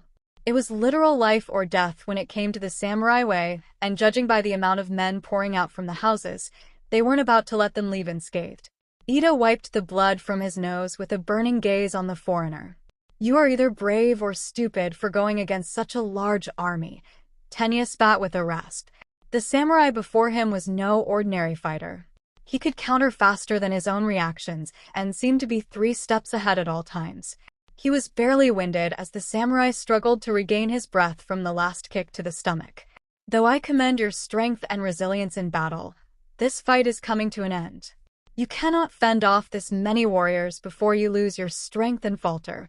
It doesn't matter how many samurai you send at us, Tenya," Ochako announced once she finally got Kage to stop thrashing around, the hero expertly holding on to the saddle horn with one hand while directing him with a tap of her heels. Deku stood his ground as the horse pranced to a stop next to him, the creature a good deal taller than him and far more menacing. A few of the samurai stepped back uneasily, and even 𝗧𝗧 began having doubts sowed in his mind. "We won't falter or waver in the face of danger, so throw whatever you have to at us. We're leaving Suuki with or without fighting you. The choice is yours. Move or be forced down." Commander Tenya 𝗧𝗧 stared down his opponents with growing frustration. She was right, he couldn't take them down at this rate with how easily his attacks were countered. If they'd truly taken down the dragons, the warrior grit his teeth for a long minute before slowly raising his hands in defeat. Losing men over 2 suspected criminals would leave Suuki defenseless against an enemy attack, especially since there were still a large number of festival contestants hanging around to cause trouble. Lord Yashimochi would have his head, but it was better than leaving the village defenseless with such a cesspool of scum floating around. Dishonor from his ancestors would haunt him the rest of his mortal days. "You win. I will not sacrifice my men for this when I have Suuki to protect. His lordship may take my head in exchange for your release, strangers. Let them through the gates." "Commander 𝗧𝗧? Are you certain?" The closest samurai to the higher-ranking officer asked quietly. "This is one battle we cannot win, Yoshii. Suuki comes first. Now clear the gates." Deku hopped back up on the horse as the samurai moved away slowly, sharing unsure glances amongst each other in the process. As soon as the pathway was cleared, Kage began strutting forward eagerly. 𝗧𝗧 stood just outside of the gates with a hardened gaze sweeping over the two, a hand residing on his katana. Ochako pulled the reins to stop Kage and looked down at the familiar face with a warm smile. "Thank you, 𝗧𝗧. You're a great friend to me both in the past and future. Take care of yourself. Go, Kage." Kage reared up, then took off at full speed towards the Forbidden Forest with both riders hanging on for dear life. 𝗧𝗧 let out a frustrated sigh before turning around to enter Suuki once more, lips set into a tight line. He'd sworn his life to Lord Suuki and his family, yet here he was disobeying a direct order. Traitors were not tolerated within the village, the memories of those slain by higher-ranking samurai always on his mind. His head would be next, that he had no doubt about. But the woman had called him a friend. He never really had any growing up, and if she truly had been Princess Kaguya, did that mean her words were honest? As he motioned for the gates to be closed, a ruckus further down the road caught his attention. There was shouting for people to move or be struck down, so the commander grabbed a few men to quickly shut the door as he moved for the disturbance. Samurai were surrounding 2 men who were trying to force their way through the village with katana drawn. As soon as 𝗧𝗧 laid eyes on their distinctive armors, they widened in disbelief. He'd been had. How are both dragons still standing? Were you not slain by the third champion? Ida demanded as he pushed through his men to reach the irate dragons. Both looked at him oddly before Bakugo took the lead and reached out to grab the samurai by the front of the armor with a heavy sneer. Do you really think I can be slain by such a weak warrior? He gave us the slip back in the forest, and we know he remains in the village. Where is he? There should be a man in a dark hakama traveling with him. Anger roiled in the core of the commander as he slapped the hand from his armor. Regardless of his status as one of the most renowned samurai in Japan, no one was allowed to grab him like that. How dare you grab me like that? I am Commander 𝗧𝗏 of Suuki Village, loyal protector of Lord Yashimonchi. You, Crimson Dragon Bakugo Katsuki, are a guest in this village who has now overstepped his boundaries. As such, you are now placed under custody of his lordship to be tried and sentenced for your crimes. Grab both dragons and do not let them leave Suuki. You will move one way or another, Bakugo hissed. Moments later, Ida let out a small cough that spewed flecks of crimson against the dragon's face. The small blade retracted, and the commander stumbled backwards with a hand over his abdomen, face twisting into a combination of disbelief and pain. What have you done? The samurai whispered moments before he fell to his knees as blood flowed over his hand. Ida's men rushed forward to assist, but Todoroki blocked them with a flurry of blows that had them sprawled in the mud. Taken care of an obstacle in my way. You will not stop us in our pursuit of those criminals regardless of your status to Lord Yashimonchi. If it is any consolation, 𝗧𝗏, your brother put up more of a fight than you are giving me now. Your ancestors should be ashamed of your weakness. Bakugo's twisted grin grew as realization washed over the injured samurai kneeling before him. What are you talking about? Tensei was ambushed by bandits, not a samurai. How dare you speak these lies? Lies? I value my code as a samurai, which include always honoring the truth and dignity as a servant of the shogun. I may be many things, but a liar is not one of those things. I would suggest asking him about it, but you may bleed out before that ever happens. He was nothing more than a casualty of shogun business. Unless you want your men to die painful deaths like his fellow samurai, open the gates. So a traitor to the shogun can continue to rampage through the lands of Japan, slaying whomever he pleases? I would rather die in these muds than allow that to happen. Ida growled as he shakily returned to his feet with a free hand clasping the tsuka of his katana. Even if I were to fall, another samurai would take my place to protect Suuki and his lordship. Men, this is a direct order. Slay the dragons for the sake of the shogun and the safety of Japan. Strike down these traitors and do not let them leave Suuki alive. Sir. I will protect my friends, Crimson Dragon, even if it costs me my life. Your funeral, Commander Ida. Rain dumped over the two heroes as Kage sprinted down the muddy road through the forbidden woods in search of shelter. As soon as they'd hit the edge of the forest, the rain appeared out of nowhere and quickly saturated all three travelers. Deku didn't notice it as much as Ochaco did, the brunette quivering from the frigid weather. A little water wouldn't hurt her, and after all the running around they'd done, a refreshing bath wasn't a bad idea, yet frigid rains weren't her favorite. A rumble vibrated her stomach. She was starving too. When was the last meal she ate? Yesterday morning? There should be some shelter not too far off from here. How are you holding up? Deku asked over the pelting rains and thundering hooves. If he remembered correctly, they weren't too far from the rock formation he found a few days ago. It wasn't the greatest of shelters, but it was out of view from the main road in heavy rain such as this. I'm getting pretty chilled. I think my hat got lost when Kage was thrashing around at the soldiers. I wish umbrellas were a thing in this time period. Ochaco half-joked back with chattering teeth. Her hands were frozen to the saddle horn since the reins were still dangling freely thanks to Kage's thrashing around. A quick flexing of the fingers eased the stiffness, if only temporarily. I'm sorry, I don't think there's anything I can use to shelter you from the rain. I'll start a fire as soon as we're settled. Pfft. You apologize too much, Deku. You act like everything's your fault when it isn't. It's just rain, I'll survive. Alright, sorry. We never figured out what was going on, did we? Everything I learned was from Ida in the castle and Naka, but it's difficult to tell where we are exactly without any sort of map.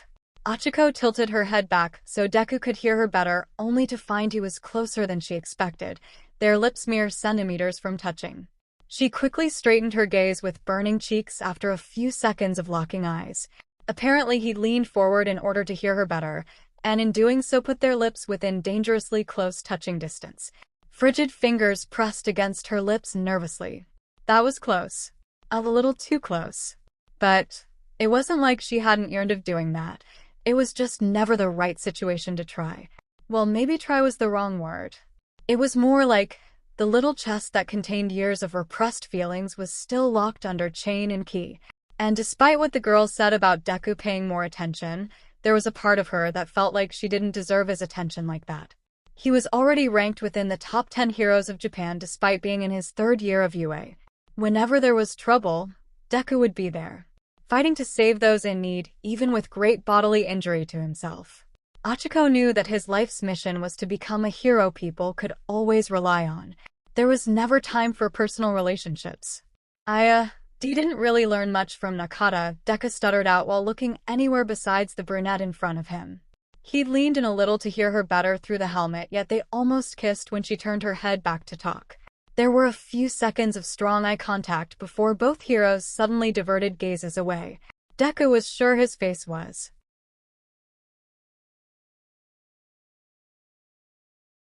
on fire from the intensity of blood rushing his cheeks.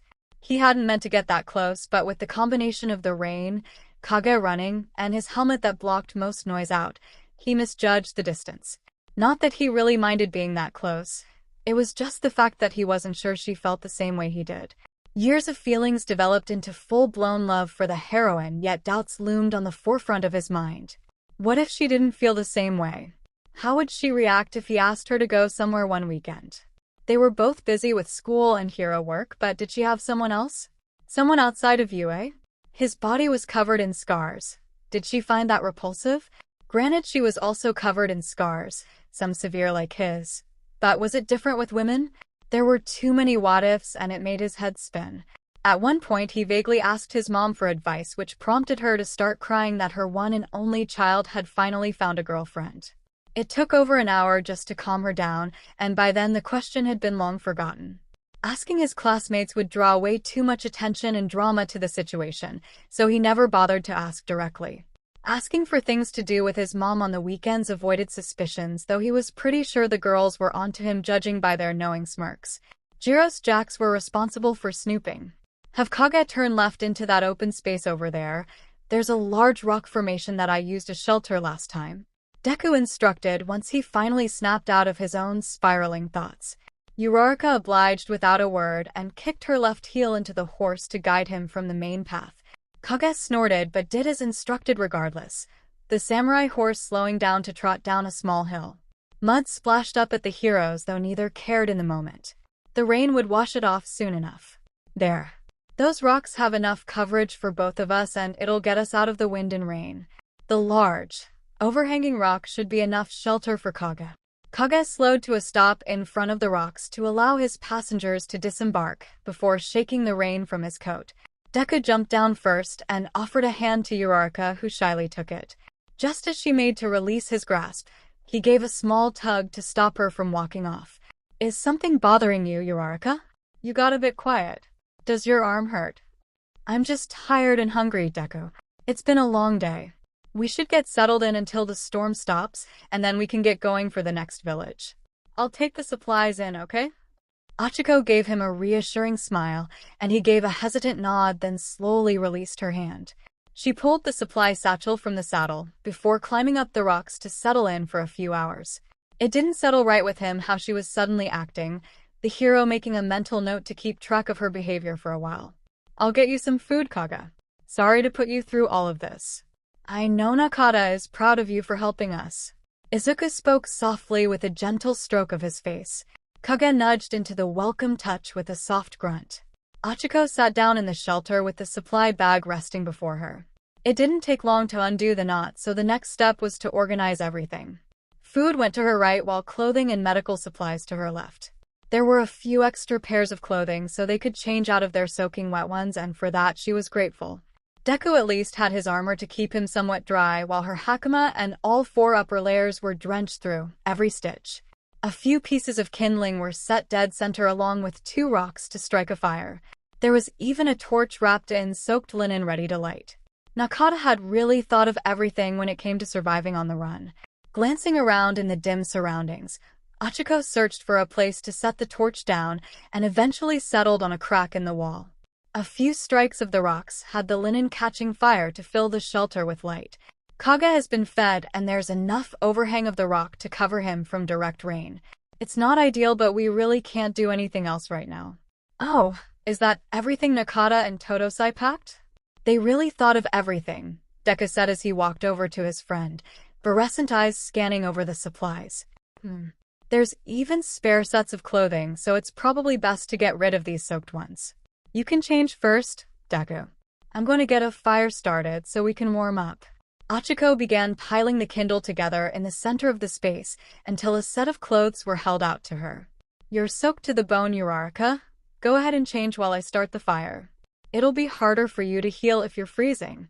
It took a few moments of debating, but the brunette finally agreed and took the clothes. Promise you won't peek? I would never. Here, I'll even turn around and close my eyes if it makes you feel better, or I can go outside and wait. Izuku immediately turned around with both hands covering his eyes just to be sure. Ochaco muffled a laugh before venturing further into the shelter to change. She knew he would never be disrespectful like that, but it didn't hurt to tease him about it, even though a small part of her wanted him to take a peek. How are you supposed to start the fire with your eyes closed, Deku? I was just joking, I know you won't do that. At least my Netta isn't around to perv, so that's a bit of solace. Why yeah, I guess you're right. I respect your boundaries and wanted to make sure my presence didn't make you uncomfortable, Uraraka. You could never make me uncomfortable, Deku. Ochaco carefully peeled the top open and untucked it from the 𝗧𝗵𝗲. Shivers ran across her skin as the open air hit the thinner layers of fabric. She kept her pants on just for some decency and was about to remove the last layer when she froze. Removing the last layer would mean being completely topless in front of Deku. She quickly looked back to see him kindling the small fire, his attention entirely in front of him. She trusted him entirely, but the self-consciousness bubbled to the surface with a crossing of her arms over the voluptuous chest. Deku? What's wrong? He made to turn around but froze when he remembered she was changing, so he stood but kept facing away. Just for good measure, he slapped a hand over his eyes too. And nothing. Just, please don't turn around right now. Of course, Uraraka. Do you want me to step outside for a minute? I'm sorry, could you? It's just that I've never actually changed with a guy in the same area. Ochaco explained with embarrassment flooding her body. Now that she'd said it out loud, it sounded so much worse and she wrapped her arms tighter around. I'll go outside. Just let me know when you're done. Izuku quickly stepped around the fire and hurried from the cave to give his friend privacy. He stopped under the overhang and just to the left to be out of sight. I'm just to the left of the entrance if you need me, Uraraka. Preferably after you get dressed, but if there's an emergency then I'll run in and help with my eyes closed. Thank you, Do. I'm sorry to be a pain. Ochaco glanced back to make sure he was fully out of sight before quickly shedding the last layer and tossing it aside. She double-checked again before bending down to grab the dry linens. Too many Mineta incidences had her always looking over her back for any peeping eyes. As soon as she donned the underlayer, the 𝗧𝗵𝗲 pants fell to the floor with a wet plop. The brunette was expecting another set of men's clothing, yet as it unfurled, it quickly became apparent that it was a kimono. It was varying shades of pink with flowers and koi intricately swimming around. While it was breathtaking, it didn't exactly scream practical. Regardless, the brunette put it on but made sure to leave it a little looser on the bottom so she could get on 𝗭𝐭𝐲. She would need to find a way to adjust the belt, and seeing as she was more dressed now, Deku could come back in. I'm dressed now so you can come back in, but Naka sent a kimono instead of another set of men's clothing. It's a really nice kimono, Izuku commented shyly as he cautiously stepped back into the cave. Immediately his eyes went to the kimono. It was a beautifully designed kimono that surely took weeks to create, but what made it even more radiant was the fact that the woman he loved was wearing it. Her hair was still pretty soaked from the rain, but her eyes were shining in the fire's glow. Glistening skin that made her look like a goddess herself had the hero's heart skipping a few beats. I just wish I could have thanked Naka for it. Ochaco trailed off softly as she took a dry spot by the fire to warm up. Deku snapped out of his awestruck state to reach where his clothes were resting, his armor clinking softly with each move. He's helped us so much and even sacrificed his life to help us escape. Every fiber in my body wants to go back and find him, but we both understand what he sacrificed for our safety. The only thing we can do is move forward to fulfill his wishes. It's painful to wonder what happened after we left the castle. I don't want to think about it right now, Deku, Ochaco mumbled quietly. A few tears escaped, yet she let them roll down her face without interruption. Watery auburn eyes remained trained on the fire in a daze as Izuku quietly moved around. I'm going to change now and then we can eat.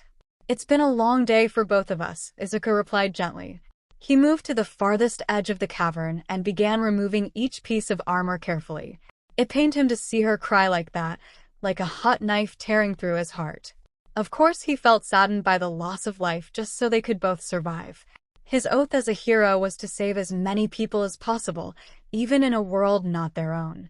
Yet he also respected the ways of the samurai that Nakata lived by. In a way they weren't too different, but in reality, their worlds were complete opposites. As soon as he finished changing into a fresh yukata and setting the armor up against the wall to dry, Izuku took his place opposite Uraraka with a worried glance. She'd curled herself up into a ball, arms wrapping around her legs and pulling them tight. Deciding it was best to leave her be for the moment, Izuku began sorting through the food and dividing the other supplies. There were 2 sets of pre-made meals, so he set his portion aside and opened one of Uraraka's for her. There was rice, fish, a variety of pickled vegetables, and even what appeared to be a few pieces of mochi stuffed in there. She still hadn't moved an inch, so he carefully shifted the small bowls to rest a little ways to her left. He had to watch her for a good minute to make sure she was breathing. The most noticeable movement was the occasional hitching of her chest. Silent crying. Uraraka. He waited patiently for her to respond, yet she remained curled up with an audible sniffle every now and then.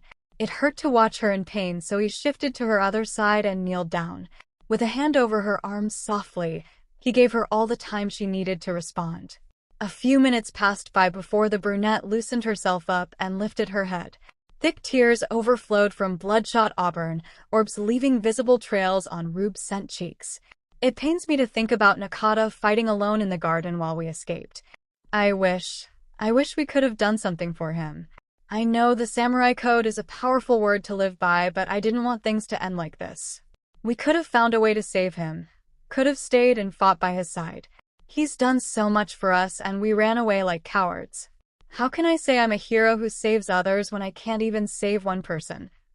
I would have gladly stayed and fought alongside Nakata, but that isn't what he wanted. He knew it was a losing battle, and his last moment of life was protecting 2 strangers. A few hours before we came to rescue you, Nakata told me that he planned on standing his ground with Lord Yashiroshi. He knew what going against his lordship meant, but after being sworn to secrecy for so many years, the truth needed to come out about Princess Kaguya. So many women have been kidnapped to portray the princess, yet none of them survived once they figured out what was happening or tried to run away. Nakata didn't want the same fate for you, Uraraka. He knew you would be the one to break the chain of kidnappings because he saw how strong of a fighter you are. It wasn't in vain, his sacrifice, and he told me everything about his life and how he became a samurai so I can keep his memory alive in the future. There were regrets, fears, brushes with death, but also memories that brought solace to him and those close. You were right about one thing. Passing his armor onto me was a way of cleansing his past sins from this world before his death. Takagi Nakata won't be forgotten. I'll make sure of that. Deku. Without another word, Izuku opened his arms for her, and the brunette accepted it without a second thought.